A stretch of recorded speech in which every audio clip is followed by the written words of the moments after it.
ਵਾਹਿਗੁਰੂ ਜੀ ਕਾ ਖਾਲਸਾ ਵਾਹਿਗੁਰੂ ਜੀ ਕੀ ਫਤਿਹ। अस्सलाम वालेकुम आदाब पर मैं हाँ ਤੁਹਾਡੀ ਹੋਸਟ ਨੀਲਮ ਕੌਰ ਤੇ ਮੈਂ ਟੀਵੀ 84 ਦੇ ਸਾਰੇ ਦਰਸ਼ਕਾਂ ਤੇ ਸਰੋਤਿਆਂ ਨੂੰ ਜੀ ਆਇਆਂ ਕਹਿੰਦੀ ਹਾਂ ਪ੍ਰੋਗਰਾਮ ਸੱਚੋ ਸੱਚ ਵਿੱਚ, ਜਿਹੜੇ ਇਸ ਪ੍ਰੋਗਰਾਮ ਨਾਲ ਦੇਸ਼ਾਂ ਵਿਦੇਸ਼ਾਂ ਤੋਂ ਜੁੜ ਚੁੱਕੇ ਨੇ। ਖਾਲਿਸਤਾਨ ਫੇਅਰ ਸੈਂਟਰ ਦੇ ਸੰਚਾਲਕ ਡਾਕਟਰ ਅਮਰਜੀਤ ਸਿੰਘ ਜੀ ਰੋਜ਼ਾਨਾ ਹੀ ਤਰ੍ਹਾਂ ਸਾਡੇ ਨਾਲ ਇਸ ਟਾਈਮ ਸਕਾਈਪ ਟਾਈਮ ਮੌਜੂਦ ਨੇ। ਆਓ ਉਹਨਾਂ ਨਾਲ ਗੱਲਬਾਤ ਕਰਕੇ ਅੱਜ ਦੇ ਅਹਿਮ ਇਸ਼ੂਜ਼ ਉੱਪਰ ਉਹਨਾਂ ਤੋਂ ਉਹਨਾਂ ਦਾ ਤਜ਼ੀਆ ਜਾਣਦੇ ਹਾਂ। ਜੀ ਡਾਕਟਰ ਸਾਹਿਬ, ਵਾਹਿਗੁਰੂ ਜੀ ਕਾ ਖਾਲਸਾ ਵਾਹਿਗੁਰੂ ਜੀ ਕੀ ਫਤਿਹ। ਹਾਂਜੀ ਨੀਲਮ ਕੌਰ ਜੀ, ਤੁਹਾਨੂੰ ਵੀ ਤੇ ਦੁਨੀਆ ਭਰ ਚ ਬੈਠੇ ਸਾਡੇ ਟੀਵੀ 84 ਦੇ ਬਹੁਤ ਹੀ ਪਿਆਰੇ ਦਰਸ਼ਕਾਂ ਨੂੰ ਵੀ ਵਾਹਿਗੁਰੂ ਜੀ ਕਾ ਖਾਲਸਾ ਵਾਹਿਗੁਰੂ ਜੀ ਕੀ ਫਤਿਹ। ਜੀ ਡਾਕਟਰ ਸਾਹਿਬ, ਜੀ ਆਇਆਂ ਨੂੰ ਪ੍ਰੋਗਰਾਮ ਸੱਚੋ ਸੱਚ ਵਿੱਚ। ਬਹੁਤ ਸ਼ੁਕਰੀਆ ਜੀ ਡਾਕਟਰ ਸਾਹਿਬ, ਅੱਜ 26 ਜੂਨ 2020 12 ਹਾੜ ਨਾਨਕਸ਼ਾਹੀ ਸੰਮਤ 552 ਦਾ ਦਿਨ ਹੈ ਤੇ ਡਾਕਟਰ ਸਾਹਿਬ ਪ੍ਰੋਗਰਾਮ ਸ਼ੁਰੂ ਕਰਨ ਤੋਂ ਪਹਿਲਾਂ ਅਸੀਂ ਆਪਣੇ ਦਰਸ਼ਕਾਂ ਤੇ ਸਰੋਤਿਆਂ ਨੂੰ ਹਮੇਸ਼ਾ ਇਤਨਾ ਦੱਸਦੀ ਵਿਊਅਰਸ, ਜੇ ਤੁਸੀਂ ਹੱਕ ਸੱਚ ਇਨਸਾਫ ਤੇ ਪੈਰਾ ਦਿੰਦਾ ਇੱਕੋ ਇੱਕ ਚੈਨਲ ਟੀਵੀ 84 ਨੂੰ ਦੇਖਣਾ ਚਾਹੁੰਦੇ ਹੋ ਤਾਂ ਤੁਸੀਂ ਦੇਖ ਸਕਦੇ ਹੋ Spectrum cable, RCN cable, backpack cable Canada, roku, ਚਾਦੂ ਬਾਕਸ, ਸ਼ਾਵਾ, ਫੇਸਬੁੱਕ ਟੀਵੀ 84 ਦੀ ਐਪ ਰਾਹੀਂ online streaming and IP box ਤੇ ਤੁਸੀਂ ਟੀਵੀ 84 ਨੂੰ ਦੇਖ ਸਕਦੇ ਹੋ। ਵਿਊਅਰਸ, ਜੇ ਤੁਸੀਂ ਟੀਵੀ 84 ਨਾਲ ਜਾਂ ਪ੍ਰੋਗਰਾਮ ਸੱਚੋ ਸੱਚ ਨਾਲ ਫੇਸਬੁੱਕ ਰਾਹੀਂ ਜੁੜੇ ਹੋ ਤਾਂ ਇਸ ਨੂੰ ਵੱਧ ਤੋਂ ਵੱਧ ਲਾਈਕ ਕਰੋ ਤੇ ਸ਼ੇਅਰ ਕਰੋ ਅਤੇ ਨਾਲ ਹੀ YouTube ਤੇ ਸਬਸਕ੍ਰਾਈਬ ਵੀ ਕਰੋ। ਇਹ ਵੀ ਦੱਸ ਦਿਓ ਕਿ ਤੁਸੀਂ ਟੀਵੀ 84 ਦੀ ਐਪ ਨੂੰ ਐਂਡਰੋਇਡ ਐਂਡ ਐਪ ਸਟੋਰ ਤੇ ਡਾਊਨਲੋਡ ਕਰਕੇ ਜੋ ਟੀਵੀ 84 ਦੀ ਲਾਈਵ ਸਟ੍ਰੀਮ ਹੈ ਉਸ ਨੂੰ ਤੁਸੀਂ 24 ਆਵਰਸ ਦੇਖ ਸਕਦੇ ਹੋ। ਵਿਊਅਰਸ, ਹੁਣ ਅਸੀਂ ਆਪਣੇ ਪ੍ਰੋਗਰਾਮ ਦੀ ਸ਼ੁਰੂਆਤ ਕਰਨ ਜਾ ਰਹੇ ਹਾਂ। ਪ੍ਰੋਗਰਾਮ ਦੀ ਸ਼ੁਰੂਆਤ ਇੱਕ ਬਹੁਤ ਹੀ ਅਹਿਮ ਖਬਰ ਨਾਲ ਕਰਨ ਜਾ ਰਹੇ ਹਾਂ। ਸੋ ਆਪਣੇ ਪ੍ਰੋਗਰਾਮ ਦੇ ਵਿੱਚ ਵਿਚਾਰੇ ਜਾਣ ਵਾਲੇ ਜੋ ਮੇਨ ਇਸ਼ੂ ਨੇ ਉਹਨਾਂ ਬਾਰੇ ਤੁਹਾਨੂੰ ਟੱਚ ਬੇਸ ਕਰ ਦਈਏ। ਸੋ ਪਹਿਲੇ ਸੈਗਮੈਂਟ ਦੇ ਵਿੱਚ ਆਪਾਂ ਇਸ ਖਬਰ ਬਾਰੇ ਤੁਹਾਡੇ ਨਾਲ ਸਾਂਝ ਪਾਵਾਂਗੇ ਕਿ ਅਮਰੀਕਾ ਦੀ ਪ੍ਰਧਾਨਗੀ ਚੋਣ ਵਿੱਚ ਡੈਮੋਕ੍ਰੈਟਿਕ ਪਾਰਟੀ ਦੇ ਉਮੀਦਵਾਰ ਜੋ ਬਾਈਡਨ ਨੇ ਆਪਣੇ ਪਾਲਿਸੀ ਪੇਪਰ ਵਿੱਚ ਕਸ਼ਮੀਰੀਆਂ ਲਈ ਹਾਂ ਦਾ ਨਾਰਾ ਮਾਰਿਆ ਹੈ। ਬਾਈਡਨ ਵੱਲੋਂ ਕਿਹਾ ਗਿਆ ਹੈ ਕਿ ਭਾਰਤ ਸਰਕਾਰ ਕਸ਼ਮੀਰੀਆਂ ਦੇ ਜੋ ਮੁੱਢਲੇ ਹੱਕ ਨੇ ਉਹਨਾਂ ਨੂੰ ਬਹਾਲ ਕਰੇ। ਇਸੇ ਤਰ੍ਹਾਂ ਉਹਨਾਂ ਨੇ ਭਾਰਤੀ ਕਾਨੂੰਨਾਂ CAA ਅਤੇ NRC ਦੇ ਖਿਲਾਫ ਵੀ ਆਵਾਜ਼ ਉਠਾਈ ਹੈ। ਇਸ ਕਸ਼ਮੀਰ ਦੇ ਜੋ ਬਾਈਡਨ ਦੇ ਜੋ ਬਿਆਨ ਬਾਰੇ ਆਪਾਂ ਗੱਲਬਾਤ ਕਰਾਂਗੇ ਔਰ ਕਸ਼ਮੀਰੀ ਜੋ ਮੁੱਦਾ ਹੈ ਉਸ ਬਾਰੇ ਵੀ ਗੱਲਬਾਤ ਹੋਏਗੀ। ਨਾਲ ਹੀ ਕਰੋਨਾ ਅਪਡੇਟ ਬਾਰੇ ਵੀ ਡਾਕਟਰ ਸਾਹਿਬ ਉਹਨਾਂ ਦੇ ਵਿਚਾਰ ਜਾਣਾਂਗੇ। ਸੋ ਦੂਸਰੇ ਸੈਗਮੈਂਟ ਦੇ ਵਿੱਚ ਆਪਾਂ ਗੱਲਬਾਤ ਕਰਾਂਗੇ ਚੀਨ ਮੁੱਦੇ ਤੇ ਕਿ ਮੀਡੀਆ ਰਿਪੋਰਟਾਂ ਅਨੁਸਾਰ ਚੀਨ ਨੇ ਗਲਵਾਨ ਵੈਲੀ ਤੋਂ ਇਲਾਵਾ ਵੀ ਦੂਸਰੇ ਸੈਕਟਰ ਵਿੱਚ ਵੀ ਕਾਫੀ ਜ਼ਮੀਨ ਤੇ ਕਬਜ਼ਾ ਕਰ ਲਿਆ ਹੈ ਔਰ ਚੀਨ ਦਾ ਜੋ ਰਵੱਈਆ ਹੈ ਉਹ ਭਾਰਤ ਪ੍ਰਤੀ ਕਾਫੀ ਸਖਤ ਹੁੰਦਾ ਜਾ ਰਿਹਾ ਹੈ ਔਰ ਅਮਰੀਕਾ ਨੇ ਇਸ ਮਾਮਲੇ ਵਿੱਚ ਆਪਣੀ ਦਿਲਚਸਪੀ ਦਿਖਾਣੀ ਸ਼ੁਰੂ ਕਰ ਦਿੱਤੀ ਹੈ। ਸੋ ਇਸੇ ਤਰ੍ਹਾਂ ਆਪਾਂ ਗੱਲਬਾਤ ਕਰਾਂਗੇ। ਪੰਜਾਬ ਦੀ ਸਰਕਾਰ ਪੂਰੀ ਤਰ੍ਹਾਂ ਭਾਰਤੀ ਇੰਟੈਲੀਜੈਂਸੀ ਏਜੰਸੀਆਂ ਵੱਲੋਂ ਚਲਾਈ ਜਾ ਰਹੀ ਹੈ। ਪੰਜਾਬ ਪੁਲਿਸ ਦੇ ਮੁਖੀ ਦਿਨਕਰ ਗੁਪਤਾ ਦੀ ਪਤਨੀ ਵਿਨੀ ਮਹਾਜਨ ਨੂੰ ਕੈਪਟਨ ਅਮਰਿੰਦਰ ਸਿੰਘ ਨੇ ਚੀਫ ਸੈਕਟਰੀ ਬਣਾ ਦਿੱਤਾ ਹੈ ਔਰ ਦੂਸਰੇ ਪਾਸੇ ਸਿੱਖ ਨੌਜਵਾਨਾਂ ਨੂੰ ਝੂਠੇ ਪੁਲਿਸ ਮੁਕਾਬਲਿਆਂ ਦੇ ਵਿੱਚ ਫਸਾਇਆ ਜਾ ਰਿਹਾ ਹੈ, ਕੇਸਾਂ ਵਿੱਚ ਫਸਾਇਆ ਜਾ ਰਿਹਾ ਹੈ ਅਤੇ ਸਰਕਾਰੀ ਦਲਾਲਾਂ ਵੱਲੋਂ ਖਾਲਿਸਤਾਨ ਅਤੇ ਸਿੱਖ ਕੌਮ ਦੇ ਖਿਲਾਫ ਬੜਾ ਕੋਝਾ ਪ੍ਰਚਾਰ ਕੀਤਾ ਜਾ ਰਿਹਾ ਹੈ। ਇਸ ਬਾਰੇ ਵੇਰਵੇ ਨਾਲ ਗੱਲਬਾਤ ਕਰਾਂਗੇ ਐਂਡ ਚੌਥੇ ਸੈਗਮੈਂਟ ਦੇ ਵਿੱਚ ਆਪਾਂ ਗੱਲਬਾਤ ਕਰਾਂਗੇ ਕਿ ਚੀਨ, ਨੇਪਾਲ, ਭੂਟਾਨ ਆਦਿ ਭਾਰਤ ਦੇ ਜੋ ਟਕਰਾਅ ਸੰਬੰਧੀ ਸਾਨੂੰ ਆਪਣੇ ਦਰਸ਼ਕਾਂ ਵੱਲੋਂ ਜਿਹੜੀਆਂ ਈਮੇਲਸ ਮਿਲੀਆਂ ਨੇ ਉਸ ਬਾਰੇ ਆਪਾਂ ਗੱਲਬਾਤ ਕਰਾਂਗੇ ਔਰ ਜੋ ਇਸ਼ੂ ਨੇ ਉਸ ਬਾਰੇ ਆਪਾਂ ਤੁਹਾਡੇ ਨਾਲ ਵਿਚਾਰਾਂ ਦੀ ਸਾਂਝ ਪਾਵਾਂਗੇ। ਪ੍ਰੋਗਰਾਮ ਦੇ ਐਂਡ ਦੇ ਵਿੱਚ ਆਪਾਂ ਗੱਲਬਾਤ ਕਰਾਂਗੇ ਗੁਰਬਾਣੀ ਵਿਚਾਰਾਂ ਦੀਆਂ। ਸੋ ਅਸੀਂ ਚਾਹਾਂਗੇ ਕਿ ਤੁਸੀਂ ਸਟਾਰਟਿੰਗ ਤੋਂ ਲੈ ਕੇ ਐਂਡ ਤੱਕ ਸਾਡੇ ਨਾਲ ਇਸੇ ਤਰ੍ਹਾਂ ਹੀ ਬਣੇ ਰਹਿਣਾ। ਦੇਖਣ ਸੁਣਨ ਲਈ ਤੁਹਾਡਾ ਸਭ ਦਾ ਬਹੁਤ ਬਹੁਤ ਸ਼ੁਕਰੀਆ। ਡਾਕਟਰ ਸਾਹਿਬ ਸਾਡੇ ਨਾਲ ਸਕਾਈਪ ਰਾਹੀਂ ਜੁੜ ਚੁੱਕੇ ਨੇ। ਆਓ ਉਹਨਾਂ ਨਾਲ ਗੱਲਬਾਤ ਕਰਕੇ ਆਪਣੇ ਪ੍ਰੋਗਰਾਮ ਦਾ ਆਗਾਜ਼ ਕਰਦੇ ਹਾਂ। ਜੀ ਡਾਕਟਰ ਸਾਹਿਬ, ਕੀ ਕਹਿਣਾ ਚਾਹੋਗੇ?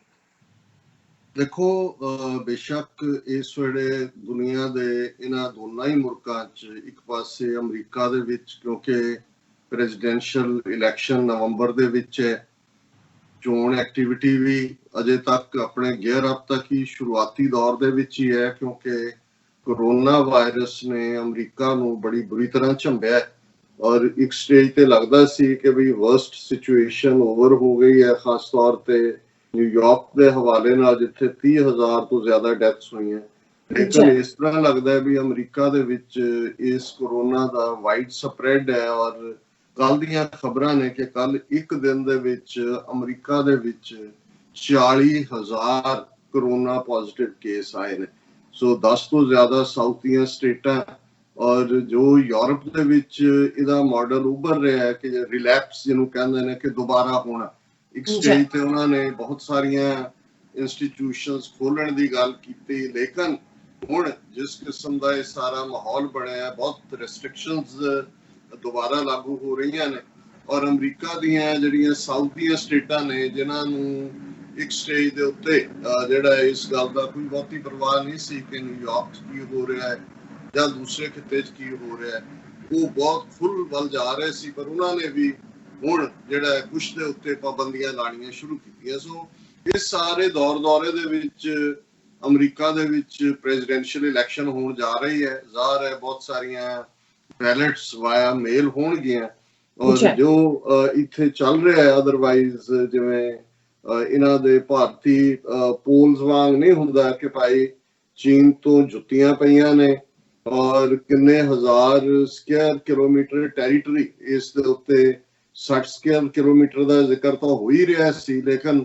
ਹੁਣ ਉਹਨਾਂ ਨੇ ਆਪ ਮੰਨਣਾ ਸ਼ੁਰੂ ਕਰ ਦਿੱਤਾ ਹੈ। ਅੱਜ ਹੀ ਇੰਡੀਅਨ ਐਕਸਪ੍ਰੈਸ ਦੇ ਇੱਕ ਐਕਸਪਰਟ ਨੇ ਆਪਣੇ ਉਹਨਾਂ ਦੇ ਟੀਵੀ ਤੇ ਹੀ ਕਹਿ ਰਿਹਾ ਸੀ ਕਿ ਬਹੁਤ ਸਾਰੇ ਦੂਸਰੇ ਸੈਕਟਰਸ ਦੇ ਵਿੱਚ ਵੀ 3-4 ਡਿਫਰੈਂਟ ਸੈਕਟਰਸ ਜਿਹੜੇ ਨੇ ਪੈਂਗੋਂਗ ਲੇਕ ਔਰ ਗਲਵਾਨ ਵੈਲੀ ਦੇ ਵਿੱਚ ਤਾਂ ਹੈ ਹੀ ਹੈ ਕਿ ਚੀਨ ਨੇ ਕਾਫੀ ਅੰਦਰ ਤੱਕ ਆ ਕੇ ਜਿਹੜਾ ਉਹ ਕਬਜ਼ਾ ਕੀਤਾ। ਸੋ ਉੱਥੇ ਔਰ ਇਹਦੇ ਬਾਵਜੂਦ ਮੀਡੀਆ ਇਹਦੀ ਗੱਲ ਕਰਨ ਦੀ ਬਜਾਏ ਉੱਥੇ ਉਹ ਫੇਕ ਪੋਲਸ ਦਿੱਤੇ ਜਾ ਰਹੇ ਨੇ ਕਿ ਜੀ 70% ਮੋਦੀ ਦੀ ਅਪਰੂਵਲ ਰੇਟਿੰਗ ਹੈ। ਹੁਣ ਬਜਾਏ ਕਿ ਉਹਨਾਂ ਨੂੰ ਇਹ ਪੁੱਛਿਆ ਜਾਏ ਕਿ ਭਾਈ ਤੁਹਾਡੀ ਪਰਫਾਰਮੈਂਸ ਕੀ ਹੈ ਚੀਨ ਦੇ ਉੱਤੇ, ਕਿਉਂ ਜਿਹਨੂੰ ਤੁਸੀਂ ਆਪਣੀ ਟੈਰੀਟਰੀ ਕਹਿੰਦੇ ਸੀ, ਹਾਲਾਂਕਿ ਉਹ ਤਾਂ ਮੁੱਕਰ ਹੀ ਗਏ। ਪਰ ਇਹਦੇ ਉਲਟ ਜੋ ਅਮਰੀਕਾ ਦੇ ਵਿੱਚ ਜਿਸ ਕਿਸਮ ਦੇ ਇਹਨਾਂ ਦੇ ਓਪੀਨੀਅਨ ਪੋਲਸ ਹੁੰਦੇ ਨੇ ਜਿਨ੍ਹਾਂ ਦੇ ਵਿੱਚ ਬੜੇ ਕ੍ਰੈਡੀਬਲ, ਜਿਵੇਂ ਪਿਊ ਪੋਲ ਹੈ ਔਰ ਦੂਸਰੇ, ਔਰ ਉਹਨਾਂ ਦੇ ਮੁਤਾਬਕ ਇਸ ਵੇਲੇ ਡਬਲ ਡਿਜਿਟਸ ਦੇ ਨਾਲ ਜੋ ਬਾਈਡਨ ਜਿਹੜੇ ਕਿ ਡੈਮੋਕ੍ਰੈਟਿਕ ਪਾਰਟੀ ਦੇ ਉਮੀਦਵਾਰ ਨੇ ਅੱਗੇ ਚੱਲ ਰਹੇ ਨੇ। ਔਰ ਜਿਉਂ-ਜਿਉਂ ਇਹ ਕਰੋਨਾ ਦਾ ਸਪਰੈਡ ਹੋ ਰਿਹਾ ਹੈ, ਸੋ ਜਿਸ ਹਲਕੇ ਅੰਦਾਜ਼ 'ਚ ਸ਼ੁਰੂ ਦੇ ਵਿੱਚ ਇਹਨੂੰ ਹੈਂਡਲ ਕੀਤਾ ਹੈ ਅਮਰੀਕਨ ਐਡਮਿਨਿਸਟ੍ਰੇਸ਼ਨ ਨੇ, ਲੱਗਦਾ ਹੈ ਕਿ ਇਸ ਦਾ ਜਿਹੜਾ ਹੈ ਨਾ ਪੱਖੀ ਪ੍ਰਭਾਵ ਦੇਖਣ ਚ ਆਏਗਾ ਉਹਨਾਂ ਦੇ ਕੈਂਪੇਨ 'ਚ। ਪਰ ਜਿਹੜੀ ਗੱਲ ਅਸੀਂ ਅੱਜ ਜਿਹੜਾ ਓਪਨਿੰਗ ਦੇ ਵਿੱਚ ਹੀ ਕਰ ਰਹੇ ਹਾਂ ਉਹਦੀ ਅਹਿਮੀਅਤ ਹੈ। ਜੋ ਬਾਈਡਨ ਜਿਹੜੇ ਡੈਮੋਕ੍ਰੈਟਿਕ ਪਾਰਟੀ ਦੇ ਉਮੀਦਵਾਰ ਨੇ, ਔਰ ਜੋ ਬਾਈਡਨ ਅਮਰੀਕਾ ਦੀ ਸਿਆਸਤ ਦੇ ਵਿੱਚ ਕੋਈ ਨਵਾਂ ਨਾਂ ਨਹੀਂ ਹੈ। ਅਮਰੀਕਾ ਦੇ ਦੋਨੋਂ ਹਾਊਸਿਸ ਦੀ ਗੱਲ ਕਰਦੇ ਆ, ਬੇਸ਼ੱਕ ਕਾਂਗਰਸ ਹਾਊਸ ਆਫ ਰਿਪਰੈਜ਼ੈਂਟੇਟਿਵਸ ਦੀ ਇੱਕ ਆਪਣੀ ਅਹਿਮੀਅਤ ਹੈ, ਪਰ ਇਸ ਗੱਲ ਦਾ ਧਿਆਨ ਰਹੇ ਕਿ ਇੱਕ ਕਾਂਗਰਸਮੈਨ ਉਸ ਦੀ ਟਰਮ ਸਿਰਫ 2 ਸਾਲ ਹੁੰਦੀ ਹੈ। ਹਰ 2 ਸਾਲ ਬਾਅਦ ਜਿਹੜੀ ਹੈ ਕਾਂਗਰਸ ਦੀ ਚੋਣ ਹੁੰਦੀ ਹੈ ਅੱਡ-ਅੱਡ ਡਿਸਟ੍ਰਿਕਟਸ ਦੇ ਵਿੱਚ।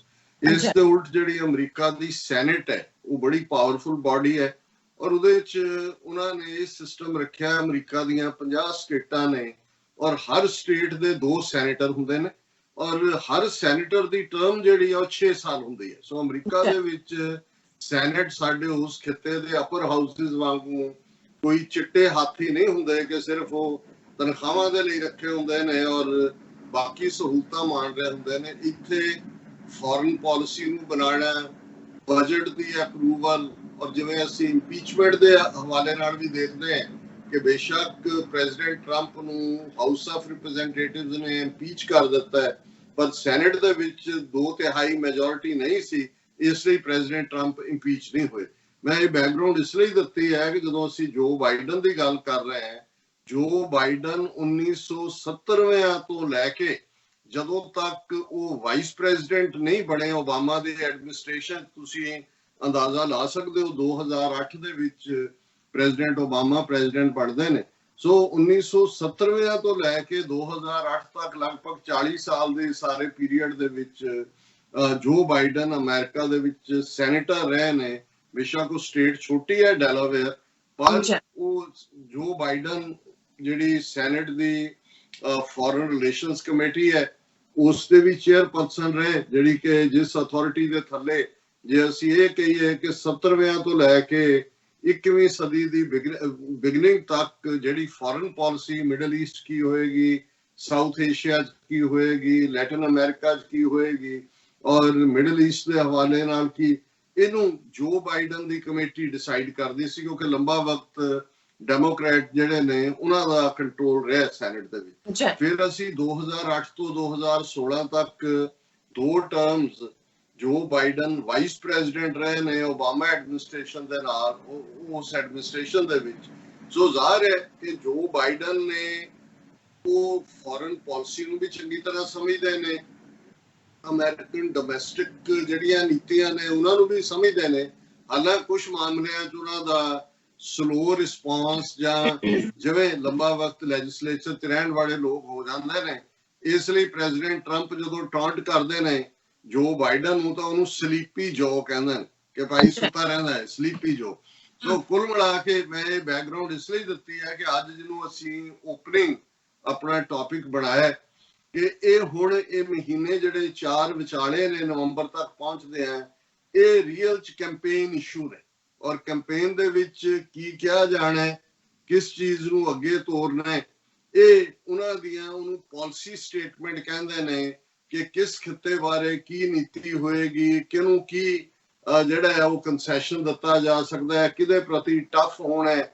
ਜਿਵੇਂ ਪ੍ਰੈਜ਼ੀਡੈਂਟ ਟਰੰਪ ਨੇ ਆਪਣੇ ਕੈਂਪੇਨ ਵੇਲੇ ਈਰਾਨ ਦੇ ਖਿਲਾਫ ਟਫ ਲਾਈਨ ਲਈ ਸੀ, ਚਾਈਨਾ ਦੇ ਖਿਲਾਫ ਲਈ ਸੀ, ਇਮੀਗ੍ਰੇਸ਼ਨ ਦੇ ਖਿਲਾਫ ਲਈ ਸੀ, ਮੈਕਸੀਕੋ ਦੇ ਖਿਲਾਫ ਲਈ ਸੀ, ਇੰਟਰਨੈਸ਼ਨਲ ਜਿਹੜੇ ਟ੍ਰੇਡ ਔਰ ਦੂਸਰੇ ਐਗਰੀਮੈਂਟ ਨੇ এনवायरमेंट ਦੇ ਉਹਨਾਂ ਦੇ ਖਿਲਾਫ ਲਈ ਸੀ। ਸੋ ਜ਼ਾਹਰ ਹੈ ਕਿ ਪ੍ਰੈਜ਼ੀਡੈਂਟ ਟਰੰਪ ਉਸੇ ਲਾਈਨ ਤੇ ਹੀ ਜਾਣਗੇ ਔਰ ਇੰਡੀਆ ਪ੍ਰਤੀ ਬੜੀ ਸਪੋਰਟਿਵ ਲਾਈਨ ਸੀ ਟਰੰਪ ਦੀ। ਇਹੀ ਕਾਰਨ ਹੈ ਕਿ ਹਿੰਦੂ ਫੈਡਰੇਸ਼ਨ ਅਮਰੀਕਾ ਨੇ ਫੰਡ ਰੇਜ਼ਰ ਵੀ ਕੀਤਾ ਹੈ ਔਰ ਮੋਦੀ ਔਰ ਟਰੰਪ ਦੀ ਦੋਸਤੀ, ਕਿਉਂਕਿ ਮੋਦੀ ਨੇ ਵੀ ਆਪਣੇ ਸਾਰੇ ਆਂਡੇ ਇਹ ਗੱਲ ਸੋਚੇ ਬਿਨਾ ਕਿ ਅਮਰੀਕਾ ਦੇ ਵਿੱਚ ਕਦੇ ਵੀ ਇੱਕ ਪਾਰਟੀ ਦਾ ਰੂਲ ਨਹੀਂ ਹੁੰਦਾ, ਵਕਤ ਪਾ ਕੇ ਦੂਸਰੀ ਪਾਰਟੀ ਵੀ ਆਉਂਦੀ ਹੈ। ਔਰ ਇਹੀ ਕਾਰਨ ਸੀ ਕਿ ਪਹਿਲੇ ਜਿਹੜੇ ਐਡਮਿਨਿਸਟ੍ਰੇਸ਼ਨ ਰਹੇ ਨੇ ਭਾਰਤ ਦੇ ਵਿੱਚ ਹੋਣ ਜਾਂ ਇਵਨ ਪਾਕਿਸਤਾਨ 'ਚ ਹੋਣ, ਬੇਸ਼ੱਕ ਝੁਕਾਅ ਇੱਕ ਸਟੇਜ ਤੇ ਕੋਲਡ ਵਾਰ ਵੇਲੇ ਪਾਕਿਸਤਾਨ ਦਾ ਅਮਰੀਕਾ ਵੱਲ ਸੀ ਔਰ ਇੰਡੀਆ ਸੋਵੀਅਤ ਯੂਨੀਅਨ ਵੱਲ ਸੀ, ਫਿਰ ਵੀ ਭਾਰਤ ਦੇ ਰੂਲਰਸ ਨੇ ਇਸ ਗੱਲ ਦੀ ਹਮੇਸ਼ਾ ਕਾਮਯਾਬ ਕੋਸ਼ਿਸ਼ ਕੀਤੀ ਕਿ ਉਹ ਅਮਰੀਕਾ ਤੋਂ ਵੀ ਕੰਸੈਸ਼ਨ ਲੈਂਦੇ ਸੀ ਔਰ ਇੱਥੋਂ ਦੀ ਪੋਲੀਟੀਕਲ ਪ੍ਰੋਸੈਸ ਦੇ ਵਿੱਚ ਕਿਸੇ ਇੱਕ ਪਾਰਟੀ ਨੂੰ ਸਪੋਰਟ ਕਰਨਾ, ਇਹੋ ਜਿਹੀ ਸੁਸਾਈਡਲ ਲਾਈਨ ਤਾਂ ਉਹਨਾਂ ਨੇ ਕਦੇ ਵੀ ਨਹੀਂ ਲਈ। ਲੇਕਿਨ ਮੋਦੀ ਨੇ ਅੱਖਾਂ ਬੰਦ ਕਰਕੇ ਟਰੰਪ ਦੇ ਟੋਕਰੀ ਦੇ ਵਿੱਚ ਸਾਰੇ ਆਂਡੇ ਰੱਖੇ ਔਰ ਅਸੀਂ ਦੇਖਦੇ ਹਾਂ ਕਿ ਹਿਊਸਟਨ ਦੇ ਵਿੱਚ ਰੌਡੀ ਮੌਡੀ ਹੁੰਦੀ ਹੈ ਔਰ ਫਿਰ ਟਰੰਪ ਆਲ ਦਾ ਵੇ ਅਹਿਮਦਾਬਾਦ ਦੇ ਵਿੱਚ ਜਾਂਦੇ ਨੇ ਔਰ ਕਿਸ ਕਿਸਮ ਦੀ ਇਹ ਰਿਲੇਸ਼ਨਸ਼ਿਪ ਹਨ। ਇਸ ਦਾ ਵੀ ਜਿਹੜਾ ਪਾਜ ਮਲਮਾ ਲੱਥ ਗਿਆ ਜਦੋਂ ਕਿ ਹੁਣ ਚਾਈਨਾ ਦੇ ਨਾਲ ਜਿਹੜਾ ਟਕਰਾਅ 15 ਔਰ 16 ਜੂਨ ਦੀ ਰਾਤ ਨੂੰ ਖਾਸ ਤੌਰ ਤੇ ਹੋਇਆ ਔਰ ਪਿਛਲੇ 2 ਮਹੀਨੇ ਤੋਂ ਚੱਲ ਰਿਹਾ, ਇਸ ਬਾਰੇ ਅਮਰੀਕਾ ਵੱਲੋਂ ਅਦਰ ਦੈਨ ਕਿ ਜਿਹੜੇ ਮਾਰੇ ਗਏ 20 ਫੌਜੀ ਨੇ ਭਾਰਤ ਦੇ, ਉਹਨਾਂ ਦੇ ਪਰਿਵਾਰਾਂ ਨਾਲ ਹਮਦਰਦੀ ਤੋਂ ਇਲਾਵਾ ਹੋਰ ਕੁਝ ਵੀ ਸਾਹਮਣੇ ਨਹੀਂ ਆਇਆ। ਹਾਲਾਂਕਿ ਅਸੀਂ ਅਗਲੇ ਸੈਗਮੈਂਟ ਤੀਸਰੇ 'ਚ ਗੱਲ ਕਰਾਂਗੇ ਕਿ ਕਿਵੇਂ ਇਸ ਸਾਰੇ ਮੁੱਦੇ ਦੇ ਉੱਤੇ ਜਿਹੜਾ ਹੈ ਉਹ ਜਦੋਂ ਹੁਣ ਜਰਮਨ ਦੇ ਵਿੱਚੋਂ ਫੌਜ ਘਟਾ ਰਿਹਾ ਅਮਰੀਕਾ ਔਰ ਮਾਈਕ ਪੋਂਪੀਓ ਨੇ ਚੀਨ ਭਾਰਤ ਦੇ ਸਬੰਧਾਂ ਦਾ ਹਵਾਲਾ ਦਿੱਤਾ ਹੈ। ਲੇਕਿਨ ਇਸ 'ਚ ਕੋਈ ਸ਼ੱਕ ਨਹੀਂ ਹੈ ਕਿ ਇੱਥੇ ਵੀ ਜਦੋਂ ਹਿਊਸਟਨ ਦੇ ਵਿੱਚ ਇਕੱਠ ਹੁੰਦਾ ਹੈ ਤੇ ਟਰੰਪ ਦੀ ਬਾਹ ਫੜ ਕੇ ਮੋਦੀ ਖੜਾ ਕਰਕੇ ਔਰ ਉਹਨਾਂ ਦਾ ਕੈਂਪੇਨ ਵੀ ਕਿ ਜਿਵੇਂ ਉੱਥੇ ਸੀ ਕਿ ਜੀ ਅਬ ਕੀ ਵਾਰ ਮੋਦੀ ਸਰਕਾਰ ਤੇ ਇੱਥੇ ਵੀ ਅਬ ਕੀ ਵਾਰ ਟਰੰਪ ਸਰਕਾਰ ਦਾ ਨਾਰਾ ਲਾਉਣ ਦਾ ਮਤਲਬ ਸੀ ਕਿ ਭਾਰਤੀ ਜਿੰਨੀ ਵੀ ਉਹਨਾਂ ਦੀ ਸਾਰੀ ਨੀਤੀ ਹੈ ਉਹਦੇ 'ਚ ਉਹ ਰਿਪਬਲਿਕਨਸ ਦੇ ਪਿੱਛੇ ਆ ਕੇ ਖਲੋ ਗਏ। ਹੁਣ ਜ਼ਾਹਰ ਹੈ ਕਿ ਉਦੋਂ ਉਹਨਾਂ ਨੂੰ ਲੱਗਦਾ ਸੀ ਕਿ ਭਾਈ ਅਗਲੇ 4 ਸਾਲ ਸ਼ੋਰ ਹੀ ਹੈ ਟਰੰਪ ਔਰ ਉਹ ਸਾਰੇ 'ਚੋਂ ਉਹਨਾਂ ਨੇ ਆਪਣਾ ਕੰਮ ਕੱਢਣਾ ਸੀ, ਕੱਢਿਆ ਵੀ। ਕਸ਼ਮੀਰ ਦੀ ਨੀਤੀ ਜਿਹੜੀ ਹੈ ਉਸ ਦੇ ਉੱਤੇ ਮੈਨੂੰ ਹਮੇਸ਼ਾ ਹੀ ਇਹ ਰਿਹਾ, ਇਹ ਹੋ ਨਹੀਂ ਸਕਦਾ ਕਿ ਭਾਈ ਜੋ ਉਹਨਾਂ ਨੇ ਆਈਨੀ ਗੁੰਡਾਗਰਦੀ ਕੀਤੀ 5 ਅਗਸਤ 2019 ਨੂੰ ਅਮਰੀਕਾ ਨੂੰ ਭਰੋਸੇ 'ਚ ਲੈ ਬਿਨਾ ਕੀਤਾ ਹੋਏ ਜਾਂ ਅਮਰੀਕਾ ਦੇ ਕਹਿਣ ਤੇ ਹੀ, ਕਿਉਂਕਿ ਜ਼ਾਹਰ ਹੈ ਜੋ ਹੁਣ ਸਾਹਮਣੇ ਆ ਰਿਹਾ ਹੈ ਚਾਈਨਾ ਪਾਕਿਸਤਾਨ ਇਕਨੋਮਿਕਲ ਕੋਰੀਡੋਰ ਜਾਂ ਅਦਰਵਾਈਜ਼ ਅਮਰੀਕਾ ਚਾਈਨਾ ਟਿਫ ਜਿਹੜੀ ਆਉਣ ਵਾਲੇ ਪੀਰੀਅਡ 'ਚ ਨਵਾਂ ਕੋਲਡ ਵਾਰ ਵੀ ਬਣੇਗੀ ਔਰ ਖਤਰਨਾਕ ਵੀ ਹੋ ਸਕਦੀ ਹੈ। ਹੁਣ ਇਸ ਸਾਰੇ ਕੰਟੈਕਸਟ ਦੇ ਵਿੱਚ ਕੱਲ ਜਿਹੜੀ ਸਟੇਟਮੈਂਟ ਜਾਂ ਜਿਹੜੀ ਪਾਲਿਸੀ ਸਟੇਟਮੈਂਟ ਜੋ ਬਾਈਡਨ ਵੱਲੋਂ ਆਈ, ਜਿਸ ਨੇ ਅੱਜ ਸਾਰੇ ਭਾਰਤੀ ਮੀਡੀਆ ਦੇ ਵਿੱਚ ਖਲਬਲੀ ਮਚਾਈ ਹੋਈ ਹੈ ਕਿ ਕਿਵੇਂ ਖੁੱਲ ਕੇ ਜੋ ਬਾਈਡਨ ਦੇ ਮੀਡੀਆ ਕੈਂਪੇਨ ਨੇ ਜਾਂ ਉਹਨਾਂ ਦੀ ਪਾਲਿਸੀ ਸਟੇਟਮੈਂਟ ਦੇ ਵਿੱਚ ਉਹਨਾਂ ਨੇ ਕਸ਼ਮੀਰੀਆਂ ਦੇ ਹੱਕ ਵਿੱਚ ਹਾਂ ਦਾ ਨਾਰਾ ਮਾਰਿਆ। ਉਹਨਾਂ ਨੇ CAA ਔਰ NRC ਜਿਹੜੇ ਕਾਨੂੰਨ ਭਾਰਤ ਨੇ ਬਣਾਏ, ਅਸਾਮ ਦਾ ਵੀ ਹਵਾਲਾ ਦਿੱਤਾ ਗਿਆ ਕਿ ਭਾਈ ਕਿਵੇਂ ਲੋਕਾਂ ਤੋਂ ਉਹਨਾਂ ਦੀ ਸਿਟੀਜ਼ਨਸ਼ਿਪ ਖੋਈ ਜਾ ਰਹੀ ਹੈ ਜਾਂ ਉਹਨਾਂ ਨੂੰ ਜਿਹੜਾ ਉਹ, ਔਰ ਇਸ ਨੂੰ ਉਹਨਾਂ ਨੇ ਕਿਹਾ ਕਿ ਭਾਰਤ ਦਾ ਇਹ ਸਾਰਾ ਕੁਝ ਜਿਹੜਾ ਹੈ ਨਿਰਾਸ਼ ਕਰਨ ਵਾਲਾ ਹੈ। ਸੋ ਇਸ ਦੀ ਚਰਚਾ ਉੱਥੋਂ ਦੇ ਮੀਡੀਆ 'ਚ ਹੈ। ਮੈਨੂੰ ਨਹੀਂ ਪਤਾ ਵੀ ਪਾਕਿਸਤਾਨ ਦੇ ਮੀਡੀਆ ਜਾਂ ਉਹਨਾਂ ਦੇ ਜਿਹੜੇ ਐਕਸਪਰਟ ਨੇ ਜਾਂ ਉਹਨਾਂ ਦੀ ਹਕੂਮਤ ਵੱਲੋਂ ਵੀ ਅਜੇ ਤੱਕ ਮੈਂ ਕੋਈ ਵੈਲਕਮਿੰਗ ਰਿਸਪੌਂਸ ਨਹੀਂ ਦੇਖਿਆ, ਕਿਉਂਕਿ ਇਸ ਕਿਸਮ ਦੇ ਮੁੱਦੇ ਤੇ ਹਾਲਾਂ ਭਾਰਤੀਆਂ ਵੱਲੋਂ ਤਾਂ ਨੈਗੇਟਿਵਿਟੀ ਵੀ ਨਾਲ ਦੀ ਨਾਲ ਸ਼ੁਰੂ ਹੈ ਕਿ ਜੀ ਕਿਉਂਕਿ ਬਾਈਡਨ ਦੇ ਕੈਂਪੇਨ 'ਚ ਪ੍ਰੋਮੀਨੈਂਟ ਮੁਸਲਮਾਨ ਵੀ ਸ਼ਾਮਲ ਹੈ, ਉਹਨੇ ਇਵੇਂ ਕਰਵਾ ਦਿੱਤਾ ਹੈ। ਹਾਲਾਂ ਉਹਨਾਂ ਨੇ ਬੜੀ ਚਲਾਕੀ ਨਾਲ ਹਿੰਦੂ ਤਵੀਆਂ ਨੇ ਇੱਕ ਬਿਲਕੁਲ RSS ਦਾ ਬੰਦਾ ਵੀ ਜੋ ਬਾਈਡਨ ਕੈਂਪੇਨ 'ਚ ਵਾੜ ਦਿੱਤਾ ਸੀ, ਪਰ ਜਦੋਂ ਪਤਾ ਲੱਗਾ ਲੋਕਾਂ ਨੇ ਇੱਥੇ ਪੂਰਾ ਉਹਦੇ ਤੇ ਕੈਂਪੇਨ ਕੀਤਾ ਔਰ ਉਹਨੂੰ ਜਿਹੜਾ ਬਾਅਦ ਦੇ ਵਿੱਚ ਸ਼ਟ ਆਊਟ ਕਰਤਾ ਗਿਆ ਸੀ। ਲੇਕਿਨ ਮੈਂ ਸਮਝਦਾ ਹਾਂ ਵੀ ਇਸ ਮੌਕੇ ਤੇ ਕਿਉਂਕਿ ਇਹ ਇੱਕ ਕਿਸਮ ਦੀ ਪਲੈਜ ਹੈ ਜਾਂ ਇਹ ਇੱਕ ਕਿਸਮ ਦਾ ਵਾਅਦਾ ਹੈ ਕਿ ਭਾਈ ਸਾਡੀ ਇਹ ਨੀਤੀ ਹੋਏਗੀ। ਸੋ ਜ਼ਾਹਰ ਹੈ ਕਿ ਜੇ ਟਰੰਪ ਐਡਮਿਨਿਸਟ੍ਰੇਸ਼ਨ ਨੇ ਅੱਖਾਂ ਬੰਦ ਕਰਕੇ ਜੋ ਮੋਦੀ ਸਰਕਾਰ ਨੇ ਕਸ਼ਮੀਰੀਆਂ ਦੇ ਮੁੱਢਲੇ ਹੱਕ ਖੋਹ ਕੇ ਇੰਟਰਨੈਸ਼ਨਲੀ ਡਿਸਪਿਊਟਡ ਟੈਰੀਟਰੀ ਹੋਣ ਦੇ ਬਾਵਜੂਦ UN ਰੈਜ਼ੋਲੂਸ਼ਨਸ ਦੇ ਥੱਲੇ ਉਸ ਨੂੰ ਬਿਲਕੁਲ ਇਗਨੋਰ ਕੀਤਾ, ਜਿਵੇਂ ਉੱਥੇ ਕਰੋਨਾ ਦੇ ਥੱਲੇ ਡਬਲ ਲਾਕਡਾਊਨ ਦੇ ਨਾਂ ਥੱਲੇ ਕਿਵੇਂ ਉਹਨਾਂ ਨੇ ਸਾਰੇ ਉੱਥੇ ਕਾਨੂੰਨ ਵੀ ਬਦਲੇ ਨੇ। ਔਰ ਅਸੀਂ ਹੁਣੇ ਹੀ ਗੱਲ ਕਰਾਂਗੇ ਕਿ ਕਿਵੇਂ 25,000 ਦੇ ਕਰੀਬ ਜਿਨ੍ਹਾਂ ਦੇ ਵਿੱਚ ਸਭ ਤੋਂ ਪਹਿਲੀ ਨਵੀਂ ਸਿਟੀਜ਼ਨਸ਼ਿਪ ਜਿਹੜੀ ਹੈ ਇੱਕ ਬਿਹਾਰ ਦੇ IAS ਅਫਸਰ ਨੂੰ ਦਿੱਤੀ ਗਈ ਹੈ, ਜਿਹੜਾ ਇਹਨਾਂ ਨੇ ਡੋਮਿਸਾਈਲ ਲਾਅ ਬਦਲਿਆ। ਸੋ ਜਿਹੜਾ ਬਿਲਕੁਲ ਇਜ਼ਰਾਈਲੀ ਮਾਡਲ ਜੋ ਵੈਸਟ ਬੈਂਕ 'ਚ ਕਰ ਰਹੇ ਨੇ ਉਹਦਾ ਜਿਹੜਾ ਜੋ ਇੰਪਲੀਮੈਂਟੇਸ਼ਨ ਕਸ਼ਮੀਰ 'ਚ ਹੈ ਉਹਦਾ ਅਸੀਂ ਅੱਜ ਪਹਿਲਾ ਅੰਦਾਜ਼ ਦੇਖਿਆ, ਜਦੋਂ ਕਿ 25,000 ਬੰਦਾ ਜਿਹੜਾ ਕਸ਼ਮੀਰੀ ਨਹੀਂ ਹੈ ਉਹਨਾਂ ਨੂੰ ਸਿਟੀਜ਼ਨਸ਼ਿਪ ਦਿੱਤੀ ਗਈ ਹੈ ਡੋਮਿਸਾਈਲ ਲਾਅ ਦੇ ਥੱਲੇ। ਪਰ ਉਹਦੀ ਗੱਲ ਕਰਨ ਤੋਂ ਪਹਿਲਾਂ ਮੈਂ ਜਿਹੜੀ ਜੋ ਬਾਈਡਨ ਦੀ ਪਾਲਿਸੀ ਸਟੇਟਮੈਂਟ 'ਚ ਹੈ ਔਰ ਇਹਨਾਂ ਦੀਆਂ ਏਜੰਸੀਆਂ ਨੇ ਪ੍ਰੋਮੀਨੈਂਟਲੀ ਇਸ ਖਬਰ ਨੂੰ ਦਿੱਤਾ ਹੈ, Biden seeks restoration of people's right in Kashmir, disappointed with NRC CAA. A headline hai, restrictions on dissent such as preventing peaceful protests or shutting or slowing down the internet weakens democracy.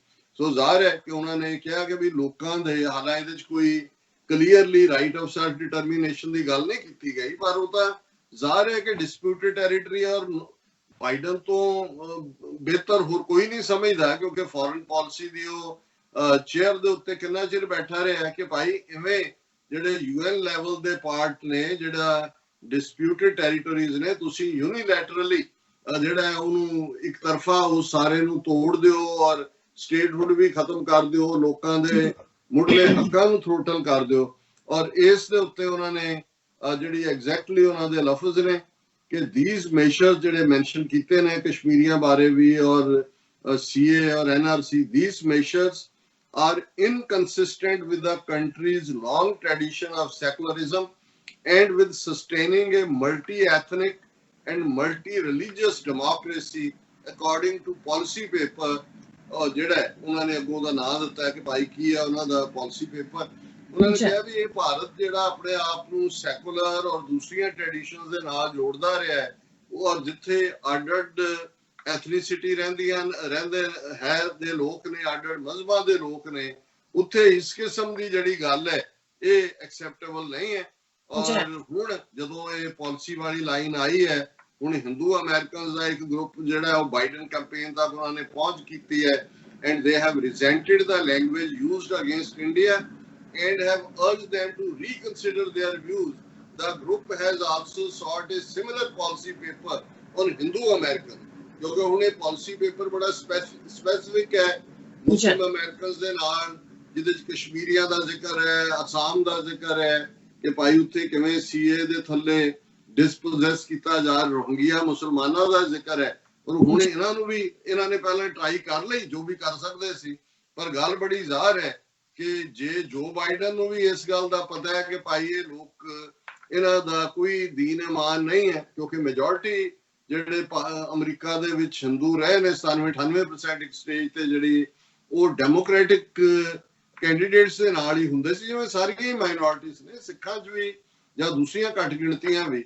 ਲੇਕਿਨ ਜਿਵੇਂ ਸਭ ਸ਼ਰਮ ਹਿਆ ਲਾ ਕੇ ਇੱਥੇ ਵੀ ਉਹ ਇਹਨਾਂ ਦੇ ਨਾਲ ਖਲੋਤੇ, ਇੰਗਲੈਂਡ ਦੇ ਵਿੱਚ ਵੀ ਉਹ ਕੰਜ਼ਰਵੇਟਿਵ ਜਾਂ ਉਹ ਦੂਜੇ ਜਿਹੜੇ ਉਹਨਾਂ ਨੂੰ ਜਿਹੜਾ ਕਦੇ ਉਹਨਾਂ ਦੀ ਕਲਰ ਕਰਕੇ ਜਾਂ ਦੂਜੇ ਕਰਕੇ ਉਹਨਾਂ ਨੇ ਐਕਸੈਪਟੈਂਸ ਵੀ ਨਹੀਂ ਸੀ ਕੀਤੀ, ਹੁਣ ਸਭ ਉੱਥੇ ਵੀ ਕੰਜ਼ਰਵੇਟਿਵ ਬਣੇ ਹੋਏ ਨੇ। ਪ੍ਰੀਤੀ ਪਟੇਲ ਉਹਨਾਂ ਦੀ ਹੋਮ ਸੈਕਟਰੀ ਹੈ, ਔਰ ਇੱਥੇ ਵੀ ਰੌਡੀ ਮੋਡੀ ਦੇ ਥੱਲੇ ਜਿਹੜੇ ਨੇ ਉਹ ਓਵਰਨਾਈਟ ਜਿਹੜੇ ਨੇ ਉਹ ਰਿਪਬਲਿਕਨ ਬਣ ਗਏ। ਸੋ ਉਹਦੇ ਚ ਉਹਨਾਂ ਨੇ ਕਿਹਾ ਕਿ ਵੀ observing that Biden understands the pain Muslim Americans feel towards what is happening in Muslim majority countries and countries with significant Muslim populations, the policy paper clubbed together Kashmir and Assam in India with the forced detention of over 1 million Uyghur Muslims in Western China and discrimination and atrocities against Burma's Rohingya Muslim minority. So ਇਹ ਨਹੀਂ ਹੈ ਕਿ ਉਹਨਾਂ ਨੇ ਕੋਈ China ਨੂੰ spare ਕੀਤਾ, ਉੱਥੇ ਜੋ ਉਜਗਰ ਮੁਸਲਮਾਨਾਂ ਦੇ ਨਾਲ ਹੋ ਰਿਹਾ ਉਹਦਾ ਵੀ ਇਸ ਪਾਲਿਸੀ ਪੇਪਰ ਦੇ ਵਿੱਚ ਜ਼ਿਕਰ ਹੈ। ਔਰ ਇਹਦੇ ਵਿੱਚ ਰਿਕਮੈਂਡ ਕੀਤਾ ਗਿਆ ਕਿ ਇਨ Kashmir the Indian government should take all necessary steps to restore rights of all the people of Kashmir.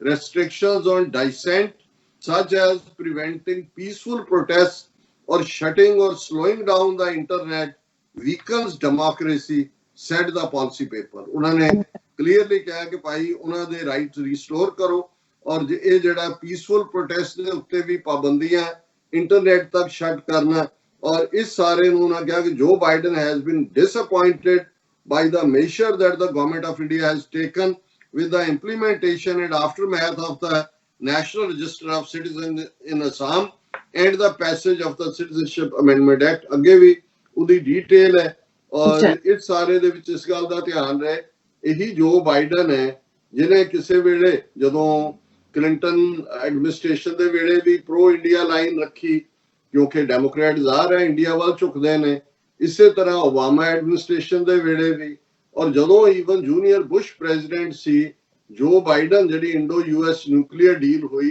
उदी सपोर्ट दे विच हिलरी क्लिंटन भी उदी सपोर्ट सी, बड़ा क्रूशल रोल प्ले कीता होया है। और मैं इन्हू एक वेलकमिंग मेजर समझदा कि एट लीस्ट किसे ने जदों कि ईवन OIC दे विच भी असीं हुण जाके देखिया कि भी उन्हां ने कोई इस दे उत्ते जिहड़ी है कश्मीर मुद्दे ते सिंपैथेटिक स्टेटमेंट दित्ती है। सो जो बाइडन दा जिहड़ा इस वेले दे जिहड़े इन्हां दे पोल्स ने उन्हां मुताबिक विनिंग कैंडीडेट लगदा है। हालांकि 4 महीने बहुत ज्यादा टाइम है और ट्रंप बहुत स्मार्ट है अपने कैंपेन के मामले च, नेड़े जे आके किवें बदले कोई गल वो वखरी गल है, पर मैं समझदा भी इस दे नाल घट्टो घट्ट ये होएगा कि जे जो बाइडन व्हाइट हाउस चाहता है ते कश्मीरियां और भारत दियां दूसरियां घट गिणतियां दी आवाज जरूर सुनी जाएगी। और मैं जदों ये प्रोग्राम कर ही रहा तो मैं देखिया भी साडे बहुत प्यारे डॉक्टर इकदार करामत चीमा जिहड़े साडी आवाज भी ने UN दे ह्यूमन राइट्स वाले मिशन दे विच भी, और उन्होंने जिहड़ा हुणे जिहड़ी यूनाइटेड नेशंस ह्यूमन राइट्स दे ऑफिस ने एक स्टेटमेंट जारी की है, मैंने भेजी है। UN experts urge India to release protest leaders.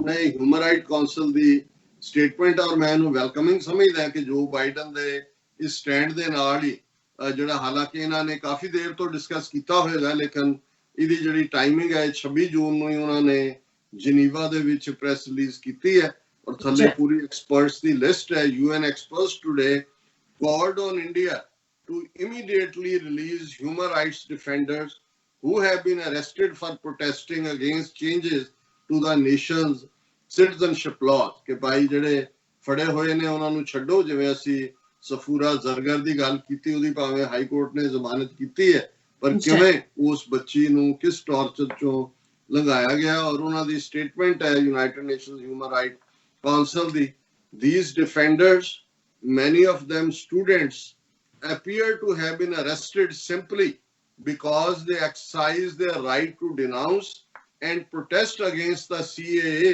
and their arrest seems clearly designed to send a chilling message to India's vibrant civil society that criticism of government politics will not be tolerated, the experts said. बड़ा clearly उन्होंने कहा भी वो बेगुनाह नूं इसलिए फड़िया कि ਜਿਹੜੇ सिविल लिबर्टीज ਦੀ ਗੱਲ ਕਰਨ ਵਾਲੇ ਨੇ ਉਹਨਾਂ ਨੂੰ ਇਹ ਸੁਣਿਆ ਜਾਏ ਕਿ ਭਾਈ ਇੱਥੇ ਅਸੀਂ ਜਿਹੜਾ ਕੋਈ ਵੀ ਹਕੂਮਤ ਦਾ ਕ੍ਰਿਟਿਸਾਈਜ਼ ਕਰਨ ਵਾਲਾ ਜਿਹੜਾ ਹੈ ਕੋਈ ਵੀ ਲਾਈਨ ਨੂੰ ਅਸੀਂ ਟੋਲਰੇਟ ਨਹੀਂ ਕਰਾਂਗੇ। ਔਰ ਉਹਦੇ ਵਿੱਚ ਉਹਨਾਂ ਨੇ ਕਿਹਾ ਕਿ one of the most alarming cases concerns pregnant Delhi student Safura Zargar, who was detained for over 2 months, having allegedly been kept in conditions equating to solitary confinement। और फिर बाकियां दी डिटेल दे नाल गल करदे उन्हां ने ਇਹ ਕਿਹਾ ਕਿ ਵੀ ਹੋਰ ਜਿਨ੍ਹਾਂ ਦੇ ਨਾਂ ਦਿੱਤੇ ਨੇ ਜਿਨ੍ਹਾਂ ਨੂੰ ਫੌਰਨ ਰਿਲੀਜ਼ ਕਰਨ ਦੀ ਮੰਗ ਕੀਤੀ ਹੈ ਉਹਨਾਂ 'ਚ ਮੀਰਾ ਹੈਦਰ, ਗੁਲਫਿਸ਼ਾ ਫਾਤਮਾ, ਸਫੂਰਾ ਜ਼ਰਗਜ਼ਾਰ ਹੈ ਜ਼ਮਾਨਤ ਤੇ ਨੇ ਹੁਣ, ਆਸਿਫ ਇਕਬਾਲ ਤਨਹਾ, देवांगा कलिता, नताशा नरवाल, खालिद साइफी, शफाउर रहमान, डॉक्टर कफील खान, शर्जील इमाम और अखिल गोगाई। सो बाकी भी पूरी डिटेल स्टेटमेंट है कि भाई उन्होंने किवें ह्यूमन राइट्स दे डिफेंडर्स नूं जिहड़ा है वो टारगेट कीता है। सो असीं डॉक्टर चीमा भी जिन्हां दा एफर्ट आर्था फ्रूट जिहड़ा है वो लिआंदा है और United Nations Human rights Council नूं भी जिहड़ा है उसका शुक्रिया अदा करदे। और हुण मैं ये दस दियां जिहदा मैं रेफरेंस दित्ता है कि भी एक खबर जिहड़ी नाल दी नाल एक पासे जो बाइडन दा है और जिवें 26 जून दी press release human rights council दी जिनीवा तो है और भारतीय मीडिया च खबर उन्होंने बिना किसी इन खबर नूं दबाण दी कोशिश नहीं की क्योंकि मेजोरिटी हिंदुआं नूं भारत दियां नूं मैसेज दे रहे ने कि असीं कश्मीरियां दा काम कर दित्ता है। हुण ये जम्मू कश्मीर जिहड़ी है स्टेट आने वाले सालां च मुस्लिम मेजोरिटी स्टेट नहीं रहेगी। और एक खबर है IAS officer among 25,000 people granted domicile certificates in Jammu and Kashmir। ये हेडलाइन है। नवीन Kumar Chaudhary, a senior J&K cadre IAS officer from Bihar, is among the nearly 25,000 people who have been granted a domicile certificate which allows non-locals to get a residency certificate for education, employment and buying land in the Union Territory। Chaudhary became first IAS officer who has been granted the domicile certificate to be the resident of Jammu and Kashmir। So ਹੁਣ ਤੁਸੀਂ ਦੇਖੋ ਕਿ ਉਹਨਾਂ ਨੇ ਇੱਕ ਬਿਹਾਰੀ ਨੂੰ ਚੁਣਿਆ। Message ਕਿਹਨੂੰ ਦੇ ਰਹੇ ਨੇ? ਬਿਹਾਰ ਦੇ ਵਿੱਚ ਵੀ ਚੋਣਾਂ ਨੇ ਔਰ ਇਹ ਹਿੰਦੂ ਕਾਊ ਬੈਲਟ ਹੈ ਇਹਨਾਂ ਦੀ यूपी और बिहार। और ये कह के कि आ देखो 25,000 ਅਸੀਂ ਵਾੜ ਦਿੱਤੇ ਨੇ ਦੂਜੇ ਲਿਆ ਕੇ और ये पहला लैंड वाला बिहारी है। और ਜਿਹੜਾ ਇਹਨਾਂ ਦਾ ਸੀ ਮਿਸ਼ਨ ਪਹਿਲੇ ਦਿਨ ਤੋਂ ਜਦੋਂ ਸ਼ਿਆਮਾ ਪ੍ਰਸਾਦ ਮੁਖਰਜੀ ਜਿਹੜਾ ਭਾਰਤੀ ਜਨਸੰਘ ਪਾਰਟੀ ਜਦੋਂ ਬਣਾਈ ਉਹਦਾ ਪਹਿਲਾ ਪ੍ਰੈਜ਼ੀਡੈਂਟ ਸੀ 1953 ਦੇ ਵਿੱਚ ਜਿਹੜਾ ਫੋਰਸਫੁਲੀ ਜੰਮੂ ਕਸ਼ਮੀਰ ਚ ਵੜਨ ਦੀ ਕੋਸ਼ਿਸ਼ ਫੜਿਆ ਗਿਆ, ਕੁਝ ਦਿਨਾਂ ਬਾਅਦ ਰਿਹਾ ਹੋ ਕੇ ਉਹਦੀ ਮੌਤ ਹੋਈ। ਤੇ ਇਹੀ ਉਹਨਾਂ ਦੀ ਲਾਈਨ ਸੀ ਕਿ ਬਿਲਕੁਲ ਉਦੋਂ ਇਹ ਕਹਿੰਦੇ ਸੀ ਜੀ ਇਹ ਕਿੱਦਾਂ ਹੋ ਸਕਦਾ ਇੱਕ ਦੇਸ਼ ਦੇ ਵਿੱਚ ਦੋ ਝੰਡੇ ਹੋਣ, ਦੋ ਕਾਨੂੰਨ ਹੋਣ, ਇਹ ਹੋਏ। ਉਹਨਾਂ ਦਾ ਸੀ ਇੱਕ ਵਿਧਾਨ, ਇੱਕ ਪ੍ਰਧਾਨ, ਇੱਕ ਨਿਸ਼ਾਨ, ਇਹ ਉਹਨਾਂ ਦਾ ਨਾਰਾ ਸੀ। ਸੋ ਮੈਂ ਸਮਝਦਾ ਕਿ ਭਾਈ 1953 ਤੋਂ ਬਾਅਦ ਹੁਣ ਜਦੋਂ ਇਹਨਾਂ ਦੇ ਕੋਲ ਪੋਲੀਟੀਕਲ ਪਾਵਰ ਆਈ ਹੈ ਇਹਨਾਂ ਨੇ ਇਹ ਸਾਰਾ ਕੰਮ ਕਰ ਦਿੱਤਾ ਹੈ। ਔਰ ਇਸ ਖਬਰ ਦਾ ਵੇਰਵਾ ਹੈ ਔਰ ਇਸ ਦੇ ਉੱਤੇ ਹੀ ਫਿਰ ਜਿਹੜੀ ਟਿੱਪਣੀ ਕੀਤੀ ਹੈ ਇਹਨੇ ਉਮਰ ਅਬਦੁੱਲਾ ਨੇ, ਉਹਨੇ ਨਾਲ ਦੀ ਨਾਲ ਹੀ ਤੇ ਟਵੀਟ ਕੀਤਾ ਹੈ all our misgivings about the new domicile rules in Jammu and Kashmir are coming to the fore. We oppose the changes because we could see the nefarious design behind the changes. The people of Jammu and Kashmir on both sides of Pir Panjal mountains will be sufferers of these domicile rules। ਉਹਨੇ ਕਿਹਾ ਜੀ ਅਸੀਂ ਤਾਂ ਪਹਿਲਾਂ ਹੀ ਕਹਿ ਰਹੇ ਸੀ ਕਿ ਜਿਹੜੇ ਡੋਮਿਸਾਈਲ ਲਾਅ ਬਣੇ ਇਹ ਅਲਟੀਮੇਟਲੀ ਸਾਡੇ ਹੱਕਾਂ ਨੂੰ ਖੋਣ ਦੇ ਲਈ ਹੈ ਔਰ ਇਹ ਸਾਹਮਣੇ ਆ ਗਿਆ। ਔਰ ਉਹਨਾਂ ਨੇ ਕਿਹਾ ਕਿ ਵੀ ਪੀਰ ਪੰਜਾਬ ਦੇ ਦੋਵੇਂ ਪਾਸੇ ਦੇ ਜਿਹੜੇ ਨੇ ਲੋਕ ਇਸ ਦਾ ਦੇ ਨਾਲ ਸਫਰ ਕਰਨਗੇ। ਸੋ ਜ਼ਾਹਿਰ ਹੈ ਕਿ ਉਹ ਬਿਲਕੁਲ ਬੇਖੌਫ ਹੋ ਕੇ ਜਿਹੜੀ ਹੈ ਇਸ ਕਿਸਮ ਦੀਆਂ ਮਾਰੂ ਪਾਲਿਸੀਜ਼ ਜਿਹੜੀਆਂ ਉਹ ਲਾਗੂ ਕਰ ਰਹੇ ਨੇ।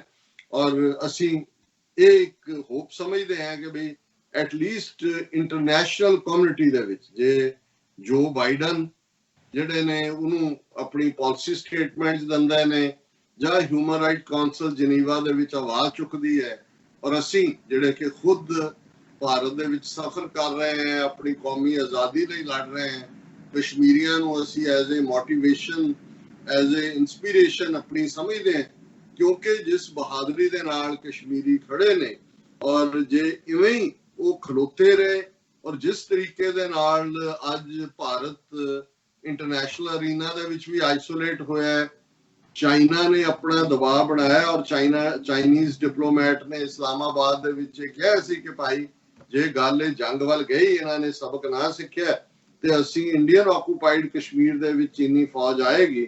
ਸੋ ਜ਼ਾਹਿਰ ਹੈ ਕਿ ਬਹੁਤ ਕੁਝ ਬਦਲਣ ਜਾ ਰਿਹਾ ਹੈ ਔਰ ਇਸ ਸਾਰੇ ਦੇ ਵਿੱਚ ਜੇ ਜੋ ਬਾਈਡਨ ਦੀ ਲਾਈਨ ਔਰ ਹਿਊਮਨ ਰਾਈਟ ਕਾਉਂਸਲ ਦੀ ਲਾਈਨ ਕਸ਼ਮੀਰੀਆਂ ਦੇ ਮੁੱਢਲੇ ਹੱਕ, ਔਰ ਮੁੱਢਲਾ ਹੱਕ ਜਦੋਂ ਅਸੀਂ ਕਹਿੰਦੇ ਆ ਇਹਦੇ ਚ ਇਹ ਮੰਗ ਨਹੀਂ ਹੈ ਹੁਣ ਕਿ ਜੀ ਆਰਟੀਕਲ 370 ਵਾਪਸ ਲਿਆਓ, ਉਹਨੂੰ ਕਸ਼ਮੀਰ ਨੂੰ ਜੰਮੂ ਕਸ਼ਮੀਰ ਵਾਪਸ ਸਟੇਟ, ਉਹ ਲੰਘ ਗਿਆ, ਖਤਮ ਹੋ ਗਿਆ ਕੰਮ। ਜਿਵੇਂ ਪਹਿਲੇ ਦਿਨ ਤੋਂ ਹੀ ਇਹ ਰਿਜ਼ੋਲਵ ਸੀ ਕਸ਼ਮੀਰੀਆਂ ਦਾ ਕਿ ਭਾਈ ਔਰ UN ਸਿਕਿਉਰਿਟੀ ਕਾਉਂਸਲ ਦੇ ਰੈਜ਼ੋਲੂਸ਼ਨ ਨੇ ਕਿ ਜੰਮੂ ਕਸ਼ਮੀਰ ਦੇ ਲੋਕ ਰਾਈਟ ਆਫ ਸੈਲਫ ਡਿਟਰਮੀਨੇਸ਼ਨ ਦੇ ਨਾਲ ਇਹ ਫੈਸਲਾ ਕਰਨਗੇ ਕਿ ਉਹਨਾਂ ਨੇ ਕਿੱਧਰ ਜਾਣਾ।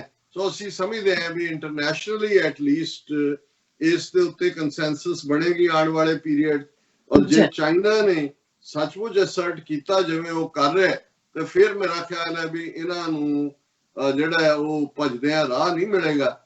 ਸੋ ਹੋਪਫੁਲੀ ਜੇ ਕਸ਼ਮੀਰ ਦੀ ਆਜ਼ਾਦੀ ਦੀ ਗੱਲ ਇੰਟਰਨੈਸ਼ਨਲ ਪਲੇਟਫਾਰਮ ਤੇ ਆਉਂਦੀ ਹੈ, ਭਾਰਤ ਐਕਸਪੋਜ਼ ਹੋ ਰਿਹਾ ਹੈ, ਇਹਨਾਂ ਦੀ ਸੂਡੋ ਡੈਮੋਕ੍ਰੇਸੀ ਜਿਹੜਾ ਇਹਨਾਂ ਦੇ ਝੂਠ ਦਾ ਇਹ ਸਾਰਾ ਇੱਕ ਪਲੰਦਾ ਬੰਨਿਆ ਹੋਇਆ ਸੀ ਆਪਣੇ ਆਪ ਨੂੰ ਦੁਨੀਆ ਦੀ ਸਭ ਤੋਂ ਵੱਡੀ ਜਮਹੂਰੀਅਤ ਦੇ ਨਾਂ ਥੱਲੇ, ਘੱਟੋ ਘੱਟ ਉਸ ਦਾ ਪੋਲ ਚੰਗੀ ਤਰ੍ਹਾਂ ਖੁੱਲ ਰਿਹਾ। ਜੀ ਡਾਕਟਰ ਸਾਹਿਬ ਤੁਹਾਡਾ ਬਹੁਤ ਬਹੁਤ ਸ਼ੁਕਰੀਆ। ਸੋ ਇੱਥੇ ਲੈਣੇ ਬ੍ਰੇਕ। ਵਿਊਅਰਸ ਤੁਸੀਂ ਇਸੇ ਤਰ੍ਹਾਂ ਹੀ ਬਣੇ ਰਹਿਣਾ, ਮਿਲਦੇ ਹਾਂ ਆਫਟਰ ਦਿਸ ਸ਼ਾਰਟ ਬ੍ਰੇਕ।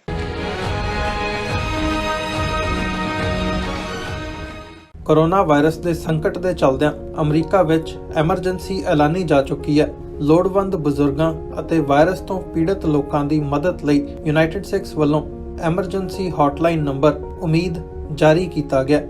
ਖਾਣ ਪੀਣ ਦੇ ਸਮਾਨ ਤੋਂ ਲੈ ਕੇ ਦਵਾਈਆਂ ਤੱਕ ਆਪ ਸਭ ਅਮਰੀਕਾ ਭਰ ਵਿੱਚੋਂ ਕਾਲ ਕਰਕੇ ਮਦਦ ਲੈ ਸਕਦੇ ਹੋ। ਆਓ ਇਸ ਔਖੇ ਸਮੇਂ ਵਿੱਚ ਗੁਰੂ ਨਾਨਕ ਸਾਹਿਬ ਦੇ ਫਲਸਫੇ ਨੂੰ ਅੱਗੇ ਤੋਰਦਿਆਂ ਮਨੁੱਖਤਾ ਦੇ ਭਲੇ ਲਈ ਇਕਮੁੱਠ ਹੋਈਏ। ਉਮੀਦ 8558786333।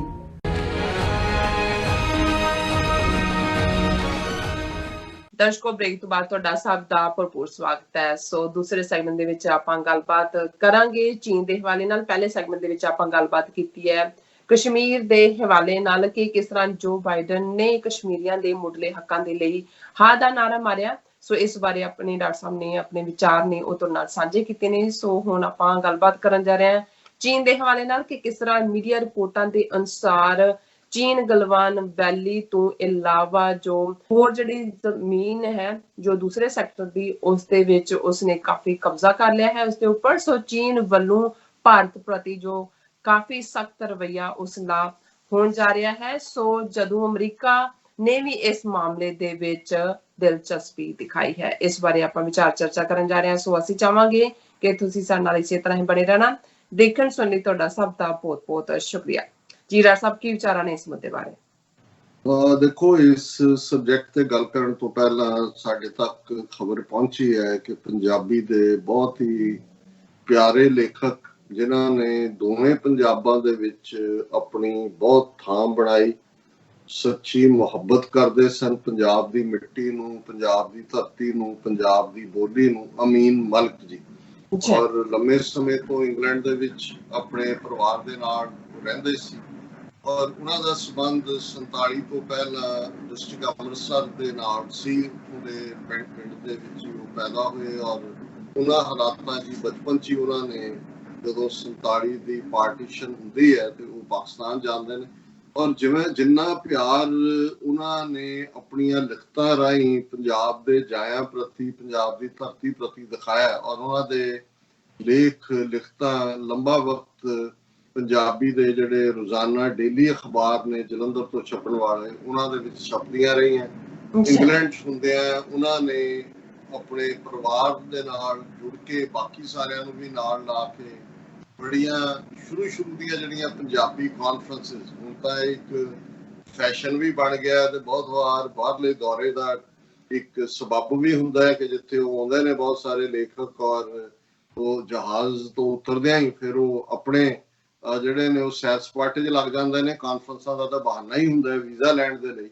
ਲੇਕਿਨ ਜਿਨ੍ਹਾਂ ਨੇ ਸਚਿਆਰਤਾ ਦੇ ਨਾਲ ਯਤਨ ਕੀਤਾ, ਹਾਲਾਂ ਮੈਂ ਸਮਝਦਾ ਵੀ ਮੇਰਾ ਕਦੇ ਉਹਨਾਂ ਨਾਲ ਨਿੱਜੀ ਰਾਬਤਾ ਨਹੀਂ ਹੋਇਆ, ਲੇਕਿਨ ਉਹਨਾਂ ਦੀਆਂ ਲਿਖਤਾਂ ਪੜ੍ਹਦੇ ਆ ਕਈ ਵਾਰ ਮੈਂ ਵੀ ਅੱਖਾਂ 'ਚੋਂ ਅਥਰੂ ਵਗਾਏ, ਜਿਉਂ-ਜਿਉਂ ਉਹ ਉਸ ਧਰਤੀ ਬਾਰੇ ਔਰ ਉਸ ਹਰ ਇੱਕ ਚੀਜ਼, ਉਹ ਉਸ ਧਰਤੀ ਦੀ ਮਿੱਟੀ ਨੂੰ, ਉਸ ਦੇ ਪਲਾਂਟਸ ਨੂੰ, ਉਸ ਦੀ ਤਹਿਜ਼ੀਬ ਨੂੰ, ਔਰ ਉਹਨਾਂ ਨੇ ਬਹੁਤ ਵਾਰ ਇਹ ਝੰਜੋੜ ਕੇ ਕਹਿਣਾ ਕਿ ਭਾਈ ਅਸੀਂ ਕਿਉਂ ਇਸ ਅਹਿਸਾਸੇ ਕਮਤਰੀ ਦਾ ਸ਼ਿਕਾਰ ਹੈ, ਬਾਹਰਲੇ ਮੁਲਕਾਂ 'ਚ ਆ ਕੇ ਅਸੀਂ ਆਪਣੀ ਤਹਿਜ਼ੀਬ, ਆਪਣੀ ਬੋਲੀ ਨੂੰ ਕਿਉਂ ਭੁੱਲ ਰਹੇ। ਸੋ ਮੈਂ ਸਮਝਦਾ ਵੀ ਜਦੋਂ ਇਸ ਪੰਜਾਬੀ ਜ਼ਬਾਨ ਦੀ ਜਿਹੜੀ ਰੈਨੇਸੈਂਸ ਕਹਿਣਾ ਹੋਏ ਜਾਂ ਉਸ ਦੀ ਦੁਬਾਰਾ ਪੁਖਤਾ ਹੋਣ ਵੱਲ ਵਧਣ ਦੀ ਗੱਲ ਹੋਏਗੀ, ਤੇ ਜਿਹੜੇ ਪ੍ਰੋਮੀਨੈਂਟ ਨਾਂ ਨੇ ਇਸ ਦੌਰ ਦੇ, ਜਿਨ੍ਹਾਂ ਨੇ ਸੱਚਮੁੱਚ ਪੰਜਾਬੀ ਜ਼ਬਾਨ ਔਰ ਆਪਸੀ ਦੋ ਕੌਮਾਂ ਦੀ ਸਾਂਝ ਇਸ ਦੇ ਲਈ ਕੰਮ ਕੀਤਾ, ਸੋ ਉਹਦੇ 'ਚ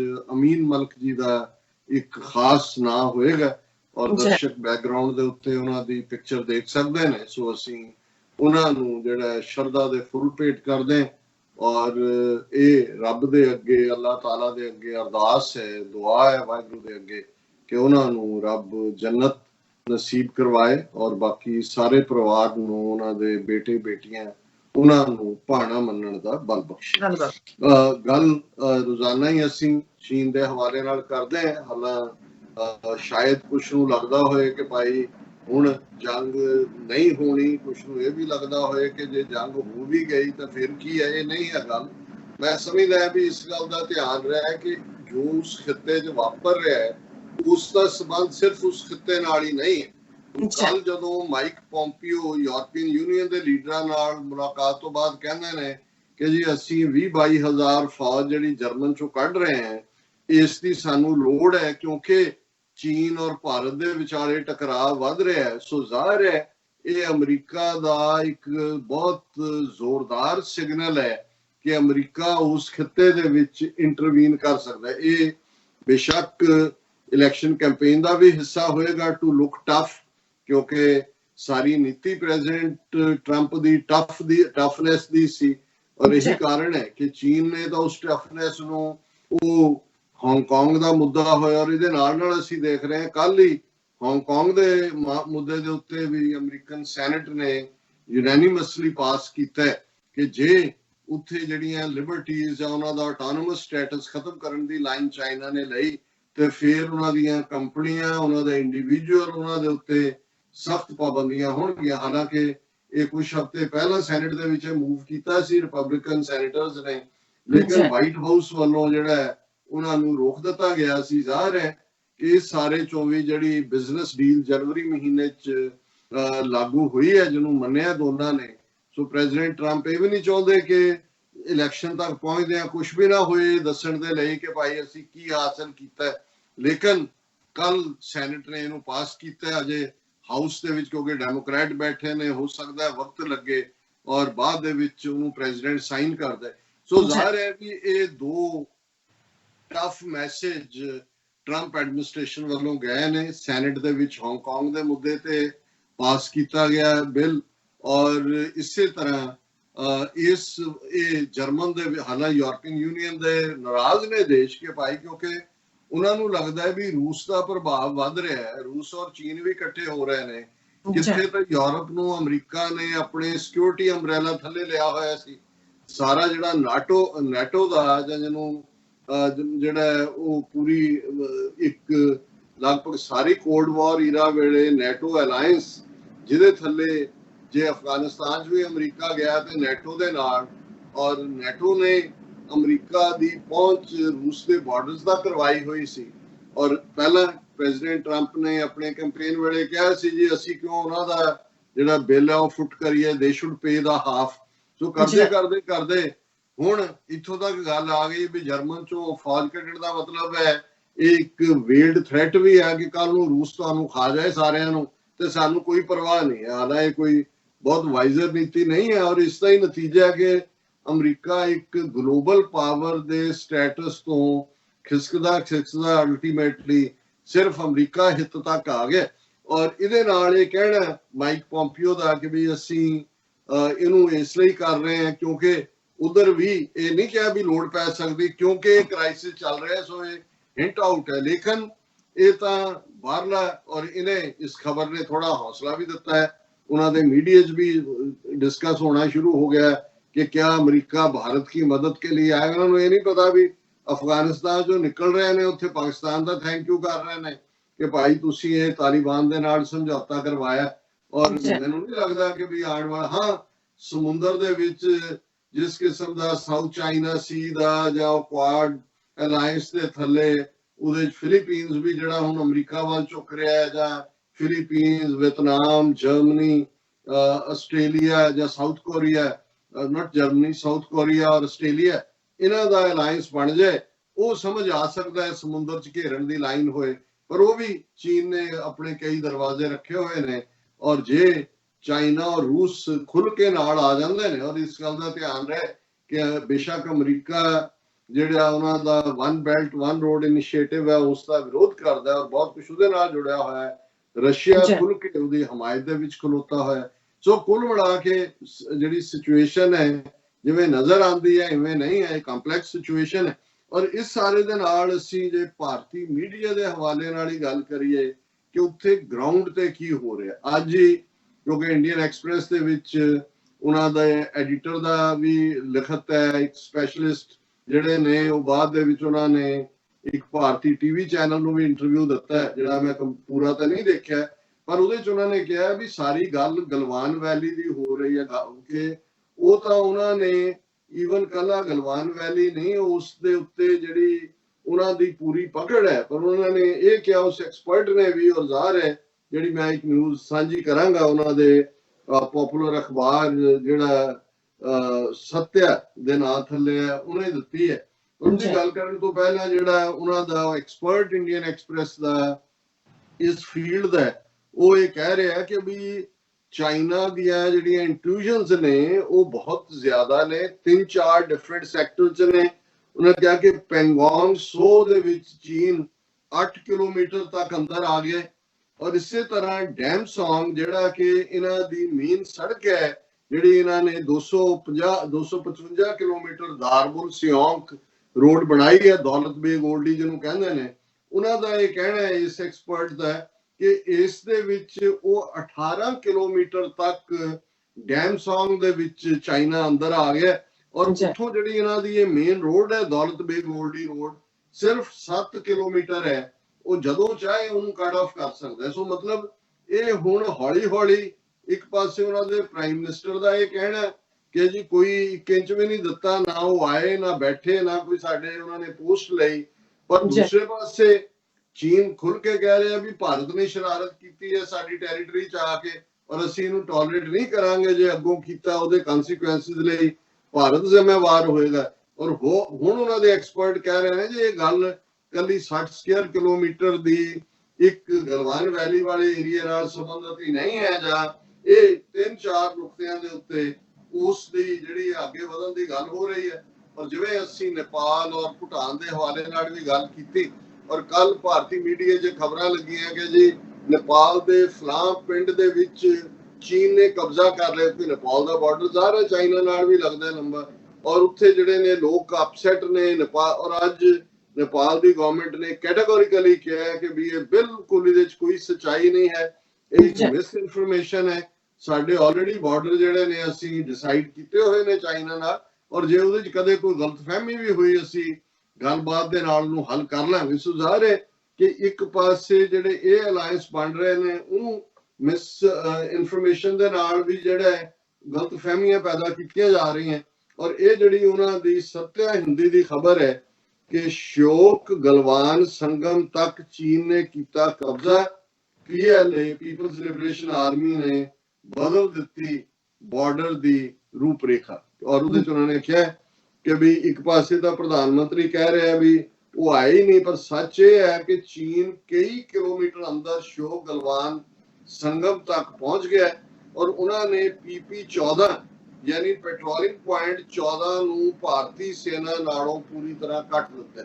ਹੁਣੇ ਕਿਉਂਕਿ ਅਸੀਂ ਘਰ 'ਚ ਬੈਠੇ ਹਾਂ, ਸਾਡੇ ਕੋਲ ਟੈਕਨੀਕ ਨਹੀਂ ਹੈ ਕਿ ਅਸੀਂ ਉਹ ਨਕਸ਼ੇ ਦੇ ਨਾਲ ਸੋਟੀ ਫੜ ਕੇ ਦਿਖਾਈਏ ਕੀ ਹੈ। ਔਰ ਬਹੁਤ ਸਾਰੇ ਕਿਉਂਕਿ ਸੈਟੇਲਾਈਟ ਇਮੇजेस ਹੁਣ ਸਾਹਮਣੇ ਆਏ ਨੇ ਔਰ ਸਾਡੇ ਦਰਸ਼ਕ ਜਿਹੜੇ ਜ਼ਾਹਰ ਹੈ ਕਿ ਵੀ ਤੁਸੀਂ ਇੰਟਰਨੈਟ ਨਾਲ ਔਰ ਜੁੜੇ ਹੋਏ ਹੋ, ਤੁਸੀਂ ਦੇਖ ਸਕਦੇ ਹੋ। ਔਰ ਇਹਦੇ ਵਿੱਚ ਉਹਨਾਂ ਦਾ ਜਿਹੜੀ ਹੈ ਡੀਟੇਲ ਉਹਨੇ ਦਿੱਤੀ ਹੈ ਕਿ ਨਤੀਜਤਨ ਇਹ ਹੈ ਕਿ ਦੋਨਾਂ ਨਦੀਆਂ ਦੇ ਸੰਗਮ ਦੇ ਕੋਲ ਜਿਹੜਾ ਨਾਲਾ ਭਾਰਤ ਤੇ ਚੀਨ ਦੀ ਨਵੀਂ ਜਿਹੜੀ ਹੈ ਉਹ ਬਾਰਡਰ ਲਾਈਨ ਬਣ ਗਿਆ।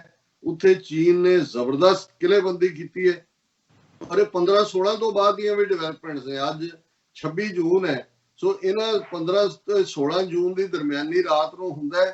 ਉਸ ਤੋਂ ਬਾਅਦ ਇੱਕ ਪਾਸੇ ਗੱਲਬਾਤ ਚੱਲ ਰਹੀ ਹੈ ਔਰ ਇਹ ਕਹਿ ਰਹੇ ਨੇ ਜੀ ਡੀਐਸਕੇਲੇਸ਼ਨ ਹੋ ਰਹੀ ਹੈ, ਪਰ ਚਾਈਨਾ ਨੇ ਪੂਰੀ ਆਪਣੀ ਪੋਜੀਸ਼ਨ ਸਟਰੈਂਥਨ ਕੀਤੀ ਹੈ। ਉਹਨਾਂ ਨੇ ਕਿਹਾ ਕਿ ਵੀ ਉੱਥੇ ਚੀਨ ਨੇ ਜ਼ਬਰਦਸਤ ਕਿਲ੍ਹੇਬੰਦੀ ਕਰ ਲਈ ਹੈ ਤੇ ਵਾਈ ਨਾਲਾ ਜਿਹੜਾ ਹੈ ਹੁਣ ਇਹ ਦੋਨਾਂ ਦੇਸ਼ਾਂ ਦੇ ਵਿਚਕਾਰ ਝਗੜੇ ਦਾ ਵਾਇਸ ਬਣਿਆ। ਔਰ ਇਹਨਾਂ ਦਾ ਵੀ ਜਿਹੜਾ ਸੋਰਸ ਹੈ ਇਕਨੋਮਿਕ ਟਾਈਮਸ ਨੇ ਇੱਕ ਖਬਰ 'ਚ ਕਿਹਾ ਕਿ ਜਿਹੜੀ ਜਗ੍ਹਾ ਤੇ ਗਲਵਾਨ ਨਦੀ ਆ ਕੇ ਸ਼ੋਕ ਦੇ ਵਿੱਚ ਡਿੱਗਦੀ ਹੈ ਉਹਦੇ ਕੋਲ ਵਾਈ ਆਕਾਰ ਦੇ ਨਾਲੇ ਤੱਕ ਚੀਨੀਆਂ ਨੇ ਕਬਜ਼ਾ ਕਰ ਲਿਆ।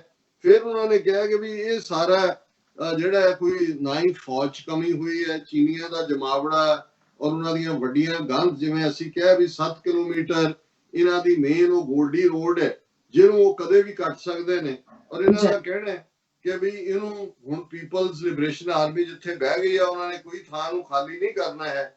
ਔਰ ਇਸ ਸਾਰੇ ਦੇ ਲਈ ਇਹ ਜਿਹੜਾ ਨਦੀ ਦੇ ਉੱਤੇ ਜਿਹੜਾ ਭਾਰਤ ਨੇ ਪੁਲ ਬਣਾਇਆ, ਇਸ ਪੁਲ ਨੂੰ ਜਦੋਂ ਮਰਜ਼ੀ ਚਾਈਨੀਜ਼ ਕੱਟ ਲੈਣ, ਕ੍ਰਾਸ ਕਰ ਦੇਣ। ਔਰ ਉਹਨਾਂ ਨੇ ਆਪਣਾ ਅਕਸਾਈ ਚਿੰਨ੍ਹ ਵਾਲਾ ਜਿਹੜਾ ਬਾਰਡਰ ਹੈ ਉਹਨੂੰ ਪੂਰੀ ਤਰ੍ਹਾਂ ਸੇਵ ਕਰ ਲਿਆ। ਔਰ ਉਹਦੇ ਚ ਉਹਨਾਂ ਨੇ ਕਿਹਾ ਕਿ ਇਕਨੋਮਿਕ ਟਾਈਮ ਨੇ ਗਲਵਾਨ ਘਾਟੀ ਤੋਂ ਫਿੰਗਰ ਏਰੀਆ ਤੇ ਪੈਂਗੋਂਗ ਝੀਲ, ਇਹਦਾ ਅਸੀਂ ਪਹਿਲਾਂ ਜ਼ਿਕਰ ਕੀਤਾ, ਉਸ ਦੇ ਉੱਤੇ ਕਬਜ਼ੇ ਦੀ ਗੱਲ ਨੂੰ ਉਹਨਾਂ ਨੇ ਜਿਹੜਾ ਐਂਡੋਰਸ ਕੀਤਾ। ਔਰ ਉਹਨਾਂ ਦੀ ਚੀਨੀਆਂ ਦੀ ਪਕੜ ਪੂਰੀ ਹੈ। ਫਿੰਗਰ 4 ਦੇ ਹਵਾਲੇ ਨਾਲ ਈਵਨ ਬੀਜੇਪੀ ਦਾ ਕਾਉਂਸਲਰ ਹੈ ਜਿਹਨੇ ਕਿਹਾ ਕਿ ਵੀ ਜਿਹੜਾ ਝੀਲ ਦੇ ਕੰਢੇ ਵਸੇ ਹੋਏ ਇਲਾਕੇ ਨੇ, ਖਲਾਤ, ਮਾਨ ਤੇ ਮਰਾਕ, ਇਹਨਾਂ ਪਿੰਡਾਂ ਦੇ ਲੋਕਾਂ ਨੇ ਖੁਦ ਦੇਖਿਆ ਵੀ ਕਿਵੇਂ ਚੀਨੀ 4 ਫਿੰਗਰ ਵੱਲ ਗਏ ਨੇ ਔਰ ਉੱਥੇ ਉਹਨਾਂ ਨੇ ਆਪਣੀ ਪੱਕੀ ਚੌਕੀ ਬਣਾ ਲਈ ਹੈ। ਔਰ ਉਹਨਾਂ ਨੇ ਕਿਹਾ ਵੀ ਚੀਨ ਦੇ ਜਿਹੜੇ ਝੰਡੇ ਨੇ ਉਹ ਰਾਤ ਨੂੰ ਤੁਸੀਂ ਜਦੋਂ ਤੇਜ਼ ਰੌਸ਼ਨੀ ਹੁੰਦੀ ਹੈ ਉਹਦੇ ਚ ਆਪਣੇ ਇਹਨਾਂ ਪਿੰਡਾਂ ਤੋਂ ਵੀ ਦੇਖ ਸਕਦੇ ਹੋ।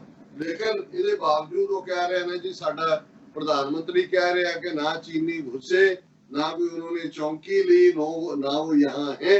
ਸੋ ਇਸ ਸਾਰੇ ਦੌਰੇ ਦੇ ਵਿੱਚ ਗਲੋਬਲ ਟਾਈਮਸ ਜਿਹੜਾ ਲਗਾਤਾਰਤਾ ਦੇ ਨਾਲ ਵਾਰਨਿੰਗਸ ਦੇ ਰਿਹਾ ਔਰ ਉਹਨਾਂ ਦੀ ਇਹ ਖਬਰ ਹੈ ਕਿ ਬਈ ਅਸੀਂ ਇਹਨਾਂ ਨੂੰ ਭਾਰਤ ਨੂੰ ਚੇਤਾਵਨੀ ਦਿੰਦੇ ਹਾਂ ਕਿ ਉਹ ਇਸ ਪਾਸੇ ਵੱਲ ਮੂੰਹ ਨਾ ਕਰਨ, ਵਿਲ ਪੇ ਹੈਵੀ ਪ੍ਰਾਈਸ। ਉਹਨਾਂ ਦੀ ਗਲੋਬਲ ਟਾਈਮਸ ਦੀ ਹੈਡਲਾਈਨ ਇਹ ਹੈ ਜਿਹੜੀ ਹੁਣ ਦੀ ਵੀ ਹੈ ਕਿ India will pay heavy price if it miscalculates China. ਇਹ ਕੋਈ ਅੱਜ ਨਹੀਂ ਹੈ, ਲਗਾਤਾਰਤਾ ਨਾਲ ਗਲੋਬਲ ਟਾਈਮ ਜਿਹੜਾ ਮਾਊਥਪੀਸ ਹੈ ਕਮਿਊਨਿਸਟ ਪਾਰਟੀ ਦਾ, ਔਰ ਜ਼ਾਹਰ ਹੈ ਕਮਿਊਨਿਸਟ ਪਾਰਟੀ ਚੀਨ ਨੂੰ ਰਨ ਕਰਦੀ ਹੈ। ਔਰ ਇਹਦੀ ਲੰਬੀ ਚੌੜੀ ਜਿਹੜੀ ਲਿਖਤ ਹੈ ਉਹ ਬਿਲਕੁਲ ਇਸ ਗੱਲ ਵੱਲ, India's nationalism is growing sharply following the Indian instigated border clash in Galwan, ਉਹ ਵੀ ਕਲੀਅਰਲੀ ਕਹਿ ਰਹੇ ਤੁਸੀਂ ਕੀਤਾ ਇਸ ਲਈ ਤੁਹਾਨੂੰ ਇਹ ਜੁੱਤੀਆਂ ਪਈਆਂ ਨੇ ਔਰ ਤੁਸੀਂ ਮਿਸ ਇਨਫੋਰਮੇਸ਼ਨ ਤੁਹਾਡਾ ਫੋਰਨ ਆਫਿਸ ਫੈਲਾ ਰਿਹਾ। ਔਰ Chinese experts warn Indians boycotting Chinese products will bring no good to India. ਔਰ ਉਹ ਆਪਸ ਹੱਸ ਰਹੇ ਨੇ, ਉਹ ਇੱਕ ਦੂਜੇ ਨੂੰ ਪੁੱਛਦੇ ਨੇ ਕਿ ਵੀ ਜੇ ਇੰਡੀਆ ਬਾਈਕਾਟ ਕਰਦੇ ਚਾਈਨਾ ਦਾ, ਕਿਹੜੀ ਚੀਜ਼ ਹੈ ਜਿਹੜੀ ਸਾਨੂੰ ਮੇਡ ਇਨ ਇੰਡੀਆ ਚੀਨ ਚਾਹੁੰਦੀ ਹੈ। ਸੋ ਜ਼ਾਹਰ ਹੈ ਕਿ ਵੀ ਉੱਥੋਂ ਦਾ ਕੁਛ ਆਉਂਦਾ, ਜਿੰਨਾ ਕੁ ਉਹ ਲੈਂਦੇ ਵੀ ਨੇ ਉਹ ਕਾਸਟ ਆਇਰਨ ਹੈ, ਲੋ ਹੈ, ਉਹਨਾਂ ਦੇ ਹੋਰ ਚੋਂ ਉਹ ਨਹੀਂ ਲੈਣਗੇ, ਕਿਤੇ ਹੋਰ ਲੈਣ ਲੱਗ ਜਾਣਗੇ। ਲੇਕਿਨ ਉਹਨਾਂ ਨੇ ਕਿਹਾ ਵੀ ਭਾਰਤ ਤੇ ਦੇਖ ਰਹੇ, ਔਰ ਮੈਂ ਉਹਨਾਂ ਦੇ ਐਕਸਪਰਟਸ ਦਾ ਵੀ ਦੇਖ ਰਿਹਾ, ਉਹਨਾਂ ਨੇ ਕਿਹਾ ਜੀ ਸਾਡਾ ਸਭ ਕੁਝ ਹੀ ਖਲੋ ਜਾਣਾ। ਕਿਹੜਾ ਸੈਕਟਰ ਹੈ, ਆਟੋ ਸੈਕਟਰ ਹੈ, ਕਾਰ ਸੈਕਟਰ ਹੈ, ਕੰਸਟਰਕਸ਼ਨ ਹੈ, ਹਰ ਫੀਲਡ ਉਹਨੇ ਕਿਹਾ ਵੀ ਜਿੱਥੇ ਦੇਖੋ ਉਹਨਾਂ ਦੀ ਜਿਹੜੀ फाइनेंस मिनिस्टर है वो कह रही है और तो और हमारे भगवान भी चीन से आ रहे हैं। उन्होंने कह रही तमिलनाडु कल सीतारमे की क्यों ना है कि भाई बाकी तो चलो लोड है सानू असीं एकदम नहीं बाईकाट कर सकते, भगवान तो अपना बना लो, घुमान साडे बैठे ने उन्हां तो बनवा लो। सो हुण इन्हां नूं याद आया 6 साल जिवें इन्हां ने खुल के, क्योंकि फायदे चक्के हुए ने, एवें नहीं है ये बेवकूफ बाणिया बेईमान हो सकता है, झूठा हो सकता है, ਧੋਖੇਬਾਜ਼ ਹੋ ਸਕਦਾ ਹੈ, ਪਰ ਫਾਇਦੇ ਨੁਕਸਾਨ ਦਾ ਉਸ ਤੋਂ ਬਿਹਤਰ ਕਿਸੇ ਨੂੰ ਪਤਾ ਨਹੀਂ ਹੁੰਦਾ, ਉਹ ਆਪਣਾ ਨੁਕਸਾਨ ਨਹੀਂ ਕਰਦਾ ਹੈ। ਸੋ ਉਹਨਾਂ ਨੇ ਇਹ ਦੋਨੋਂ ਅਮਿਤ ਸ਼ਾਹ ਔਰ ਮੋਦੀ ਬਾਣੀਏ, ਜਿਹੜੇ ਪਹਿਲਾਂ ਗੁਜਰਾਤ ਦਾ ਇੱਕ ਚੀਫ ਮਿਨਿਸਟਰ ਔਰ ਇੱਕ ਹੋਮ ਮਿਨਿਸਟਰ ਸੀ, ਹੁਣ ਆ ਕੇ ਦਿੱਲੀ ਦੇ ਵਿੱਚ ਬੈਠੇ ਹੋਏ ਨੇ, ਜਾਂ ਉਸ ਤੋਂ ਪਹਿਲਾਂ ਜਿਹੜਾ ਫਾਈਨੈਂਸ ਮਿਨਿਸਟਰ ਹੁਣ ਤਾਂ ਮਰ ਗਿਆ, ਅਰੁਣ ਜੇਤਲੀ, ਇਹ ਬੇਵਕੂਫ ਨਹੀਂ ਸੀ। ਚੀਨੀਆਂ ਨੇ ਇਹਨਾਂ ਨੂੰ ਪੂਰੀ ਤਰ੍ਹਾਂ ਕਾਣੇ ਕੀਤਾ ਹੋਇਆ। ਇਹਨਾਂ ਨੇ ਚੀਨ ਦੇ ਨਾਲ ਇਸ ਇੰਪੋਰਟ ਐਕਸਪੋਰਟ ਬਿਜ਼ਨਸ ਚੋਂ ਪੈਸੇ ਬਣਾਏ ਨੇ। ਅਮਿਤ ਸ਼ਾਹ ਦਾ ਮੁੰਡਾ ਜਿਹੜਾ ਉਹ ਤਾਂ ਆਇਆ ਕਿ ਭਾਈ ਈਵਨ ਜਿਹੜਾ ਉੱਥੋਂ ਉਹਨਾਂ ਨੇ ਕਿਹਾ ਵੀ ਜਿਹੜੇ ਤੁਹਾਡੇ ਬਾਡੀ ਬੈਗਸ ਵੀ ਆਏ ਨੇ 20 ਫੌਜੀਆਂ ਦੇ, ਉਹ ਵੀ ਮੇਡ ਇਨ ਚਾਈਨਾ ਨੇ, ਉਹ ਵੀ ਕੋਈ ਤੁਹਾਨੂੰ ਨਹੀਂ ਹੈ ਕਿ ਭਾਈ ਕਿੱਥੋਂ ਤੱਕ ਬਾਈਕਾਟ ਕਰੋਗੇ। ਤੇ ਚੀਨ ਵਾਲੇ ਹੱਸ ਰਹੇ ਨੇ ਆਪਸ ਕੇ ਵੀ ਜੇ ਇਹ ਬਾਈਕਾਟ ਕਰਨਗੇ ਤਾਂ ਕਿਹੜੀ ਚੀਜ਼ ਹੈ ਜਿਹੜੀ ਸਾਨੂੰ ਆਉਂਦੀ ਹੈ ਤੇ ਜਿਹਦਾ ਇੰਡੀਆ ਤੋਂ ਤੇ ਜਿਹਦੀ ਘਾਟ ਹੋਏਗੀ।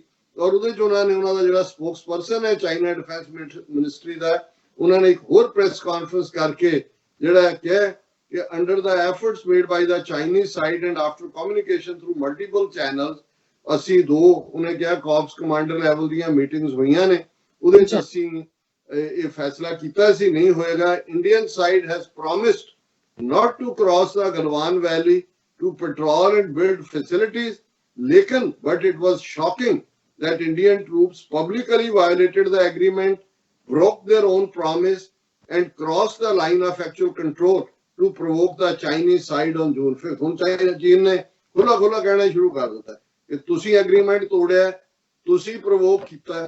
ਔਰ ਤੁਸੀਂ ਦੇਖੋ ਕਿ ਇੱਕ ਪਾਸੇ ਉਹ ਇਹ ਕਹਿ ਰਹੇ ਨੇ ਜੀ ਚਾਈਨਾ ਨੇ ਇਹ ਕੀਤਾ, ਦੂਜੇ ਪਾਸੇ ਫੇਕ ਸਟੋਰੀਜ਼ ਜਿਨ੍ਹਾਂ ਦੇ ਵਿੱਚ ਇੱਕ ਸਿੱਖ ਦੇ ਰੈਜੀਮੈਂਟ ਦੇ ਹਵਾਲੇ ਦੇ ਨਾਲ, ਉੱਥੇ ਬਿਹਾਰ ਰੈਜੀਮੈਂਟ ਹੈ, 4 ਜਵਾਨ ਜਿਹੜੇ ਨੇ ਸਿੱਖ ਬੇਸ਼ੱਕ ਉਸ ਦੇ ਵਿੱਚ ਸ਼ਾਮਲ ਸੀ ਜਿਹੜੇ ਮਾਰੇ ਗਏ, ਲੇਕਿਨ ਇਹ ਕਹਿ ਰਹੇ ਨੇ ਜੀ ਦੇਖੋ ਜਦੋਂ ਚੀਨੀਆਂ ਨੇ ਇਹ ਕੀਤਾ, ਇੱਕ ਸਿੱਖ ਜਵਾਨ ਉਹਨਾਂ ਦੇ ਇੱਕ ਅਫਸਰ ਨੂੰ ਚੁੱਕ ਕੇ ਲਾਇਆ ਤੇ ਸਾਡੇ ਵੀ ਬੱਲੇ ਬੱਲੇ ਕਰਕੇ ਕਹਾਣੀਆਂ ਬਣਾ ਰਹੇ ਨੇ ਜੀ, ਦੇਖੋ ਸਿੱਖਾਂ ਇਹੀ ਕੁਛ ਅੰਗਰੇਜ਼ਾਂ ਨੇ ਕੀਤਾ ਸਾਡੇ ਨਾਲ।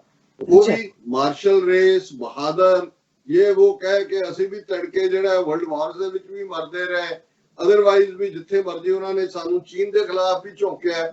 19th ਸੈਂਚੁਰੀ ਐਂਡ ਦੇ ਵਿੱਚ ਜਦੋਂ ਸੀਜ ਆਫ ਨੈਨਕਿੰਗ ਸੀ, ਸਭ ਤੋਂ ਅੱਗੇ ਜਿਹੜੀ ਕੈਵਲਰੀ ਹੈ ਉਹ ਸਿੱਖਾਂ ਦੀ ਜਾ ਰਹੀ ਹੈ, ਜਦੋਂ ਕਿ ਇਹਨਾਂ ਨੂੰ ਘੇਰ ਲਿਆ ਸੀ ਲੋਕਲ ਚੀਨੀਆਂ ਨੇ ਆ ਕੇ।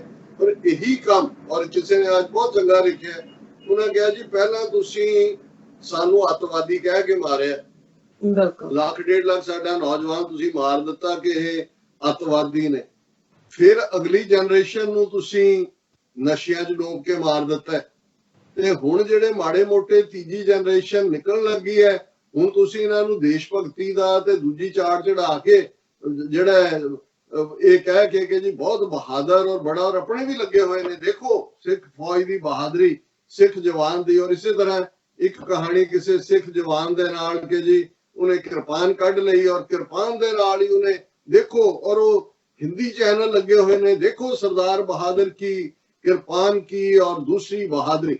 ਮੈਂ ਸਮਝਦਾ ਇਹਦੇ 'ਚ ਕੋਈ ਸ਼ੱਕ ਨਹੀਂ ਹੈ, ਗੁਰੂ ਨੇ ਸਾਨੂੰ ਕਿਰਪਾਨ ਦਿੱਤੀ ਹੈ। ਕਿਰਪਾਨ ਸਾਨੂੰ ਆਪਣੇ ਹੱਕਾਂ ਲਈ, ਦੂਜਿਆਂ ਦੇ ਹੱਕਾਂ ਲਈ ਖਲੋਣਾ ਸਿਖਾਉਂਦੀ ਹੈ, ਪਰ ਕਿੰਨੀ ਕੁ ਵਾਰ ਅਸੀਂ ਵਰਤੇ ਜਾਵਾਂਗੇ। ਔਰ ਇਹ ਸਾਰੇ ਕੰਟੈਕਸਟ 'ਚ ਸਾਡੇ ਦਰਸ਼ਕ ਵੀ ਲਿਖਦੇ ਨੇ ਜੀ ਤੁਸੀਂ ਇਹ ਗੱਲ ਕਹੋ ਕਿ ਭਾਈ ਮਤ ਮਰੋ ਇਹਨਾਂ ਦੇ ਲਈ, ਔਰ ਅਸੀਂ ਆਨੇ ਬਹਾਨੇ ਗੱਲ ਤਾਂ ਕਰਦੇ ਹਾਂ। ਹੁਣ ਇਹ ਸਾਡੇ ਕੋਲ ਵੀ ਕੋਈ ਉਸ ਕਿਸਮ ਦਾ ਕਮਾਂਡ ਸੈਂਟਰ ਤਾਂ ਨਹੀਂ ਹੈ ਨਾ ਵੀ ਅਸੀਂ ਉਹਨਾਂ ਨੂੰ ਇਹ ਕਹੀਏ ਕਿ ਜੀ ਆ ਜਾਓ ਤੁਸੀਂ ਸਾਡੀ ਫੌਜ 'ਚ ਭਰਤੀ ਹੋ ਜਾਓ ਤੇ ਉਧਰ। ਸੋ ਅਸੀਂ ਇਹੀ ਕਹਿ ਸਕਦੇ ਹਾਂ ਕਿ ਮਤ ਮਰੋ ਦੂਜਿਆਂ ਦੇ ਲਈ। ਇਹ ਉਹੀ ਲੋਕ ਨੇ ਜਿਨ੍ਹਾਂ ਨੇ ਸਾਡੇ ਸਭ ਤੋਂ ਪ੍ਰਾਣ ਪਿਆਰੇ ਹਰਮੰਦਰ ਸਾਹਿਬ ਤੇ ਹਮਲਾ ਕੀਤਾ। ਸਾਡੀਆਂ 2 ਜਨਰੇਸ਼ਨਾਂ ਇੱਕ ਝੂਠੇ ਪੁਲਿਸ ਮੁਕਾਬਲਿਆਂ, ਦੂਜੀ ਡਰੱਗਸ ਦੇ ਨਾਲ ਮਾਰ ਦਿੱਤੀ ਹੈ, ਔਰ ਤੀਜੀ ਮਰਵਾਣ ਦੇ ਲਈ ਹੁਣ ਉਹਨਾਂ ਨੇ ਲਦਾਖ ਸੈਕਟਰ 'ਚ ਲਿਜਾ ਕੇ ਸਿੱਖ ਰੈਜੀਮੈਂਟ ਖੜੀ ਕਰ ਦਿੱਤੀ ਹੈ। ਔਰ ਨਾਲ ਦੀ ਨਾਲ ਉਹ ਇਹਨਾਂ ਦਾ ਟਾਊਟ ਬੀਜੇਪੀ ਦਾ ਦਿੱਲੀ 'ਚ ਬੈਠਾ ਮਨਜਿੰਦਰ ਸਿਰਸਾ, ਉਹ ਪੂਰਾ ਬਿਆਨ ਪੜ੍ਹ ਰਿਹਾ ਕਿ ਜੀ ਚੀਨ ਸਾਡੀ ਜਿਹੜਾ ਬੁਰੇ ਸੋਹਣੇ ਹਾਲ ਤੋਂ ਬਹੁਤ ਡਰਦੀ ਹੈ। ਚੀਨੀ ਫੌਜ ਪੱਗ ਨੂੰ ਦੇਖ ਕੇ ਹੀ ਉਹਨਾਂ ਨੂੰ ਖੌਫ ਆਉਂਦਾ। ਮਤਲਬ ਤੁਸੀਂ ਬਜਾਏ ਕਿ ਇਸ ਪੀਰੀਅਡ ਦੇ ਵਿੱਚ ਆਪਣੇ ਹੱਕ ਦੇ ਲਈ ਤੁਹਾਨੂੰ ਨੇਪਾਲ ਨਾਲ ਗੱਲ ਕਰਨੀ ਪੈਂਦੀ ਹੈ, ਤੁਹਾਨੂੰ ਚੀਨ ਨਾਲ ਕਰਨੀ ਪੈਂਦੀ ਹੈ, ਤੁਹਾਨੂੰ ਪਾਕਿਸਤਾਨ ਨਾਲ ਕਰਨੀ ਪੈਂਦੀ ਹੈ, ਜਾਂ ਅਮਰੀਕਾ ਦੇ ਜਿਹੜੇ ਕੋਈ ਰੈਲੇਵੈਂਟ ਨੇ ਕਿ ਭਾਈ ਇਹ ਮੌਕਾ ਹੈ ਕਿ ਵੀ ਤੁਸੀਂ ਜਿਹੜਾ ਹਿਊਮਨ ਰਾਈਟਸ ਔਰ ਦੂਸਰੇ ਦੇ ਚੈਂਪੀਅਨ ਬਣੇ ਹੋਏ ਹੋ, ਇਸ ਵੇਲੇ ਜੇ ਚੇਂਜ ਆਫ ਐਡਮਿਨਿਸਟ੍ਰੇਸ਼ਨ ਹੁੰਦਾ ਹੈ ਤੇ ਕਸ਼ਮੀਰ ਦੀ ਗੱਲ ਅੱਗੇ ਤੁਰਦੀ ਹੈ, ਸਾਡੀ ਗੱਲ ਅੱਗੇ ਤੁਰੇਗੀ। ਪਰ ਜੇ ਅਸੀਂ ਇਹਨਾਂ ਦੇ ਹਿੰਦੂ ਤਵੀਆਂ ਦੇ ਨਫ਼ਰਤ ਦੇ ਪ੍ਰੋਪੇਗੈਂਡੇ 'ਚ ਫਸ ਕੇ ਉਹ ਜਿਹੇ ਕੰਮ ਕਰਨਾ ਜੋ ਜੇ ਸਾਡੇ ਪਹਿਲੇ ਕਰਦੇ ਰਹੇ ਨੇ, ਫਿਰ ਮੈਂ ਸਮਝਦਾ ਹਾਂ ਕਿ ਭਾਈ ਇਸ ਮੌਕੇ ਨੂੰ ਵੀ ਅਸੀਂ ਹੱਥੋਂ ਗਵਾਵਾਂਗੇ।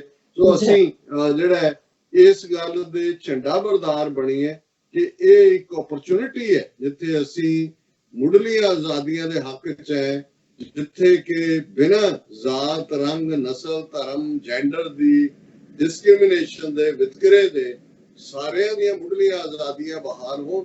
ਉੱਥੇ 72 ਸਾਲ ਦੇ ਇਹਨਾਂ ਦੇ ਨਾਲ ਰਹਿਣ ਦੇ ਤਜਰਬੇ ਨੇ ਸਾਨੂੰ ਦੱਸ ਦਿੱਤਾ ਕਿ ਇਸ ਹਿੰਦੂ ਨੇਸ਼ਨ ਦੇ ਥੱਲੇ ਜਿਹੜਾ ਹੁਣ ਤਾਂ ਜ਼ਾਹਿਰਾ ਤੌਰ ਤੇ ਉਹ ਹਿੰਦੂਤਵੀ ਏਜੰਡਾ ਵੀ ਲਾਗੂ ਉਹਨਾਂ ਨੇ ਕਰ ਦਿੱਤਾ ਹੈ ਔਰ ਹਰ ਚੀਜ਼ ਉਹ ਜਿਹੜੀ ਹੈ ਉਹ ਹਿੰਦੂ ਆਈਨੇ ਤੋਂ ਦੇਖਦੇ ਨੇ।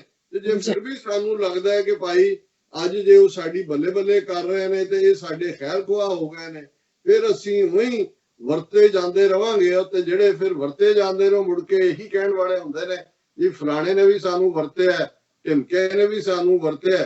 ਤੇ ਫਿਰ ਕੋਈ ਸਿਆਣਾ ਬੰਦਾ ਪੁੱਛ ਲੈਂਦਾ ਜੀ ਕਿ ਤੁਸੀਂ ਕਿਹੜੀ ਸ਼ੈ ਹੋ ਜਿਹੜੀ ਕਿ ਹਰ ਇੱਕ ਦੇ ਹੱਥਾਂ 'ਚ ਵਰਤੇ ਜਾਂਦੇ ਹੋ, ਤੁਸੀਂ ਆਪਣੇ ਦਿਮਾਗ ਤੋਂ ਕੰਮ ਨਹੀਂ ਲੈਣਾ ਹੈ। ਤਾਂ ਮੈਂ ਸਮਝਦਾ ਵੀ ਹੁਣ ਸਾਨੂੰ ਇਸ ਗੱਲ ਦੀ ਜ਼ਰੂਰ ਸਮਝ ਹੋਣੀ ਚਾਹੀਦੀ ਹੈ ਕਿ ਅਸੀਂ ਲੜੀਏ, ਸਾਡੀ ਫੌਜ ਵੀ ਲੜੇ, ਪਰ ਖਾਲਿਸਤਾਨ ਦੀ ਕਾਇਮੀ ਦੇ ਲਈ, ਕਿਸੇ ਹੋਰ ਦੇ ਲਈ ਹੁਣ ਆਪਣਾ ਆਪ ਕੁਰਬਾਨ ਕਰਨਾ, ਉਹਨਾਂ ਦੇ ਲਈ ਜਿਹੜੇ ਨਾਸ਼ੁਕਰੇ ਨੇ ਜਿਨ੍ਹਾਂ ਨੇ 5 ਸਦੀਆਂ ਦਾ ਵੈਰ ਕਮਾਇਆ, ਸਾਨੂੰ ਸਿੱਖ ਕੌਮ ਨੂੰ ਟੋਟਲ ਵਾਰ ਡਿਕਲੇਅਰ ਕਰਕੇ ਹਰ ਪਾਸਿਓਂ ਟਾਰਗੇਟ ਕੀਤਾ ਹੋਇਆ ਹੈ। ਇਸ ਤੋਂ ਅਸੀਂ ਘੱਟੋ ਘੱਟ ਜ਼ਰੂਰ ਇਹਨਾਂ ਦੇ ਇਸ ਫਰੇਬ ਜਾਲ ਤੋਂ ਜ਼ਰੂਰ ਬਚੀਏ। जी डॉक्टर साहब, बिल्कुल इत्थे लेना ब्रेक। व्यूअर्स तुसां ने इसी तरह बने रहना, मिलते हैं आफ्टर दिस शॉर्ट ब्रेक।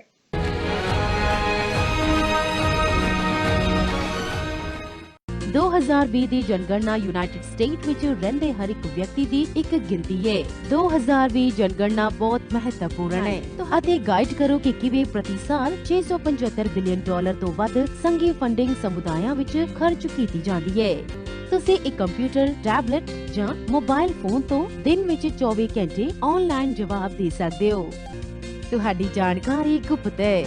ਆਪਣੇ ਆਪ ਨੂੰ ਸਿੱਖਾਂ ਵਜੋਂ ਕਾਊਂਟ ਕਰਨ ਵਾਸਤੇ ਆਪਾਂ ਸੈਕਸ਼ਨ 9 ਦੇ ਵਿੱਚ ਜਦ ਜਾਵਾਂਗੇ, ਉੱਥੇ ਸਮ ਅਦਰ ਰੇਸ ਦੇ ਵਿੱਚ ਆਪਾਂ ਸਹੀ ਦਾ ਨਿਸ਼ਾਨ ਲਗਾਵਾਂਗੇ ਤੇ ਉਸ ਦੇ ਵਿੱਚ ਸਿੱਖ ਲਿਖਾਂਗੇ ਜਾਂ ਟਾਈਪ ਕਰਾਂਗੇ। ਇਸ ਦੇ ਨਾਲ ਸਾਡੀ ਸਿੱਖਾਂ ਵਜੋਂ ਇੱਕ ਅਲੱਗ ਪਹਿਚਾਨ ਸੈਂਸਸ 2020 ਦੇ ਵਿੱਚ ਹੋ ਜਾਵੇਗੀ। ਸੋ ਯੂਨਾਈਟਿਡ ਸਿੱਖ ਵੱਲੋਂ ਅਸੀਂ ਸਾਰਿਆਂ ਨੂੰ ਬੇਨਤੀ ਕਰਦੇ ਹਾਂ ਕਿ ਇਸ ਮਰਦਮਸ਼ੁਮਾਰੀ ਦੇ ਵਿੱਚ ਆਪਣੇ ਘਰ ਦੇ ਹਰ ਇੱਕ ਜੀ ਦੀ ਗਿਣਤੀ ਕਰਵਾਓ। ਬਹੁਤ ਬਹੁਤ ਧੰਨਵਾਦ ਜੀ।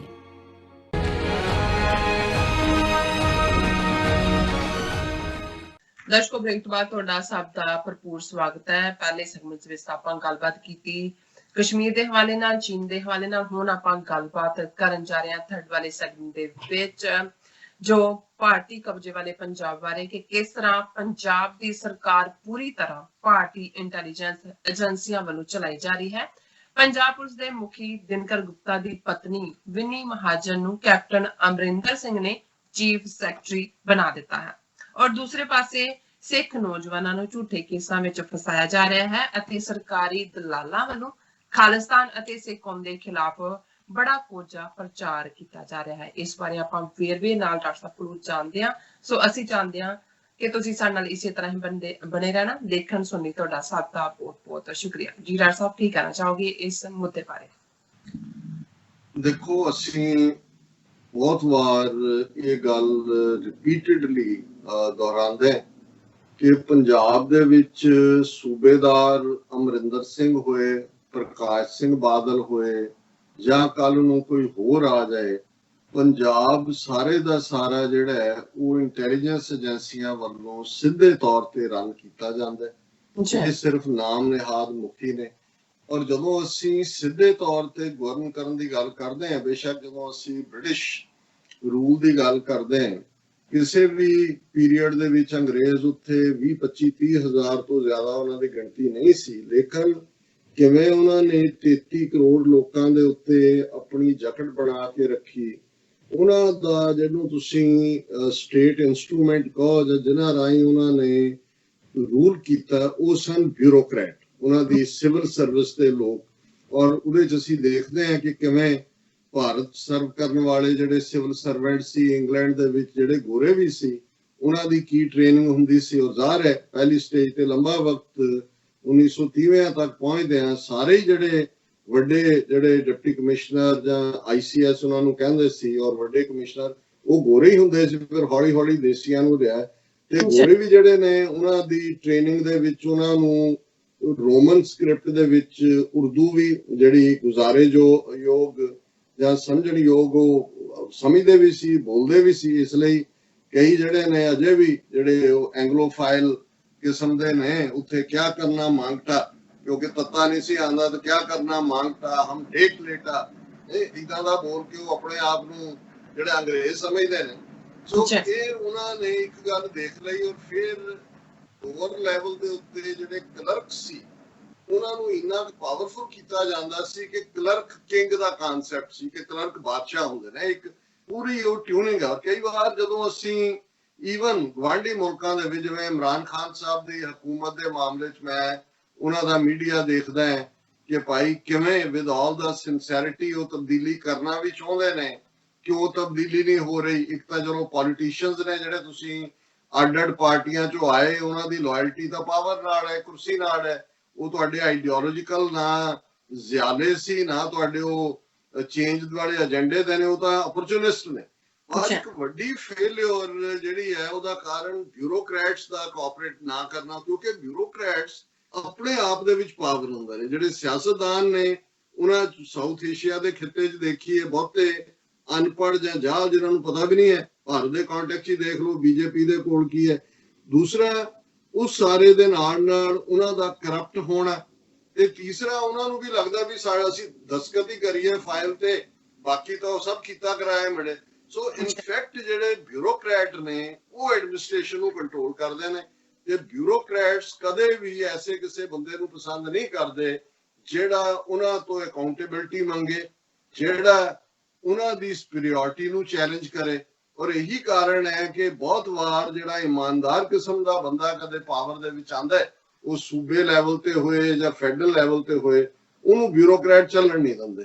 ਔਰ ਜਿਹੜੇ ਮਾੜੇ ਮੋਟੇ ਕਾਮਯਾਬ ਰਹੇ ਨੇ, ਜਿਵੇਂ ਪੰਜਾਬ ਦੇ ਵਿੱਚ ਇੱਕ ਪੀਰੀਅਡ 'ਚ ਭਾਵੇਂ ਉਹਨੇ 10 ਮਹੀਨੇ ਹਕੂਮਤ ਕੀਤੀ, ਲਛਮਣ ਸਿੰਘ ਗਿੱਲ, ਜਿਹੜਾ ਖੁਦ ਵੀ ਉਹ ਇੱਕ ਕਿਸਮ ਦਾ ਲੁੱਟਿਆ ਹੀ ਸੀ ਔਰ ਕੋ ਪੜਿਆ ਲਿਖਿਆ ਵੀ ਨਹੀਂ ਸੀ, ਪਰ ਉਹਨੂੰ ਇਹ ਪਤਾ ਸੀ ਕਿ ਭਾਈ ਇਹ ਜਦੋਂ ਤੱਕ ਇਹ ਬਿਊਰੋਕਰੈਟਸ ਨੂੰ ਤੁਸੀਂ ਟਿਕਾਣੇ ਨਾ ਲਾਓ, ਤੇ ਉਹ ਈਵਨ ਟੈਕਨੋਕਰੈਟ ਵੀ ਜਿਹੜੇ ਸੀ, ਤਾਂ ਬਿਊਰੋਕਰੈਟ ਐਡਮਿਨਿਸਟ੍ਰੇਸ਼ਨ 'ਚ ਬੈਠੇ ਨੇ, ਉਹਨੇ ਜਦੋਂ ਕਿਤੇ ਪੁਲ ਜਾਂ ਸੜਕਾਂ ਪੰਜਾਬ ਦੇ ਵਿੱਚ ਸਾਰੀਆਂ ਲਿੰਕ ਰੋਡਸ ਬਣਾਈਆਂ, ਉਹਨੇ ਸੱਦ ਕੇ ਉਹਨੂੰ ਜਿਹੜਾ ਐਕਸੀਅਨ ਨੂੰ ਕਹਿਣਾ ਕਿ ਭਾਈ 10 ਕਿੰਨੀ ਦੇਰ 'ਚ ਬਣਾਏਗਾ। ਉਹਨੇ ਜਿੰਨਾ ਕਹਿਣਾ, ਉਹਨੇ STO ਨੂੰ ਕਹਿਣਾ ਕਿ ਜੇ ਤੈਨੂੰ ਐਕਸੀਅਨ ਲਾ ਦਿਆਂ ਤੂੰ ਕਿੰਨੇ 'ਚ ਬਣਾਏਗਾ, ਤੇ ਉਹਨੇ ਅੱਧਾ ਕਹਿ ਦੇਣਾ, ਕਹਿੰਦੇ ਚੱਲ ਤੈਨੂੰ ਲਾਇਆ। ਤੇ ਉਹ ਤੋਂ ਡਰਦਿਆਂ ਹੀ ਫਿਰ ਜਿਹੜਾ ਉਹ 10 ਮਹੀਨੇ 'ਚ ਅਸੀਂ ਦੇਖਦੇ ਹਾਂ ਕਿ ਸਾਰੇ ਪੰਜਾਬ ਦੇ ਪਿੰਡਾਂ 'ਚ ਲਿੰਕ ਰੋਡਸ ਵੀ ਬਣੀਆਂ, ਪੰਜਾਬੀ ਜ਼ਬਾਨ ਵੀ ਲਾਗੂ ਹੋਈ, ਔਰ ਉਹਦਾ ਬੜਾ ਇੱਕ ਕਲੀਅਰ ਜਿਹਾ ਨਾਰਾ ਸੀ ਕਿ ਜਿਹੜਾ ਅਫਸਰ ਅੜੂਗਾ ਉਹ ਰਗੜਾ ਖਾਊ, ਕਿ ਉਹਦੇ ਕੋਈ ਅਫਸਰ ਉਹਦੇ ਸਾਹਮਣੇ ਨਹੀਂ ਸੀ ਅੜਦਾ। ਸੋ ਇਹੀ ਪਾਰਟ ਅਸੀਂ ਦੇਖਦੇ, ਇਹ ਤਾਂ ਬਿਊਰੋਕਰੈਟ ਵਰਸਸ ਏਬਲ ਐਡਮਿਨਿਸਟ੍ਰੇਸ਼ਨ ਦੀ ਗੱਲ ਹੈ। ਪਰ ਜਿੱਥੇ ਕੰਟਰੋਲ ਹੀ ਇੰਟੈਲੀਜੈਂਸ ਏਜੰਸੀਆਂ ਦਾ ਹੋਏ, ਕਿਹਨੂੰ ਚੋਣਾਂ ਜਿਤਾਣੀਆਂ ਨੇ, ਕਦੋਂ ਬਾਦਲ ਨੂੰ ਟਿਕਾਣੇ ਲਾਇਆ, ਅਮਰਿੰਦਰ ਤੋਂ ਕੀ ਕੰਮ ਲਿਆ, ਅਜੀਤ ਡੋਵਲ ਕਿਵੇਂ ਰਨ ਕਰਦਾ ਹੈ, ਖਾਲਿਸਤਾਨ ਦੀ ਲਹਿਰ ਨੂੰ ਕਿਵੇਂ ਕਰਨਾ ਹੈ। ਔਰ ਉਹਦੇ 'ਚ ਜੇ ਹੁਣ ਅਸੀਂ ਖਬਰਾਂ ਬਾਰ-ਬਾਰ ਦੇਖਦੇ ਹਾਂ, ਸੁਮੇਧ ਸੈਣੀ ਹੁਣ ਅੱਜ ਵੀ ਖਬਰ ਹੈ, ਉਹਨੇ ਕਿੰਨੇ ਫੇਕ ਐਨਕਾਊਂਟਰ ਬਣਾਏ ਪੰਜਾਬ 'ਚ, ਹਜ਼ਾਰਾਂ ਨੌਜਵਾਨ ਮਾਰੇ, ਔਰ ਜਿਹੜੇ ਕੇਸ ਦੇ ਵਿੱਚ ਹੁਣ ਆਲਮੋਸਟ 3 ਦਹਾਕਿਆਂ ਬਾਅਦ ਉਹਦੀ ਜਵਾਬ ਤਲਬੀ ਹੋਣ ਦੀ ਗੱਲ ਹੋਈ ਹੈ। ਬਲਵੰਤ ਸਿੰਘ ਮੁਲਤਾਨੀ IAS ਉਹਦਾ ਲੜਕਾ, ਔਰ ਕਿਵੇਂ ਦਵਿੰਦਰਪਾਲ ਸਿੰਘ ਭੁੱਲਰ ਦੇ ਫਾਦਰ, ਉਹਨਾਂ ਦਾ ਚਾਚਾ, ਲੇਕਿਨ ਕਿਵੇਂ ਕਾਨੂੰਨ ਜਾਂ ਉੱਪਰ ਬੈਠੇ ਲੋਕ ਜਿਨ੍ਹਾਂ ਦੇ ਨੇ ਇਹ ਸਾਰੇ ਕੰਮ ਕਰਵਾਏ ਹੁੰਦੇ ਨੇ, ਉਹਨਾਂ ਨੂੰ ਪ੍ਰੋਟੈਕਟ ਕਰਦੇ ਨੇ। ਹੁਣ ਸੀ ਜੀ ਕਿ ਉਹਦੀ ਜ਼ਮਾਨਤ ਜਿਹੜੀ ਹੈ ਉਹ ਅੱਗੇ ਵੱਧ ਗਈ, 6 ਜੁਲਾਈ ਤੱਕ ਉਹਨੂੰ ਕੋਰਟ ਨੇ ਕਿਹਾ, ਉਹਨੇ ਐਂਟੀਸਿਪੇਟਰੀ ਬੇਲ ਲਈ ਹੋਈ, ਕੁਛ ਨਹੀਂ ਹੋਣਾ, ਕਿਸੇ ਦਾ ਕੁਛ ਨਹੀਂ ਵਿਗੜਨਾ। ਲੇਕਿਨ ਜਿਹੜੀ ਖਬਰ ਕਰਕੇ ਅੱਜ ਸਾਰੀ ਚਰਚਾ ਹੈ, ਹੁਣ 2 ਪਾਵਰਸ ਜਾਂ ਅਥਾਰਟੀਜ਼ ਨੇ, ਸੈਂਟਰ ਆਫ ਪਾਵਰ ਨੇ।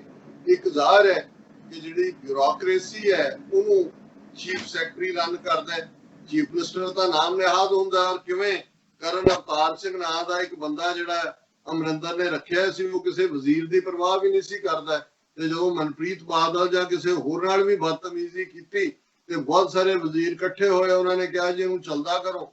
ਉਹਨਾਂ ਨੇ ਉਦੋਂ ਵੀ ਅਮਰਿੰਦਰ ਨੇ ਰਖਵਾ ਦਿੱਤਾ, ਕਿਉਂਕਿ ਜ਼ਾਹਰ ਹੈ ਕਿ ਉਹ ਕਿਸੇ ਹੋਰ ਨਾਲ ਵੀ ਜਿਹੜਾ ਹੈ ਉਹ ਕੋਈ ਹੋਰ ਜਿਹੜਾ ਉਹ ਸ਼ਾਟ ਦੇ ਰਿਹਾ ਹੁੰਦਾ ਕਿ ਭਾਈ ਕੀ ਕਰਨਾ। ਹੁਣ ਉਹਨਾਂ ਨੂੰ ਜਾਂ ਕਿਹਾ ਹੋਏਗਾ ਜੀ ਕੋਈ ਨਹੀਂ ਸਾਨੂੰ ਵਕਤ ਦਿਓ।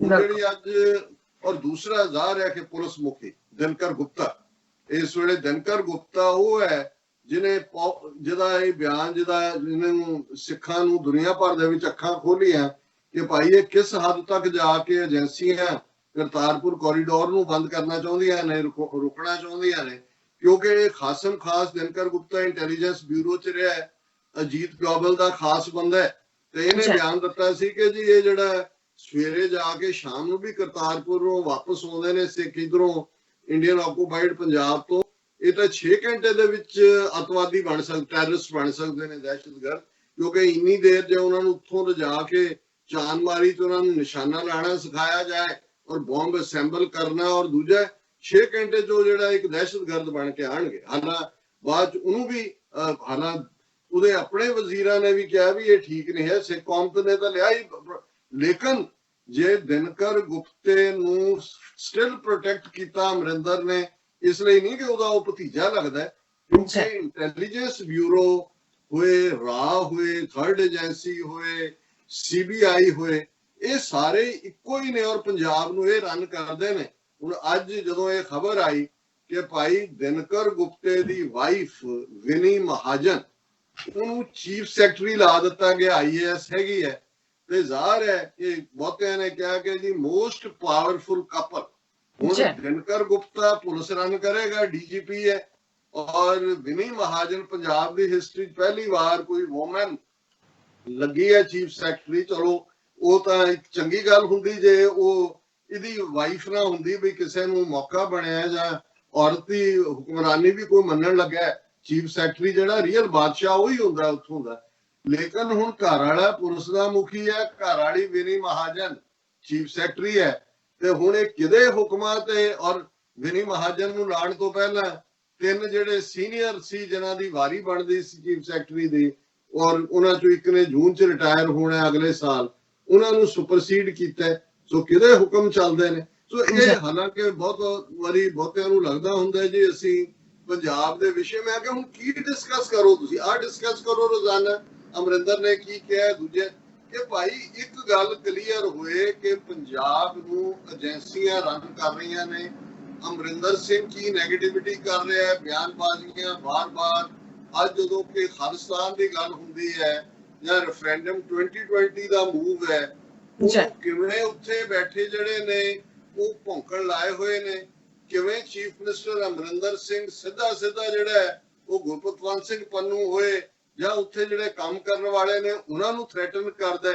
ਔਰ ਜੇ ਜਥੇਦਾਰ ਅਕਾਲ ਤਖਤ ਐਕਟਿੰਗ ਬਾਦਲਾਂ ਦੇ ਲਾਏ ਹੋਏ ਨੇ ਇਹ ਗੱਲ ਕੀਤੀ ਕਿ ਭਾਈ ਹਰ ਸਿੱਖ ਖਾਲਿਸਤਾਨ ਚਾਹੁੰਦਾ ਹੈ, ਔਰ ਦੂਜਾ ਤੇ ਕਿਵੇਂ ਉਹ ਰਵਨੀਤ ਬਿੱਟੂ ਨਾਂ ਦਾ ਜਿਹੜਾ 3rd ਜਨਰੇਸ਼ਨ ਜਿਹੜਾ ਬੁੱਚੜ ਦਾ ਮੁੰਡਾ, ਬੁੱਚੜ ਦਾ ਪੋਤਾ, ਹੁਣ ਇਹ ਸਾਰੇ ਨੰਬਰ ਬਣਾ ਰਹੇ ਨੇ। ਜਦੋਂ ਜੇ ਮਨੀਸ਼ ਤਿਵਾੜੀ ਅਨੰਦਪੁਰ ਸਾਹਿਬ ਤੋਂ ਜਿਹਨੂੰ MP ਬਣਾਇਆ ਔਰ ਜਿਹਨੂੰ ਪ੍ਰਧਾਨ ਕਾਂਗਰਸ ਦਾ ਬਣਾਉਣ ਲਈ ਅਮਰਿੰਦਰ ਨੇ ਰਿਕਮੈਂਡੇਸ਼ਨ ਹਾਈ ਕਮਾਂਡ ਨੂੰ ਕੀਤੀ, ਉਹ ਕੋਈ ਬਿਆਨ ਦਿੰਦਾ ਜਾਂ ਇਹ ਬੁੱਚੜ ਦਾ ਪੋਤਾ ਦਿੰਦਾ, ਬੁੱਚੜ ਬੇਅੰਤੇ ਦਾ ਅੱਗੋਂ ਇਹ ਏਜੰਸੀਆਂ ਨੂੰ ਦੱਸ ਰਹੇ ਨੇ, ਉਹ ਕਹਿੰਦਾ ਹੈ ਕਿ ਜੀ ਮੈਨੂੰ ਮੌਕਾ ਦਿਓ, ਹੁਣ ਕੈਪਟਨ ਦਾ ਬਥੇਰਾ ਹੋ ਗਿਆ, ਮੈਂ ਆਪਣੇ ਦਾਦੇ ਨਾਲੋਂ ਜ਼ਿਆਦਾ ਮੁੰਡੇ ਮਾਰਾਂਗਾ ਔਰ ਮੈਨੂੰ ਤੁਸੀਂ ਜ਼ਰਾ ਐਮਪਾਵਰ ਕਰੋ।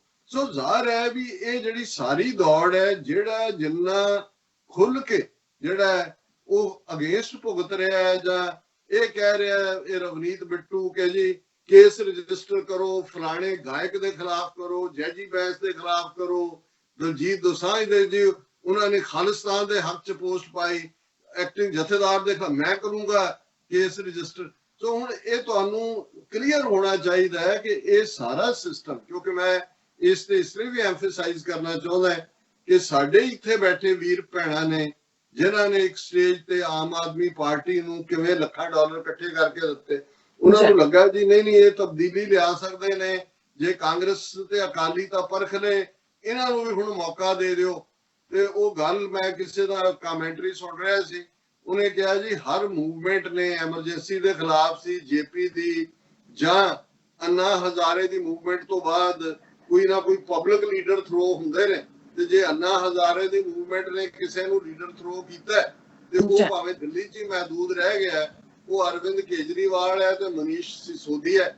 ਹੁਣ ਜੇ ਇਹ ਉਹਨਾਂ ਦੀ ਔਰ अन्ना हजारे ਨੂੰ ਕਿਹਨੇ ਖੜਾ ਕੀਤਾ, ਜ਼ਾਹਰ ਹੈ 24/7 ਕੌਣ ਉਹਨਾਂ ਦਾ ਪ੍ਰਚਾਰ ਕਰ ਰਿਹਾ ਸੀ, RSS, ਉਹੀ ਜਿਨ੍ਹਾਂ ਨੇ ਰਾਮਦੇਵ ਖੜਾ ਕੀਤਾ, ਜਿਨ੍ਹਾਂ ਨੇ ਉਹ ਸਤਿਗੁਰੂ ਵਾਸਦੇਵਾ ਕੀਤਾ, ਸਾਊਥ ਦਾ ਅੰਗਰੇਜ਼ੀ ਬੋਲਣ ਵਾਲਾ ਫਰੋਡੀਆ।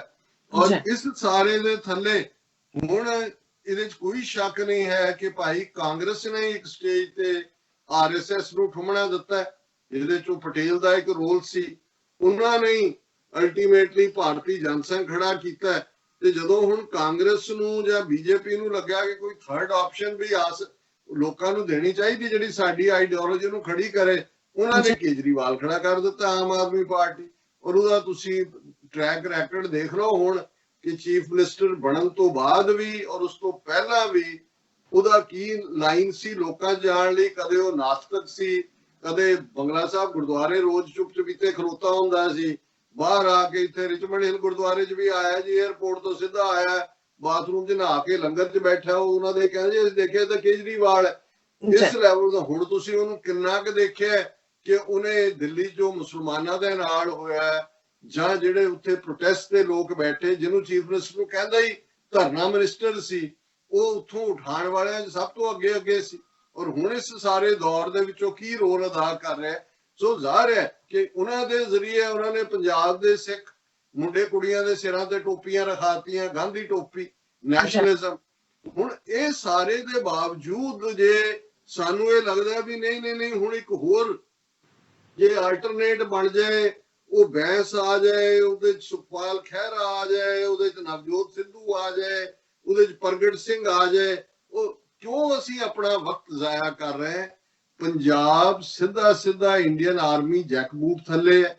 ਪੰਜਾਬ ਨੂੰ ਏਜੰਸੀਆਂ ਰਨ ਕਰ ਰਹੀਆਂ। ਹੁਣ ਤਾਂ ਇੱਕ ਹਸਬੈਂਡ ਵਾਈਫ ਔਰ ਜਿਨ੍ਹਾਂ ਦਾ ਹੁਣ ਤੁਸੀਂ ਦੇਖੋ ਵੀ ਏਜੰਸੀਆਂ ਦਾ ਕੀ ਰੋਲ ਹੈ। ਅਰੂਸਾਲ, ਮੈਂ ਹਮੇਸ਼ਾ ਇਸ ਗੱਲ ਤੋਂ ਗੁਰੇਜ਼ ਕਰਦਾ ਹਾਂ ਕਿ ਵੀ ਅਸੀਂ ਕਿਸੇ ਬਾਰੇ ਵੀ ਕੋਈ ਕਮਜ਼ੋਰ ਗੱਲ ਖਾਸ ਤੌਰ ਤੇ when it comes to women ਮੈਂ ਨਹੀਂ ਕਰਦਾ, ਲੇਕਿਨ ਹੁਣ ਅਰੂਸਾ ਆਲਮ ਜਿਸ ਦੇ ਅਮਰਿੰਦਰ ਨਾਲ ਕੀ ਸੰਬੰਧ ਨੇ ਉਹ ਕਿਸੇ ਨੂੰ ਦੱਸਣ ਦੀ ਲੋੜ ਨਹੀਂ ਹੈ। ਔਰ ਜਿਹੜੀ ਪਿਕਚਰ ਸਾਡੇ ਵਿਊਅਰ ਦੇਖ ਰਹੇ ਨੇ ਸਕਰੀਨ ਦੇ ਉੱਤੇ, ਅਰੂਸਾ ਆਲਮ ਵਿਚਕਾਰ ਹੈ ਤੇ ਕਿਵੇਂ ਦਿਨਕਰ ਗੁਪਤਾ ਨਾਲ ਜੁੜ ਕੇ ਬੈਠਾ ਹੋਇਆ, ਤੇ ਉਧਰੋਂ ਵਿਨੀ ਮਹਾਜਨ ਬੈਠੀ ਹੋਈ ਹੈ, ਉਹ ਜਿਹੜੀ ਇੱਕ ਹੁਣ ਚੀਫ ਸੈਕਟਰੀ ਹੈ, ਪੁਲਿਸ ਮੁਖੀ ਹੈ। ਉਹ ਅਸਲੀ ਚੀਫ ਮਿਨਿਸਟਰ ਤਾਂ ਪੰਜਾਬ ਦੀ ਅਰੂਸਾ ਆਲਮ ਹੈ। ਉਹ ਤੁਸੀਂ ਕਿਸੇ ਨੂੰ ਪੁੱਛ ਕੇ ਦੇਖ ਲਓ। ਇੱਥੇ ਵੀ ਅਮਰਿੰਦਰ ਜਦੋਂ LA ਦੇ ਇੱਕ ਹੋਟਲ 'ਚ ਆਇਆ ਤੇ ਉੱਥੋਂ ਦਾ ਜਿਹੜਾ ਇੱਕ ਕੰਸਰਨ ਸੀ, ਜਿਹੜਾ ਵਿੱਚ ਇਨਸਾਈਡਰ ਸੀ, ਉਹਨੇ ਕਿਹਾ ਜੀ ਜਿਹੜੇ ਵਜ਼ੀਰ ਵੀ ਨਾਲ ਆਏ ਸੀ ਉਹ ਤਾਂ ਮੈਡਮ ਜੀ ਕਰਦੇ ਆ, ਤੇ ਉਹਦਾ ਮੁੰਡਾ ਵੀ ਨਾਲ ਸੀ ਅਰੂਸਾ ਦਾ, ਪੈਸੇ ਵੀ ਉਹਦੇ ਰਾਹੀਂ ਖਾਣੇ ਨੇ, ਬਦਲੀਆਂ ਕਿਹਦੀਆਂ ਕਰਾਉਣੀਆਂ, ਠੇਕੇ ਕਿਹਨੂੰ ਦੇਣੇ ਨੇ, ਕੀ ਕਰਨਾ।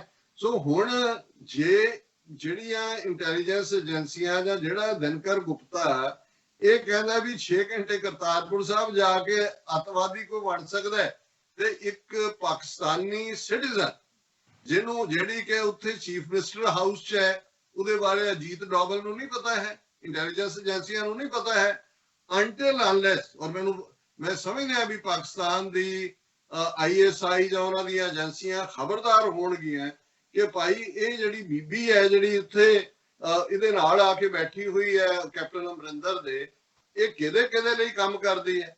ਔਰ ਮੈਂ ਇਹ ਤੋਂ ਜ਼ਰੂਰ ਖਬਰਦਾਰ ਹੋਣ ਦੀ ਲੋੜ ਹੈ। ਅਦਰਵਾਈਜ਼ ਹੁਣ ਤੱਕ ਈਵਨ ਇਸ ਦੇ ਉੱਤੇ ਕਾਰਵਾਈ ਹੋਣੀ ਚਾਹੀਦੀ ਸੀ। ਔਰ ਇਹ ਗੱਲ ਮੈਂ ਨਹੀਂ, ਉਹਨਾਂ ਦੇ ਈਵਨ ਆਪੋਜੀਸ਼ਨ ਦੇ ਲੀਡਰਸ ਨੇ ਡਿਮਾਂਡ ਕੀਤੀ ਹੈ ਕਿ ਭਾਈ ਇਹ ਜਿਹੜੀ ਹੈ ਪਾਕਿਸਤਾਨੀ ਸਿਟੀਜ਼ਨ, ਇੱਕ ਪਾਸੇ ਕਹਿ ਰਹੇ ਨੇ ਜੀ ਪਾਕਿਸਤਾਨ ਸਾਡੇ ਇੰਟਰਫੀਅਰ ਕਰ ਰਹੇ।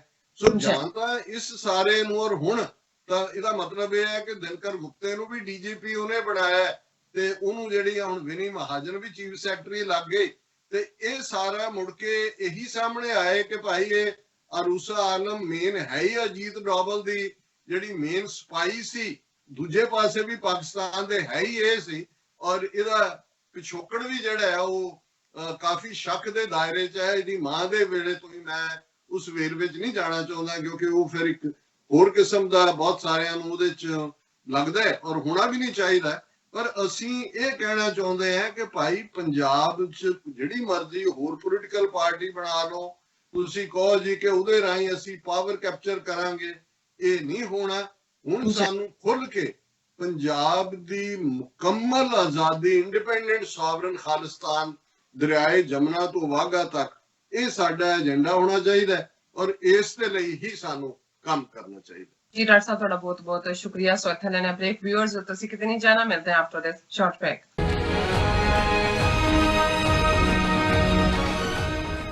Are you tired of property violations, ECB court hearings wasting your time?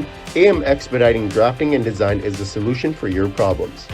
AM Expediting Drafting and Design offers services that range from architectural drawings to expediting services to DOB, FDNY, and other agencies.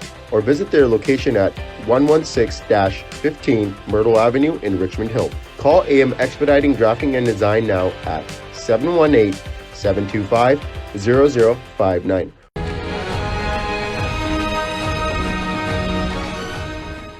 ਦਰਸ਼ਕੋ break ਤੋਂ ਬਾਅਦ ਤੁਹਾਨੂੰ ਆਪਾਂ ਸਭ ਨੂੰ ਜੀ ਆਇਆਂ ਕਹਿੰਦੇ ਹਾਂ। ਸੋ ਚੌਥੇ ਸੈਗਮੈਂਟ ਦੇ ਵਿੱਚ ਆਪਾਂ ਗੱਲਬਾਤ ਕਰ ਰਹੇ ਹਾਂ ਤੁਹਾਡੀਆਂ ਲਿਖਤੀਆਂ ਦੀਆਂ, ਜੋ ਤੁਸੀਂ ਭਾਰਤ, ਨੇਪਾਲ, ਚੀਨ, ਭੂਟਾਨ ਆਦਿ ਨਾਲ ਸੰਬੰਧਿਤ ਜਿਹੜਾ ਟਕਰਾਅ ਉਸ ਬਾਰੇ ਤੁਸੀਂ ਲਿਖੀਆਂ ਸਨ, ਜਾਂ ਹੋਰ ਜਿਹੜੇ ਮੁੱਦੇ ਨੇ ਉਹਨਾਂ ਬਾਰੇ ਤੁਸੀਂ ਸਾਨੂੰ ਲਿਖੀਆਂ ਸਨ। ਸੋ ਇਸ ਬਾਰੇ ਆਪਾਂ ਵਿਚਾਰ ਚਰਚਾ ਕਰਨ ਜਾ ਰਹੇ ਹਾਂ। ਸੋ ਇਸੇ ਹੀ ਸੈਗਮੈਂਟ ਦੇ ਵਿੱਚ ਆਪਾਂ ਗੁਰਬਾਣੀ ਵਿਚਾਰਾਂ ਦੀ ਵੀ ਸਾਂਝ ਤੁਹਾਡੇ ਨਾਲ ਪਾਵਾਂਗੇ। ਸੋ ਅਸੀਂ ਚਾਹਾਂਗੇ ਕਿ ਤੁਸੀਂ ਸਾਡੇ ਨਾਲ ਇਸੇ ਤਰ੍ਹਾਂ ਹੀ ਬਣੇ ਰਹਿਣਾ। ਦੇਖਣ, ਸੁਣਨ ਜਾਂ ਲਿਖਣ ਲਈ ਤੁਹਾਡਾ ਸਭ ਦਾ ਬਹੁਤ ਬਹੁਤ ਸ਼ੁਕਰੀਆ। ਜੀ ਡਾਕਟਰ ਸਾਹਿਬ ਕੀ ਕਹਿਣਾ ਚਾਹੋਗੇ? ਦੇਖੋ, ਅੱਜ ਸਾਨੂੰ ਥੋੜੀ ਜਿਹੀ ਟੈਕਨੀਕਲ ਇੰਟਰਨੈਟ ਪ੍ਰੋਬਲਮ ਆ ਰਹੀ ਹੈ। ਸੋ ਹੋ ਸਕਦਾ ਹੈ ਕਿ ਕੁਝ ਇਮੇਜਸ ਕਲੀਅਰ ਨਾ ਹੁੰਦੇ ਹੋਣ, ਫਿਰ ਵੀ ਅਸੀਂ ਪ੍ਰੋਗਰਾਮ ਕਰ ਰਹੇ ਹਾਂ। ਔਰ ਜਿਹੜਾ ਅੱਜ ਕੱਲ ਇਸ਼ੂ ਹਾਰਡ ਡਿਸਕਸ਼ਨ ਹੈ ਉਹ ਤਾਂ ਜ਼ਾਹਰ ਹੈ ਚਾਈਨਾ ਦੇ ਨਾਲ ਭਾਰਤ ਦੀ ਟੱਕਰ। ਔਰ ਜਦੋਂ ਤੱਕ ਅਸੀਂ ਪਹਿਲੇ ਸੈਗਮੈਂਟ ਕੀਤੇ ਨੇ ਉਸ ਤੋਂ ਬਾਅਦ ਜਿਹੜੀ ਖਬਰ ਹੁਣ ਚਾਈਨਾ ਦੇ ਵਿੱਚ ਜਿਹੜਾ ਭਾਰਤ ਦਾ ਇਨਵੈਸਟਰ ਹੈ, ਹੁਣ ਤੱਕ ਤਾਂ ਇਸ ਮਾਮਲੇ 'ਚ ਮੋਦੀ ਬਿਲਕੁਲ ਕਿ ਭਾਈ ਨਾ ਕੋਈ ਸਾਡੇ ਆਇਆ ਨਾ ਕੋਈ ਗੱਲ ਹੋਈ ਕਰ ਰਹੇ ਸੀ। ਪਰ ਹੁਣ ਇਹ ਲੱਗਦਾ ਹੈ ਕਿ ਅਮਰੀਕਾ ਦੇ ਕਹਿਣ ਤੇ ਜਾਂ ਕਿਸੇ ਨਾ ਕਿਸੇ ਤਰੀਕੇ ਦੇ ਨਾਲ ਅੱਖਾਂ ਫਿਰ ਲਾਲ ਕਰ ਰਹੇ ਨੇ, ਖਾਣਗੇ ਤਾਂ ਕੁਲਟੀ। ਕਿਉਂਕਿ ਜਿਹੜੀ ਨਿਊਜ਼ ਹੁਣੇ ਹੀ ਮੈਂ ਦੇਖੀ ਹੈ ਉਸ ਦੀ ਹੈਡਲਾਈਨ ਹੈ ਕਿ ਚਾਈਨਾ's attempt to alter status quo can have repercussions. Indian envoy rubbishes Beijing's claim of sovereignty over Galwan Valley in Ladakh. ਹੁਣ ਜਿਹੜਾ ਇਹਨਾਂ ਦਾ ਇਨਵੈਸਟਰ ਹੈ ਚਾਈਨਾ ਦੇ ਵਿੱਚ, ਉਸ ਦੇ ਹਵਾਲੇ ਨਾਲ ਵਿਕਰਮ ਮਿਸਰੀ ਉਹਦਾ ਨਾਂ ਹੈ, ਉਹਨੇ ਕਿਹਾ ਕਿ ਜੀ ਬਿਲਕੁਲ ਕੋਈ ਗਲਵਾਨ ਵੈਲੀ ਦੇ ਉੱਤੇ ਚੀਨ ਦਾ ਹੱਕ ਨਹੀਂ ਹੈ। ਔਰ ਜੇ ਚੀਨ ਨੇ ਜੋ ਸਟੇਟਸ ਕੋ ਜਿਹੜੀ ਜਿਸ ਹਾਲਤ ਸੀ 2 ਮਹੀਨੇ ਪਹਿਲਾਂ, ਜ਼ਾਹਰ ਹੈ ਮਈ ਤੋਂ ਐਕਟੀਵਿਟੀ ਸ਼ੁਰੂ ਹੋ ਜਾਂਦੀ ਹੈ, ਜੇ ਉਹਦੇ 'ਚ ਤਬਦੀਲੀ ਕੀਤੀ ਤੇ ਫਿਰ ਇਸ ਦੀਆਂ ਰੀਪਰਕਸ਼ਨਸ ਹੋਣਗੀਆਂ। ਮਤਲਬ ਇਹ ਹੈ ਕਿ ਗੱਲ ਅੱਗੇ ਵਧੇਗੀ। ਟਕਰਾਅ ਨੂੰ ਜਦੋਂ ਅਸੀਂ ਕਹਿੰਦੇ ਆ, ਇਹ ਵੀ ਡਿਪਲੋਮੇਸੀ 'ਚ ਕਨਫਰੰਟੇਸ਼ਨ ਦੀ ਥਾਂ ਤੁਸੀਂ ਰੀਪਰਕਸ਼ਨ ਕਹਿੰਦੇ ਹੋ, ਉਹਦਾ ਮਤਲਬ ਕਨਫਰੰਟੇਸ਼ਨ ਹੀ ਹੁੰਦਾ। ਸੋ ਉਹਦੇ 'ਚ India on Friday warned China. ਹੁਣ ਦੇਖੋ ਕਿੰਨੀ ਕੰਟਰਡਿਕਸ਼ਨ ਹੈ। ਇੱਕ ਹਫ਼ਤੇ ਪਹਿਲਾਂ ਦੇ ਬਿਆਨ ਜਿਹਦੇ 'ਚ ਮੋਦੀ ਕਹਿੰਦਾ ਵੀ ਕੁਝ ਨਹੀਂ ਹੋਇਆ, ਹੁਣ India on Friday warned China that trying to alter the status quo on ground by resorting to force will not just damage the peace that existed on the border areas, but can also have ripples and repercussions in the broader bilateral relationship, and demanded that Beijing stop its activities in eastern Ladakh. ਹੁਣ ਇਹ ਤਾਂ ਚਲੋ ਇੰਨਾ ਤਾਂ ਮੰਨ ਲਿਆ ਉਹਨਾਂ ਨੇ ਕਿ ਸਾਡੀ ਟੈਰੀਟਰੀ ਚਲੀ ਗਈ, ਲੇਕਿਨ ਇਹ ਉਹਨਾਂ ਨੇ ਮੰਨ ਲਿਆ ਕਿ ਭਾਈ ਅਸੀਂ ਲੂਜ਼ਰ ਹੈ। ਔਰ ਹੁਣ ਚੀਨ ਇਹਦਾ ਕੀ ਜਵਾਬ ਦੇਗਾ? ਆਲਰੇਡੀ ਚਾਈਨਾ ਨੇ ਵਾਰਨ ਕੀਤਾ ਹੈ, ਉਹਨਾਂ ਦੀ ਫੋਰਨ ਮਿਨਿਸਟਰੀ ਨੇ ਵੀ ਔਰ ਦੂਜਿਆਂ ਨੇ, ਕਿ ਬਈ ਇਹ ਬੰਦ ਕਰੋ ਜੋ ਤੁਸੀਂ ਬਕਵਾਸ ਕਰ ਰਹੇ ਹੋ। ਤੁਹਾਡੀ ਫੌਜ ਨੇ ਸਾਡੇ ਇਲਾਕੇ 'ਚ ਆ ਕੇ ਪ੍ਰਵੋਕ ਕੀਤਾ, ਜਿਹਦਾ ਤੁਹਾਨੂੰ ਇਨਾਮ ਮਿਲਿਆ। ਔਰ ਇਹ ਗਲਵਾਨ ਵੈਲੀ ਤੇ ਸਾਡਾ ਪੂਰਾ ਕੰਟਰੋਲ ਹੈ। ਔਰ ਜਿਵੇਂ ਉਹਨਾਂ ਨੇ ਦੂਸਰੇ ਵੀ ਪੈਂਗੋਂਗ ਲੇਕ ਔਰ ਸਾਰੇ ਜਿਹੜੇ ਅਸੀਂ ਮੈਂਸ਼ਨ ਕੀਤੇ ਨੇ, ਉਹਨਾਂ ਦੇ ਵਿੱਚ ਉਹਨਾਂ ਨੇ ਆਪਣੇ ਆ ਕੇ ਖੈਮੇ ਗੱਡੇ ਨੇ ਔਰ ਪੱਕੇ ਬੰਕਰ ਔਰ ਆਰਮਾਮੈਂਟ ਔਰ ਆਰਟਿਲਰੀ ਉਹ ਪੂਰੀ ਤਿਆਰ ਨੇ। ਮੇਰਾ ਖਿਆਲ ਹੈ ਵੀ ਉਹਨਾਂ ਦੇ ਜਿਹੜੇ ਐਕਸਪਰਟ ਵੀ, ਜਿਨ੍ਹਾਂ ਦਾ ਮੈਂ ਪਹਿਲੇ ਸੈਗਮੈਂਟ 'ਚ ਹਵਾਲਾ ਦਿੱਤਾ ਹੈ, ਉਹਨਾਂ ਨੇ ਕਿਹਾ ਜੀ ਇੱਥੇ ਬੈਠੇ ਰੌਲਾ ਸਾਰੇ ਪਾ ਰਹੇ ਨੇ, ਸਟਰੀਟ ਦਾ ਇੱਕ ਲੇਮੈਨ ਦਾ ਪਰਸਪੈਕਟਿਵ ਹੁੰਦਾ ਕਿ ਮੂੰਹ ਤੋੜ ਜਵਾਬ ਦੋ, ਈਂਟ ਕਾ ਜਵਾਬ ਪੱਥਰ ਸੇ ਦੇਂਗੇ। ਕਹਿੰਦੇ ਪਹਿਲਾਂ ਤੁਸੀਂ ਮੁਕਾਬਲਾ ਕਰੋ ਕਿ ਭਾਈ ਆਪਣਿਆਂ ਦਾ ਤਾਂ ਬਹੁਤਿਆਂ ਦਾ ਮਾਈਂਡ ਸੈਟ ਇਹ ਹੈ ਕਿ ਜੇ ਉਹਨਾਂ ਦੀ 3 ਮਿਲੀਅਨ ਫੌਜ ਹੈ, ਸਾਡੀ ਵੀ 2 ਮਿਲੀਅਨ ਅਸੀਂ ਹੋਰ ਭਰਤੀ। ਉਹਨਾਂ ਨੇ ਕਿਹਾ ਇਹ ਗਏ ਜ਼ਮਾਨੇ ਜਦੋਂ ਕਿ ਮੈਨ ਟੂ ਮੈਨ, ਕਿ ਇੱਕ ਬੰਦੇ ਦੇ ਨਾਲ ਇੱਕ ਬੰਦਾ ਜਿਹਦੀ ਗਿਣਤੀ ਵੱਧ ਹੈ। ਉਹਨਾਂ ਨੇ ਕਿਹਾ ਵੀ ਇਹ ਨਾ ਅਸੀਂ ਚਾਈਨਾ ਦੇ ਕਿਤੇ ਨੇੜੇ ਤੇੜੇ ਵੀ ਨਹੀਂ ਹੈ। ਉਹਨਾਂ ਦੀ ਸਟ੍ਰੈਟਜੀ ਦਾ ਜੰਗ ਦੇ ਵਿੱਚ ਹੁੰਦੀ ਹੈ, ਟੈਕਨੀਕ ਹੁੰਦੀ ਹੈ, ਜਿਓਗ੍ਰਾਫੀਆ ਹੁੰਦਾ ਹੈ, ਤਿਆਰੀ ਹੁੰਦੀ ਹੈ। ਉਹਨਾਂ ਨੇ ਕਿਹਾ ਵੀ ਉਹਨਾਂ ਦੇ ਇਨਫਰਾਸਟ੍ਰਕਚਰ ਦੇ ਮੁਕਾਬਲੇ ਜਿਹੜੀ ਤੁਹਾਡੀ 258 ਕਿਲੋਮੀਟਰ ਦੀ ਸੜਕ ਹੈ ਉਹ ਤਾਂ 35 ਸੱਟੇ ਉੱਡ ਜਾਏ ਤੇ ਤੁਹਾਡੀ ਪਿਛਲਿਆਂ ਨਾਲ ਕੋਈ ਕਮਿਊਨੀਕੇਸ਼ਨ ਨਹੀਂ ਹੈ। ਔਰ ਵੱਡੀ ਗਿਣਤੀ ਜਿਹੜੇ ਉਹ ਭੇਜ ਰਹੇ ਨੇ ਅਲਟੀਮੇਟਲੀ ਪ੍ਰਿਜ਼ਨਰ ਆਫ ਵਾਰ ਬਣੇ ਹੋਣੇ ਨੇ ਚਾਈਨਾ ਦੇ। ਜਿਵੇਂ ਉਹਨਾਂ ਨੇ ਬਾੜ ਦੇ ਵਿੱਚ ਵੀ ਭਾਵੇਂ ਮੌਤਾਂ ਉਹਨਾਂ ਨੇ 3000 ਮੰਨੀਆਂ, ਇੰਨੇ ਕੁ ਉਹਨਾਂ ਨੇ POW ਲੈ ਲਏ ਸੀ, ਪ੍ਰਿਜ਼ਨਰ ਬਣਾ ਲਏ ਸੀ। ਔਰ ਇੱਕ ਤਰ੍ਹਾਂ ਦੀ ਪੂਰੀ ਡਿਵੀਜ਼ਨ ਜਿਹੜੀ ਫਸ ਗਈ ਸੀ ਉਹ ਵੀ ਪ੍ਰਿਜ਼ਨਰ ਬਣਨੀ ਸੀ। ਉਹ ਰਿਕੁਐਸਟ ਕਰਵਾਈ ਅਮਰੀਕਾ ਰਾਹੀਂ ਅਯੂਬ ਖਾਨ ਨੂੰ ਕਿ ਜੀ ਉਹ ਪਾਕਿਸਤਾਨ ਦੀ ਟੈਰੀਟਰੀ ਚੋਂ ਜਿਹੜਾ ਉਹ ਲੰਘ ਲੈਣ ਦਿਓ, ਤੇ ਉੱਥੋਂ ਦੀ ਜਿਹੜਾ ਉਹ ਲੰਘ ਕੇ ਜਿਹੜਾ ਪਾਕਿਸਤਾਨ ਚ ਗਏ ਉੱਥੋਂ ਦੀ ਇੰਡੀਆ ਹੈ, ਅਦਰਵਾਈਜ਼ ਉਹ ਵੀ ਸਾਰੇ POW ਸੀ। तो ये जड़ा सारा पार्ट है क्योंकि एग्रेसिव स्टांस है और उन्होंने कहा कि change the status quo by resorting to force और coercion is not the right way forward. India's ambassador to China Vikram Misri said in an interview। सो जाहिर है कि वो दोबारा जड़ियां ने अखां लाल करने की कोशिश कर रहे हैं, पर गिद्दड़ ने तो गिद्दड़ ही रहने, भावें लाल रंग पा देना अखां च के जी हुण लाल हो गई है, तां भी गल तां अल्टीमेटली ये है कि भी तुसीं खलोंदे कित्थे हो। और ये मैं समझदा है भी जिवें जिहड़ा झूठ बोलण वाले हुंदे ने, वड्डा झूठ बोलण वाले, जिवें मैं कल भी कहा सी भी शेर दी सवारी है, ਤੁਸੀਂ ਚੜ ਸਕਦੇ ਹੋ ਸ਼ੇਰ ਤੇ ਉਤਰ ਨਹੀਂ ਸਕਦੇ। ਹੁਣ ਤੁਸੀਂ ਇਸ ਕਿਸਮ ਦਾ ਇੱਕ ਜੰਗਜੂ ਜਿਹੜੀਆਂ ਗੱਲਾਂ ਕਰ ਕਰਕੇ ਲੋਕਾਂ ਨੂੰ ਭੜਕਾਇਆ ਹੋਇਆ, ਭੜਕਾਇਆ ਤਾਂ ਪਾਕਿਸਤਾਨ ਦੇ ਖਿਲਾਫ ਸੀ। ਉਹਨਾਂ ਨੂੰ ਤਾਂ ਇਹ ਸੀ ਕਿ ਵੀ ਚਲੋ ਪਾਕਿਸਤਾਨ ਦਾ ਤੇ ਮੁਸਲਮਾਨਾਂ ਦੇ ਖਿਲਾਫ ਨਫ਼ਰਤ, ਭਾਰਤ 'ਚ ਵੀ ਆਈਸੋਲੇਟ ਕਰ ਦਿਓ 200 ਮਿਲੀਅਨ ਮੁਸਲਮਾਨਾਂ ਨੂੰ, ਪਰ ਉਹਨਾਂ ਨੂੰ ਇਹ ਤਾਂ ਹੈ ਹੀ ਨਹੀਂ ਸੀ ਕਿ ਡਰੈਗਨ ਨੇ ਆ ਕੇ ਉੱਤੇ ਚੜ ਜਾਣਾ ਹੈ ਛਾਤੀ ਤੇ। ਹੁਣ ਇਸ ਸਾਰੇ ਚੋਰ ਜਿਹੜੇ ਚਾਈਨਾ ਨੇ ਸਟ੍ਰੈਟੇਜਿਕ ਅਲਾਈਅੰਸ ਬਣਾਏ। ਅਸੀਂ ਕੱਲ ਭੂਟਾਨ ਦੀ ਗੱਲ ਕੀਤੀ ਕਿ ਭਾਈ ਅਸਾਮ ਦੇ ਜਿਹੜਾ ਉਹ ਕਿੰਨੇ ਪਿੰਡਾਂ ਦੇ 6000 ਕਿਸਾਨ 26 ਪਿੰਡਾਂ ਦੇ ਕਹਿ ਰਹੇ ਨੇ ਸਾਡਾ ਪਾਣੀ ਬੰਦ ਕਰਤਾ। ਭੂਟਾਨ ਨੇ ਕਿਹਾ, ਉਹਨਾਂ ਨੇ ਕਲੈਰੀਫਾਈ ਕੀਤਾ ਜੀ ਨਹੀਂ ਉਹ ਨਹੀਂ ਹੈ, ਕਿਉਂਕਿ COVID-19 ਹੈ, ਉੱਥੋਂ ਹੀ ਮਜ਼ਦੂਰ ਆ ਕੇ ਇੱਧਰ ਰਿਪੇਅਰ ਕਰਦੇ ਸੀ ਤੇ ਉਹ ਜਿਹੜਾ ਆਰਟੀਫੀਸ਼ੀਅਲ ਚੈਨਲ ਹੈ ਉਹਦੇ ਰਾਹੀਂ ਪਾਣੀ ਜਾਂਦਾ ਸੀ। ਪਰ ਇਹ ਬਹੁਤ ਵੱਡਾ ਧੱਕਾ ਲੱਗਾ ਉਹਨਾਂ ਨੂੰ।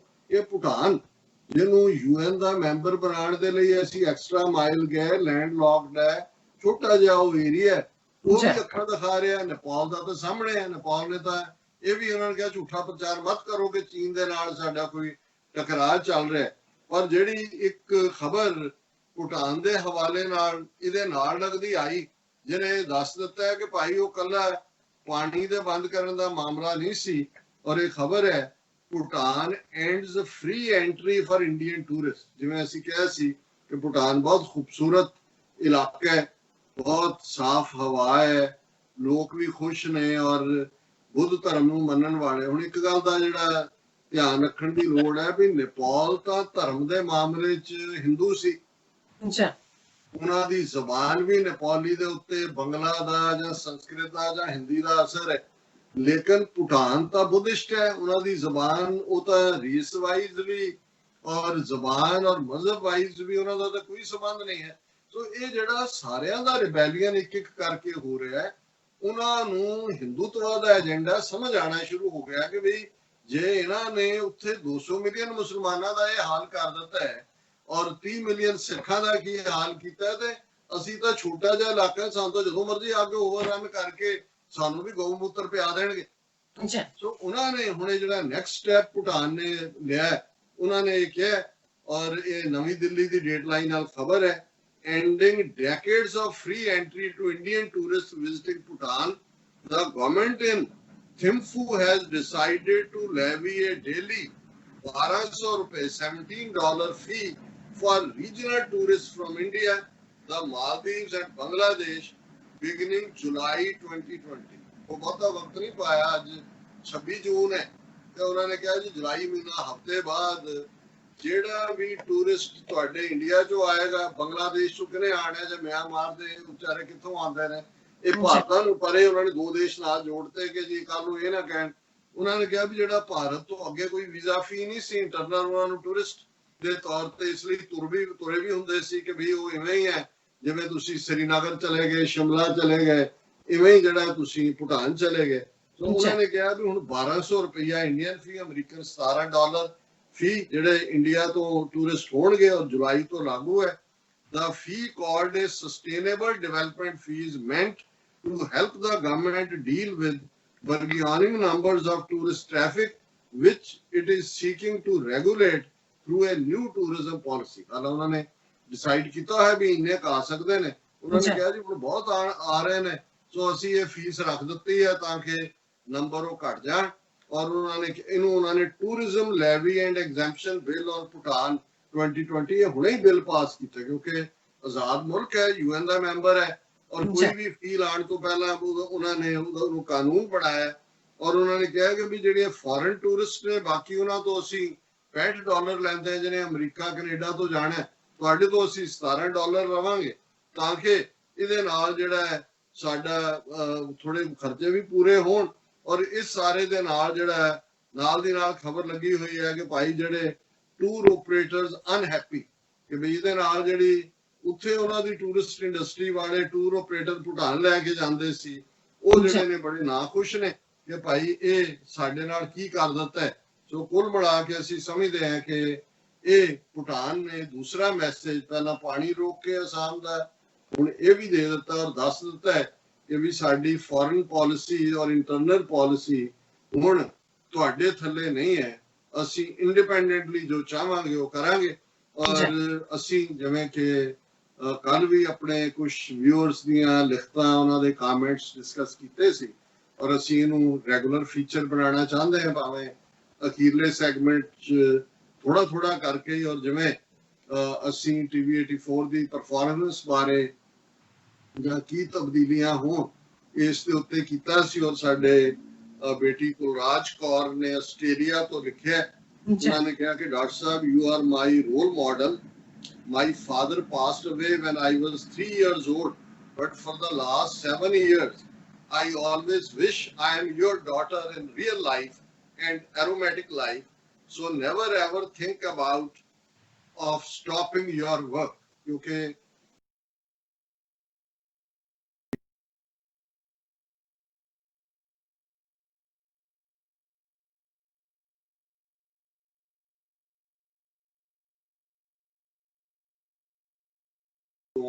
ਉਹਨਾਂ ਦਾ ਆਨੰਦ ਕਾਰਜ ਹੋ ਗਿਆ ਔਰ ਸ਼ਾਇਦ ਕਾਫੀ ਰੁਝੇਵੇਂ ਹੋਣਗੇ, ਪਰ ਆਲ ਆਫ ਅ ਸਡਨ ਜਦੋਂ ਮੈਂ ਉਹਨਾਂ ਦੀ ਇਹ ਲਿਖਤ ਜਿਹੜੀ ਫੇਸਬੁੱਕ ਤੇ ਵੀ ਔਰ ਕਮੈਂਟ 'ਚ ਵੀ ਦੇਖੀ, ਸੋ ਦੇਖੋ ਅਸੀਂ ਕਿਤੇ ਜਾਣ ਵਾਲੇ ਨਹੀਂ ਹੈ, ਅਸੀਂ ਤਾਂ ਇਸ ਸਾਰੇ ਨੂੰ ਇੰਪਰੂਵ ਕਰਨ ਦੀ ਲਾਈਨ ਦੇ ਥੱਲੇ। ਔਰ ਜ਼ਾਹਰ ਹੈ ਕਿ ਕਈ ਵਾਰ ਜਦੋਂ ਇੱਕ ਕਿਸਮ ਦਾ ਦਬਾਅ ਵੀ ਬਣਦਾ ਹੈ ਤੇ ਅਸੀਂ ਵੀ ਇਹ ਜਾਣਨਾ ਚਾਹੁੰਦੇ ਹੁੰਦੇ ਹਾਂ ਕਿ ਭਾਈ ਜਿਹੜੀ ਸਾਰੀ ਐਕਟੀਵਿਟੀ ਜਾਂ ਪਰਫਾਰਮੈਂਸ ਹੈ ਉਹਦੇ ਬਾਰੇ ਸਾਡੇ ਵਿਊਅਰ ਕਿਵੇਂ ਸੋਚਦੇ ਨੇ। ਸੋ ਤੁਹਾਡੀਆਂ 2 ਦਿਨ ਦੀਆਂ ਸਾਰਿਆਂ ਦੀਆਂ ਲਿਖਤਾਂ ਨੇ ਬੜਾ ਸਾਨੂੰ ਹੌਸਲਾ ਵੀ ਦਿੱਤਾ ਹੈ ਔਰ ਅਸੀਂ ਤੁਹਾਡੇ ਪਿਆਰ ਨਾਲ ਤੁਹਾਡੇ ਸਹਿਯੋਗ ਨਾਲ ਜਿਹੜਾ ਇਸ ਨੂੰ ਬੁਲੰਦੀਆਂ ਤੱਕ ਲਿਜਾਣ ਦਾ ਹਮੇਸ਼ਾ ਹੀ ਸਾਡਾ ਰਿਜ਼ੋਲਵ ਰਿਹਾ। ਤੁਸੀਂ ਸਾਰੇ ਸਾਡੇ ਨਾਲ ਹੋ। ਸੋ ਬੇਟਾ ਕੁਲਰਾਜ ਕੌਰ ਬਹੁਤ ਬਹੁਤ ਸ਼ੁਕਰੀਆ ਆਪਣੀ ਇਸ ਭਾਵਕ ਤੁਹਾਡੀ ਲਿਖਤ ਦੇ ਲਈ। ਔਰ ਇਸੇ ਤਰ੍ਹਾਂ ਅਲੀ ਮੂਸਾ ਜੀ ਨੇ ਲਿਖਿਆ, doctor Sahib thanks again for guiding me when I was little confused on Prime Minister Imran Khan's statement in National Assembly when almost all intellectual of Pakistani TV channels are bashing Imran Khan on his statement, but your analysis showed that your approach is quite rational and different from the masses. Russia and America both were invaders while Afghans were fighting for their homeland. Due to their consistent commitment for freedom against world superpowers, Osama bin Laden and other Muslims around the world came to Afghanistan to support Afghan Muslims. If we call Afghans as freedom fighters, then how can we call their supporters terrorists? Thanks again for guiding me when I was engulfed with doubts. ਕੱਲ ਅਸੀਂ segment ਅਸੀਂ ਕੀਤਾ ਸੀ ਕਿ ਇਮਰਾਨ ਖਾਨ ਹੋਰਾਂ ਦੀ ਜਿਹੜੀ parliament ਦੇ ਵਿੱਚ speech ਹੈ ਜਿਹਦੇ ਚ ਉਹਨਾਂ ਨੇ ਉਸਾਮਾ ਬਿਨ ਲੈਡਨ ਦੇ ਹਵਾਲੇ ਨਾਲ ਇੱਕ ਵਾਰ ਕਿਲਡ ਕਿਹਾ ਫਿਰ ਸ਼ਹੀਦ ਕਿਹਾ, ਔਰ ਉਹਨਾਂ ਨੇ ਅਸਲ ਗੱਲ ਤਾਂ ਅਮਰੀਕਾ ਦੀ ਕੀਤੀ ਕਿ ਭਾਈ ਅਸੀਂ 70,000 ਬੰਦਾ ਮਰਵਾਇਆ, ਉਸ ਵਾਰ ਦੇ ਵਿੱਚ ਸਾਥ ਦਿੱਤਾ ਔਰ ਸਾਨੂੰ ਹੀ ਦਹਿਸ਼ਤਗਰਦ ਬਣਾਇਆ, ਔਰ ਇਸ ਕਿਸਮ ਦਾ ਐਕਸ਼ਨ ਕਰਦੇ ਆ ਸਾਡੀ ਟੈਰੀਟਰੀ ਦੇ ਵਿੱਚ ਆ ਕੇ ਕੀਤਾ ਔਰ ਕਿਸੇ ਨੂੰ ਦੱਸਿਆ ਪੁੱਛਿਆ ਨਹੀਂ ਹੈ। ਔਰ ਭਾਰਤੀ ਮੀਡੀਆ ਨੇ ਇਸ ਦੇ ਉੱਤੇ ਰਾਦਰ ਜਿਹੜੀ ਅਸਲੀ ਗੱਲ ਸੀ ਉਹ ਮੈਸੇਜ ਤੁਹਾਡੇ ਲਈ ਵੀ ਸੀ ਭਾਰਤੀਓ ਕਿ ਭਾਈ ਤੁਸੀਂ ਜਿਵੇਂ ਅਮਰੀਕਾ ਦੇ ਪਿੱਛੇ ਲੱਗੇ ਹੋ ਸਾਡੇ ਤੋਂ ਜ਼ਿਆਦਾ ਤੇ ਤੁਸੀਂ ਕੁਰਬਾਨੀ ਨਹੀਂ ਕਰ ਸਕਣੀ, ਤੇ ਜੇ ਸਾਡੇ ਨਾਲ ਇਹ ਹੋਇਆ ਤਾਂ ਦੇਖੋ ਤੁਹਾਡੇ ਨਾਲ ਕੀ ਹੋਣਾ। ਲੇਕਿਨ ਮੈਂ ਸਮਝਦਾ ਵੀ ਅਸੀਂ ਬੇਸ਼ੱਕ ਇਹ ਸਮਝਦੇ ਹਾਂ ਕਿ ਕਿਤੇ ਵੀ ਬੇਗੁਨਾਹ ਦਾ ਮਾਰਿਆ ਜਾਣਾ ਕੋਈ ਵੀ ਕਰੇ ਉਹਨੂੰ ਹਮੇਸ਼ਾ ਅਸੀਂ ਕੰਡੈਮ ਕਰਦੇ, ਪਰ ਜਿਸ ਕੰਟੈਕਸਟ ਦੇ ਵਿੱਚ ਜਦੋਂ ਗੱਲ ਹੁੰਦੀ ਹੈ ਫਿਰ ਸਾਨੂੰ ਗੱਲ ਦੀ ਤਹਿ ਤੱਕ ਜਾ ਕੇ ਜੜ ਤੱਕ ਪਹੁੰਚ ਕੇ ਇਹ ਸਾਨੂੰ ਦੇਖਣਾ ਬਣਦਾ ਕਿ ਭਾਈ ਇਹ ਮਜ਼ਹਬ ਨੂੰ ਸਿਆਸੀ ਪਿੜ ਦੇ ਵਿੱਚ ਕੌਣ ਲਿਆਇਆ, ਕਿਵੇਂ ਸੋਵੀਅਤ ਯੂਨੀਅਨ ਦੇ ਖਿਲਾਫ ਮੁਜਾਹਿਦੀਨ ਦਾ ਹੋਲੀ ਵਾਰੀਅਰ ਲਫ਼ਜ਼ ਘੜਿਆ, ਕਿਵੇਂ ਜਿਹਾਦ ਦੀ ਕਾਲ ਦਿੱਤੀ ਗਈ। ਉਹ ਤਾਂ ਅਮਰੀਕਨ ਆਪਰੇਸ਼ਨ ਸੀ, ਪਾਕਿਸਤਾਨ ਨੇ ਤਾਂ ਜੁਆਇਨ ਕੀਤਾ, ਟੈਰੀਟਰੀ ਪਾਕਿਸਤਾਨ ਦੀ ਵਰਤੀ ਗਈ, ਉਹਦਾ ਨਤੀਜਾ ਦਹਿਸ਼ਤਗਰਦੀ ਪਾਕਿਸਤਾਨ ਦੀਆਂ ਬਰੂਹਾਂ ਲੰਘ ਕੇ ਉਹਨਾਂ ਦੇ ਅੰਦਰ ਆਈ, ਫਿਰ ਤੁਸੀਂ ਉਹਨਾਂ ਨੂੰ ਅਬੈਂਡਨ ਕਰ ਦਿੱਤਾ। ਔਰ ਜੇ ਉਹਦੇ ਚ ਕੋਈ ਗੁੱਸਾ ਖਾ ਕੇ ਆਪਣੇ ਤੌਰ ਤੇ, ਔਰ ਜ਼ਾਹਰ ਹੈ ਕਿ ਜੇ ਅੱਜ ਅਮਰੀਕਾ ਨੇ ਤਾਲਿਬਾਨ ਦੇ ਨਾਲ ਗੱਲਬਾਤ ਤੋਰੀ, ਬਰਾਬਰ ਦੀ ਸਟੇਜ ਤੇ ਬੈਠ ਕੇ ਬਰਾਬਰ ਦੀ ਟੇਬਲ ਤੇ ਮੁਆਹਿਦਾ ਕੀਤਾ, ਤੇ ਜਿਹੜਾ ਪਹਿਲਾ ਨੋਸ਼ਨ ਤਾਲਿਬਾਨ ਬਾਰੇ ਦਹਿਸ਼ਤਗਰਦੀ ਦਾ ਬਣਾਇਆ ਹੋਇਆ ਸੀ ਉਹ ਤਾਂ ਇਹਨਾਂ ਨੇ ਆਪ ਹੀ ਤੋੜਿਆ, UN ਦੀਆਂ ਲਿਸਟਾਂ ਚੋਂ ਵੀ ਉਹਨਾਂ ਨੂੰ ਕੱਢਿਆ ਟੈਰਰਿਜ਼ਮ ਦੀ, ਔਰ ਉਹ ਬਰਾਬਰ ਦੇ ਜਿਹੜੇ ਨੇ ਉਹਨਾਂ ਦੇ ਨਾਲ ਸਮਝੌਤਾ ਕੀਤਾ ਕਿਉਂਕਿ ਉਹ ਆਪਣੀ ਲੈਂਡ ਦੇ ਉੱਤੇ ਲੜ ਰਹੇ ਸੀ। ਸੋ ਇਸੇ ਤਰ੍ਹਾਂ ਜਿਹੜੇ ਉਹਨਾਂ ਦੀ ਹਮਾਇਤ ਤੇ ਗਏ ਉਸ ਪੀਰੀਅਡ ਦੇ ਵਿੱਚ ਕਿਸੇ ਨੂੰ ਕੋਈ ਸੁਪਨਾ ਥੋੜੀ ਆਣਾ ਸੀ ਕਿ ਭਾਈ ਉੱਥੇ ਜਿਹੜਾ ਉਹਨਾਂ ਨੇ ਜਾਣਾ, ਉਹ ਮਾਹੌਲ ਕ੍ਰੀਏਟ ਕੀਤਾ ਗਿਆ 79 ਤੋਂ ਬਾਅਦ 80s ਦੇ ਵਿੱਚ, ਜਿਹਦੇ ਵਿੱਚ ਬਹੁਤ ਸਾਰੇ ਸਾਕਿਨ ਹੋਏ, ਕੁਛ ਜਿਹੜੇ ਨੇ ਉਹਨਾਂ ਨੂੰ ਸਮਝ ਆਈ, ਲੇਕਿਨ ਕੁਛ ਜਿਹੜੇ ਨੇ ਉਹ ਫਿਰ ਇੱਕ ਰਿਵੈਂਜ ਦੇ ਰਸਤੇ ਤੇ ਆਏ। ਸੋ ਕੁੱਲ ਮਿਲਾ ਕੇ ਅਲੀ ਮੂਸਾ ਜੀ ਤੁਹਾਡਾ ਸ਼ੁਕਰੀਆ, ਤੁਸੀਂ ਇਸ ਗੱਲ ਦੇ ਲਈ ਸਾਨੂੰ ਕ੍ਰੈਡਿਟ ਦਿੰਦੇ ਹੋ, ਪਰ ਮੈਂ ਸਮਝਦਾ ਵੀ ਕੋਈ ਵੀ ਇਮਾਨਦਾਰੀ ਦੇ ਨਾਲ ਜਦੋਂ ਇਸ ਸਾਰੇ ਮੁੱਦੇ ਦੇ ਉੱਤੇ ਵਿਚਾਰ ਕਰੇਗਾ, ਔਰ ਇਮਰਾਨ ਖਾਨ ਉਹਨਾਂ ਦੀ ਇਸ ਦੇ ਉੱਤੇ ਕੰਸਿਸਟੈਂਟ ਪਾਲਿਸੀ ਰਹੀ ਹੈ ਕਿ ਦਿਸ ਇਜ਼ ਨਾਟ ਆਵਰ ਵਾਰ, ਨਹੀਂ ਤੁਸੀਂ ਆਪ ਆ ਕੇ ਉਸ ਸਾਰੇ ਦਾ ਨੂੰ ਹੈਡ ਕੀਤਾ ਔਰ ਫਿਰ ਤੁਸੀਂ ਬਲੇਮ ਗੇਮ ਦੇ ਵਿੱਚ ਬਜਾਏ ਕਿ ਤੁਸੀਂ ਕ੍ਰੈਡਿਟ ਦਿੰਦੇ ਕਿ ਭਾਈ ਤੁਹਾਡੀ 70,000 ਤੁਹਾਡਾ ਬੰਦਾ ਮਰਿਆ, ਤੁਹਾਡੇ ਕਿੰਨੇ ਬਿਲੀਅਨ ਕਿੰਨੇ 100 ਬਿਲੀਅਨ ਡਾਲਰ ਦੀ ਤਬਾਹੀ ਹੋਈ ਹੈ, ਔਰ ਅੱਜ ਵੀ ਪਾਕਿਸਤਾਨ ਦੀ ਫੌਜ ਨੇ ਬੜੀ ਮਿਹਨਤ ਕਰਕੇ ਉਹ ਸਵਾਤ ਦਾ ਇਲਾਕਾ ਹੋਏ, ਨਾਰਥ ਵਜ਼ੀਰਿਸਤਾਨ, ਸਾਊਥ ਵਜ਼ੀਰਿਸਤਾਨ ਹੋਏ, ਜਿਵੇਂ ਇੰਡੀਅਨ ਏਜੰਸੀਆਂ ਔਰ ਮਲਟੀਪਲ ਉੱਥੇ ਕਈ ਕੰਟਰੀਜ਼ ਦੀਆਂ ਏਜੰਸੀਆਂ ਇਨਵੋਲਵ ਸੀ, ਉਹਨਾਂ ਨੇ ਪਾਕਿਸਤਾਨ ਦੇ ਵਿੱਚ ਮਸੀਤਾਂ 'ਚ ਧਮਾਕੇ, ਦਰਗਾਹਾਂ 'ਚ ਧਮਾਕੇ, ਬਾਜ਼ਾਰਾਂ 'ਚ ਧਮਾਕੇ, ਉਹ ਸਾਰੀ ਦਹਿਸ਼ਤਗਰਦੀ ਦੇ ਲਈ ਕੌਣ ਜ਼ਿੰਮੇਵਾਰ ਹੈ? ਜੇ ਕੋਈ ਇੰਟਰਨੈਸ਼ਨਲ ਕਮਿਸ਼ਨ ਬੈਠੇ ਤੇ ਉਸ ਸਾਰੇ ਦੇ ਸਾਹਮਣੇ ਹੋਏ ਤੇ ਫਿਰ ਗੱਲ ਦੁੱਧ ਦਾ ਦੁੱਧ ਪਾਣੀ ਦਾ ਪਾਣੀ ਹੋਏਗਾ। ਉਦੋਂ ਤੱਕ ਜਿਹਦਾ ਜਿਹੜਾ ਪਰਸਪੈਕਟਿਵ ਹੈ ਉਹਨੂੰ ਰਹਿਣ ਦਿਓ, ਤੁਹਾਨੂੰ ਜਾਂ ਸਾਨੂੰ ਕੀ ਹੱਕ ਹੈ ਕਿ ਭਾਈ ਅਸੀਂ ਜਿਹੜਾ ਉਹ ਕਿਸੇ ਬਾਰੇ ਕੋਈ ਠੀਕ ਹੈ, ਹਰ ਇੱਕ ਹਕੂਮਤ ਵਰਤਦੀ ਹੈ, ਵਰਤ ਕੇ ਜਿਹੜੀ ਉਹ ਸੁੱਟ ਦਿੰਦੀ ਹੈ ਔਰ ਬਾਅਦ ਦੇ ਵਿੱਚ ਉਹਦਾ ਜੋ ਮਰਜ਼ੀ ਨੈਰੇਟਿਵ ਬਣਾ ਲੈਣ।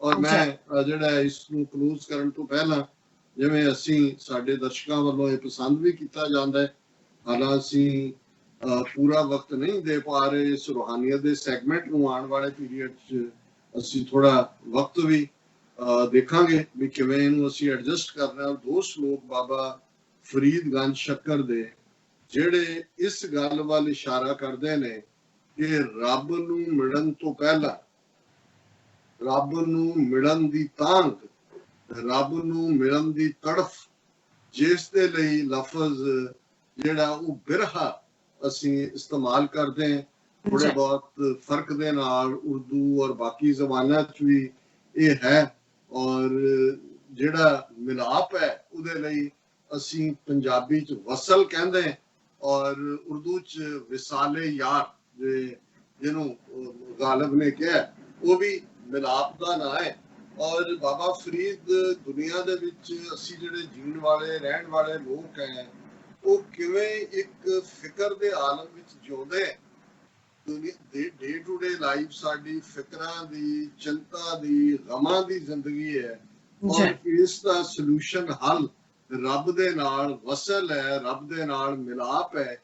ਪਰ ਉਸ ਮਿਲਾਪ ਦੇ ਲਈ ਬਿਰਹਾ ਪੈਦਾ ਹੋਣਾ, ਤੜਫ ਪੈਦਾ ਹੋਣਾ, ਇੱਕ ਪੈਂਗਸ ਆਫ ਸੈਪਰੇਸ਼ਨ ਜਿਹਨੂੰ ਕਹਿੰਦੇ ਨੇ ਕਿ ਵਾਕਈ ਅਸੀਂ ਉਸ ਰੱਬ ਤੋਂ ਵਿਛੜੇ ਹੋਏ ਹਾਂ, ਇਹ ਜ਼ਰੂਰੀ ਹੈ। ਔਰ ਪਹਿਲੇ ਸ਼ਲੋਕ 'ਚ ਬਾਬਾ ਫਰੀਦ ਫਰਮਾਉਂਦੇ ਨੇ, ਜਿਹੜਾ ਸ਼ਲੋਕ ਨੰਬਰ 35 ਹੈ ਗੁਰੂ ਗ੍ਰੰਥ ਸਾਹਿਬ ਦੇ ਅੰਗ 1379 ਪੇਜ 1379 ਤੇ ਹੈ, ਫਰੀਦਾ ਚਿੰਤ ਖਟੋਲਾ ਵਾਣ ਦੁੱਖ ਬਿਰਹਿ ਵਿਛਾਵਣ ਲੇਫ, ਇਹੋ ਹਮਾਰਾ ਜੀਵਣਾ ਤੂੰ ਸਾਹਿਬ ਸੱਚੇ ਵੇਖ।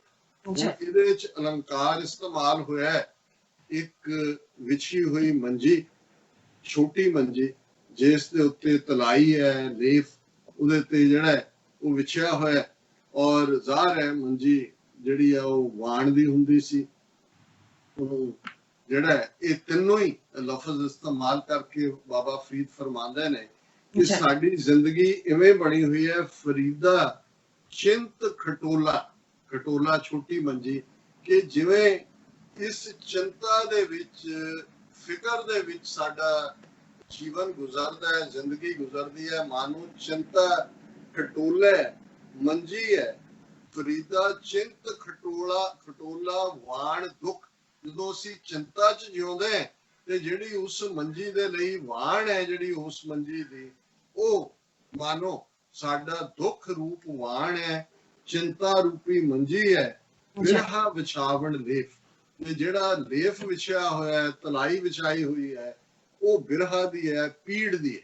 ਹੁਣ ਪੀੜ ਚੋਂ ਦੁੱਖ ਨਿਕਲਦਾ ਹੈ, ਦੁੱਖ ਦੇ ਨਾਲ ਚਿੰਤਾ ਹੁੰਦੀ ਹੈ, ਔਰ ਇਹ ਕਹਿ ਕੇ ਕਿ ਭਾਈ ਸਾਡਾ ਇਹ ਹਾਲ ਹੈ, ਇਹੋ ਹਮਾਰਾ ਜੀਵਣਾ ਤੂੰ ਸਾਹਿਬ ਸੱਚੇ ਵੇਖ। ਇਹ ਮੇਰੇ ਰੱਬ, ਮੇਰੇ ਅੱਲਾਹ ਤਾਲਾ, ਮੇਰੇ ਵਾਹਿਗੁਰੂ, ਇਹ ਸੱਚੇ ਸਾਹਿਬ, ਇਹ ਦੇਖ ਕਿ ਅਸੀਂ ਕਿਵੇਂ ਵਿਛੋੜੇ ਦੇ ਵਿੱਚ, ਚਿੰਤਾ ਦੇ ਵਿੱਚ, ਦੁੱਖਾਂ ਦੇ ਵਿੱਚ ਘਿਰੇ ਹੋਏ ਹਾਂ। ਅਗਲੇ ਸ਼ਲੋਕ ਦੇ ਵਿੱਚ ਇਸ ਬਿਰਹਾ ਨੂੰ, ਇਸ ਪੀੜ ਨੂੰ ਉਹ ਸਿਰਾਂਦੇ, ਉਸ ਦੀ ਤਾਰੀਫ ਕਰਦੇ ਨੇ। ਬਿਰਹਾ ਬਿਰਹਾ ਆਖੀ ਹੈ, ਬਿਰਹਾ ਤੂੰ ਸੁਲਤਾਨ, ਫਰੀਦਾ ਜਿਤ ਤਨ ਬਿਰਹੋ ਨਾ ਉਪਜੈ, ਸੋ ਤਨ ਜਾਣ ਨਸਾਨ। ਕਹਿੰਦੇ ਨੇ ਵੀ ਬਿਰਹਾ, ਬਿਰਹਾ ਵਿਛੋੜਾ, ਵਿਛੋੜਾ ਕਿ ਅਭੀ ਇਹ ਮਾੜੀ ਚੀਜ਼ ਹੈ? ਕਹਿੰਦੇ ਨਹੀਂ, ਇਹ ਤਾਂ ਸੁਲਤਾਨ ਹੈ, ਕਿੰਗ ਹੈ, ਬਾਦਸ਼ਾਹ ਹੈ। ਕਿਉਂਕਿ ਵਸਲ ਉਦੋਂ ਹੀ ਹੋਏਗਾ ਪਹਿਲਾਂ ਬਿਰਹਾ ਜਾਗੇਗੀ, ਕਿ ਜਿਸ ਤਨ ਦੇ ਅੰਦਰ, ਜਿਸ ਵਜੂਦ ਦੇ ਅੰਦਰ ਇਹ ਪੈਂਗ ਆਫ ਸੈਪਰੇਸ਼ਨ ਨਹੀਂ ਹੈ, ਇਹ ਪੀੜ ਨਹੀਂ ਹੈ ਕਿ ਉਹ ਜੁਦਾ ਹੈ ਕਿਸੇ ਤੋਂ, ਉਹਨੇ ਉਸ ਦੇ ਨਾਲ ਮਿਲਣਾ, ਉਸ ਤਨ ਨੂੰ ਤਾਂ ਸਮਝੋ ਕਿ ਸ਼ਮਸ਼ਾਨ ਘਾਟ ਹੈ, ਮਸਾਨ ਕ੍ਰਿਮੇਸ਼ਨ ਗਰਾਊਂਡ ਹੈ ਜਾਂ ਕਬਰਸਤਾਨ ਹੈ, ਜਿੱਥੇ ਰੱਬ ਨਾਲ ਵਿਛੜਨ ਦੀ ਇਹ ਜਿਹੜੀ ਤੁਸੀਂ ਤਾਂਗ ਮਿਲਣ ਦੀ ਤਾਂ ਹੀ ਹੋਏਗੀ ਜੇ ਵਿਛੋੜੇ ਦੀ ਪੀੜ ਹੋਏਗੀ। ਸੋ ਜ਼ਾਹਰ ਹੈ ਇਹ ਫਕੀਰਾਂ ਦੀਆਂ ਗੱਲਾਂ ਨੇ, ਅਸੀਂ ਤਾਂ ਲਫ਼ਜ਼ਾਂ ਦਾ ਜਾਲ ਬੁਣ ਸਕਦੇ ਹਾਂ, ਪਰ ਉਸ ਨੂੰ ਜਿਹੜਾ ਪੀੜ ਮਹਿਸੂਸ ਕਰਦਾ ਹੈ, ਉਹ ਜਿਹਨੂੰ ਗੁਰੂ ਸਾਹਿਬ ਨੇ ਫਰਮਾਇਆ ਕਿ ਭਾਈ ਆਖਾਂ ਜੀਵਾਂ ਵਿਸਰੈ ਮਰ ਜਾਉ, ਆਖਣ ਔਖਾ ਸਾਚਾ ਨਾਉ, ਸਾਚੇ ਨਾਮ ਕੀ ਲਾਗੈ ਭੂਖ, ਉਤ ਭੁਖੈ ਖਾਏ ਚਲਿਐ ਦੁਖ, ਸੋ ਕਿਉ ਵਿਸਰੈ ਮੇਰੀ ਮਾਏ, ਸਾਚਾ ਸਾਹਿਬ ਸਾਚੇ ਨਾਮ। ਜਾਂ ਕਿ ਭਾਈ ਕੌਣ ਜਾਣੇ ਪੀਰ ਪਰਾਈ, ਹਮ ਨਹੀਂ ਚਿੰਤ ਪਰਾਈ। ਕਿ ਇਹ ਜਿਹੜੀ ਪੀੜ ਹੈ ਉਹਨੂੰ ਕੌਣ ਸਮਝ ਸਕਦਾ ਹੈ? ਫਿਰ ਉਹ ਕਿਹਾ ਵੀ ਨਹੀਂ ਹੈ, ਦੁਨੀਆ ਨੇ ਨਹੀਂ ਸਮਝਣਾ, ਨਾ ਸਹੀ, ਸਾਨੂੰ ਕਿਸੇ ਦੀ ਪਰਵਾਹ ਨਹੀਂ ਹੈ, ਕਿਉਂਕਿ ਅਲਟੀਮੇਟਲੀ ਅਗੰਮ ਅਗੋਚਰ ਅਲਖ ਅਪਾਰ, ਚਿੰਤਾ ਕਰੋ ਹਮਾਰੀ, ਜਲ ਥਲ ਮਹੀਲ ਭਰਪੁਰ ਲੀਣਾ, ਘਟ ਘਟ ਜੋਤ ਤੁਮਾਰੀ, ਸਿੱਖ ਮਤ ਸਭ ਬੁੱਧ ਤੁਮਾਰੀ, ਮੰਦਰ ਛਾਵਾਂ ਤੇਰੇ, ਤੁਝ ਬਿਨ ਅਵਰ ਨਾ ਜਾਣਾ ਮੇਰੇ ਸਾਹਿਬਾ, ਗੁਣ ਗਾਵਾਂ ਨਿਤ ਤੇਰੇ, ਜੀ ਜੰਤ ਸਭ ਸ਼ਰਨ ਤੁਮਾਰੀ, ਸਰਬ ਚਿੰਤ ਤੁਧ ਪਾਸੇ, ਜੋ ਤੁਧ ਭਾਵੈ ਸੋਈ ਚੰਗਾ, ਇੱਕ ਨਾਨਕ ਕੀ ਅਰਦਾਸ। ਉਹ ਵਾਹਿਗੁਰੂ ਨੂੰ ਹੀ ਫਿਰ ਸਾਰੀਆਂ ਚਿੰਤਾਵਾਂ ਨੇ, ਉਹੀ ਚਿੰਤਾਵਾਂ ਫਿਰ ਦੂਰ ਕਰਨ ਵਾਲਾ ਹੈ। ਔਰ ਇਸੇ ਨੂੰ ਹੀ ਗੁਰੂ ਨਾਨਕ ਸਾਹਿਬ ਨੇ ਫਰਮਾਇਆ, ਨਾਨਕ ਚਿੰਤਾ ਮਤ ਕਰੋ, चिंता तिस ही है जल में जंत उपाय के, ਬਿਨਾਂ ਵੀ ਰੋਜ਼ੀ ਦੇ, ਕਿਉਂਕਿ ਬਹੁਤ ਵਾਰੀ ਸਾਡੀ ਚਿੰਤਾ ਇਹ ਹੁੰਦੀ ਹੈ ਰਿਜ਼ਕ ਦੀ ਕਿ ਭਾਈ ਕਿੱਥੋਂ ਆਏਗਾ। ਗੁਰੂ ਸਾਹਿਬ ਯਾਦ ਕਰਵਾਉਂਦੇ ਨੇ ਕਿ ਭਾਈ ਉਹ ਤਾਂ ਪਾਣੀ ਦੇ ਵਿੱਚ ਜਿਹੜੇ ਜੀਵ ਪੈਦਾ ਕਰਦਾ ਉਹਨਾਂ ਦਾ ਵੀ ਰਿਜ਼ਕ ਉਹਨਾਂ ਨੇ ਰੱਖਿਆ, ਰੱਬ ਨੇ ਰੱਖਿਆ ਹੋਇਆ, ਤੁਹਾਨੂੰ ਵੀ ਉਹ ਰਿਜ਼ਕ ਦੇਣ ਵਾਲਾ ਹੈ। ਤੇ ਬਾਬਾ ਫਰੀਦ ਇਹੀ ਕਹਿੰਦੇ ਨੇ ਕਿ ਭਾਈ ਬਾਕੀ ਦੁੱਖ ਛੱਡੋ, ਬਾਕੀ ਚਿੰਤਾਵਾਂ ਛੱਡੋ, ਬਿਰਹਾ ਲਿਆਓ ਅੰਦਰ, ਬਿਰਹਾ ਬਿਰਹਾ ਆਕੀ ਹੈ, ਬਿਰਹਾ ਤੂੰ ਸੁਲਤਾਨ। ਇਹੀ ਕਿੰਗ ਹੈ, ਇਹੀ ਬਾਦਸ਼ਾਹ ਹੈ। ਤੇ ਫਰੀਦਾ ਜਿਤ ਤਨ ਬਿਰਹਾ ਨਾ ਉਪਜੈ, ਸੋ ਤਨ ਜਾਨ ਨਿਸਾਰ। ਬਹੁਤ ਬਹੁਤ ਸ਼ੁਕਰੀਆ, ਤੁਸੀਂ ਅੱਜ ਦੇ ਅਹਿਮ ਇਸ਼ੂ ਤੇ ਅੱਜ ਦਾ ਵਿਚਾਰ ਸਾਡੇ ਦਰਸ਼ਕਾਂ ਨਾਲ ਸਾਂਝਾ ਕੀਤਾ। ਆਪਣੇ ਵੀਰਸ ਕੋਲ ਨੇ ਇਜਾਜ਼ਤ। ਵਿਊਅਰਸ, ਸਾਡੇ ਪ੍ਰੋਗਰਾਮ ਦਾ ਸਮਾਂ ਇੱਥੇ ਸਮਾਪਤ ਹੁੰਦਾ। ਤੁਸੀਂ ਆਪਣੀ ਰਾਏ ਤੇ ਸੁਝਾਅ ਸਾਨੂੰ ਭੇਜਣਾ ਭੁੱਲਣਾ ਸਾਡੇ ਇਸ ਪਤੇ ਤੇ sos@tv84.tv ਤੇ ਅਸੀਂ ਆਪਣਾ ਪ੍ਰੋਗਰਾਮ ਲੈ ਕੇ ਫਿਰ ਦੁਬਾਰਾ ਤੁਹਾਡੇ ਰੂਬਰੂ ਹੋਵਾਂਗੇ। ਤਦ ਤੱਕ ਲਈ ਮੈਨੂੰ ਤੇ ਆਪਣਾ ਸਲਾਹੀਆ ਦੋ। ਦੇਖਦੇ ਰਹੋ TV84 ਪੁਰਾ ਦੇ ਫਤਿਹ। ਵਾਹਿਗੁਰੂ ਜੀ ਕਾ ਖਾਲਸਾ, ਵਾਹਿਗੁਰੂ ਜੀ ਕੀ ਫਤਿਹ।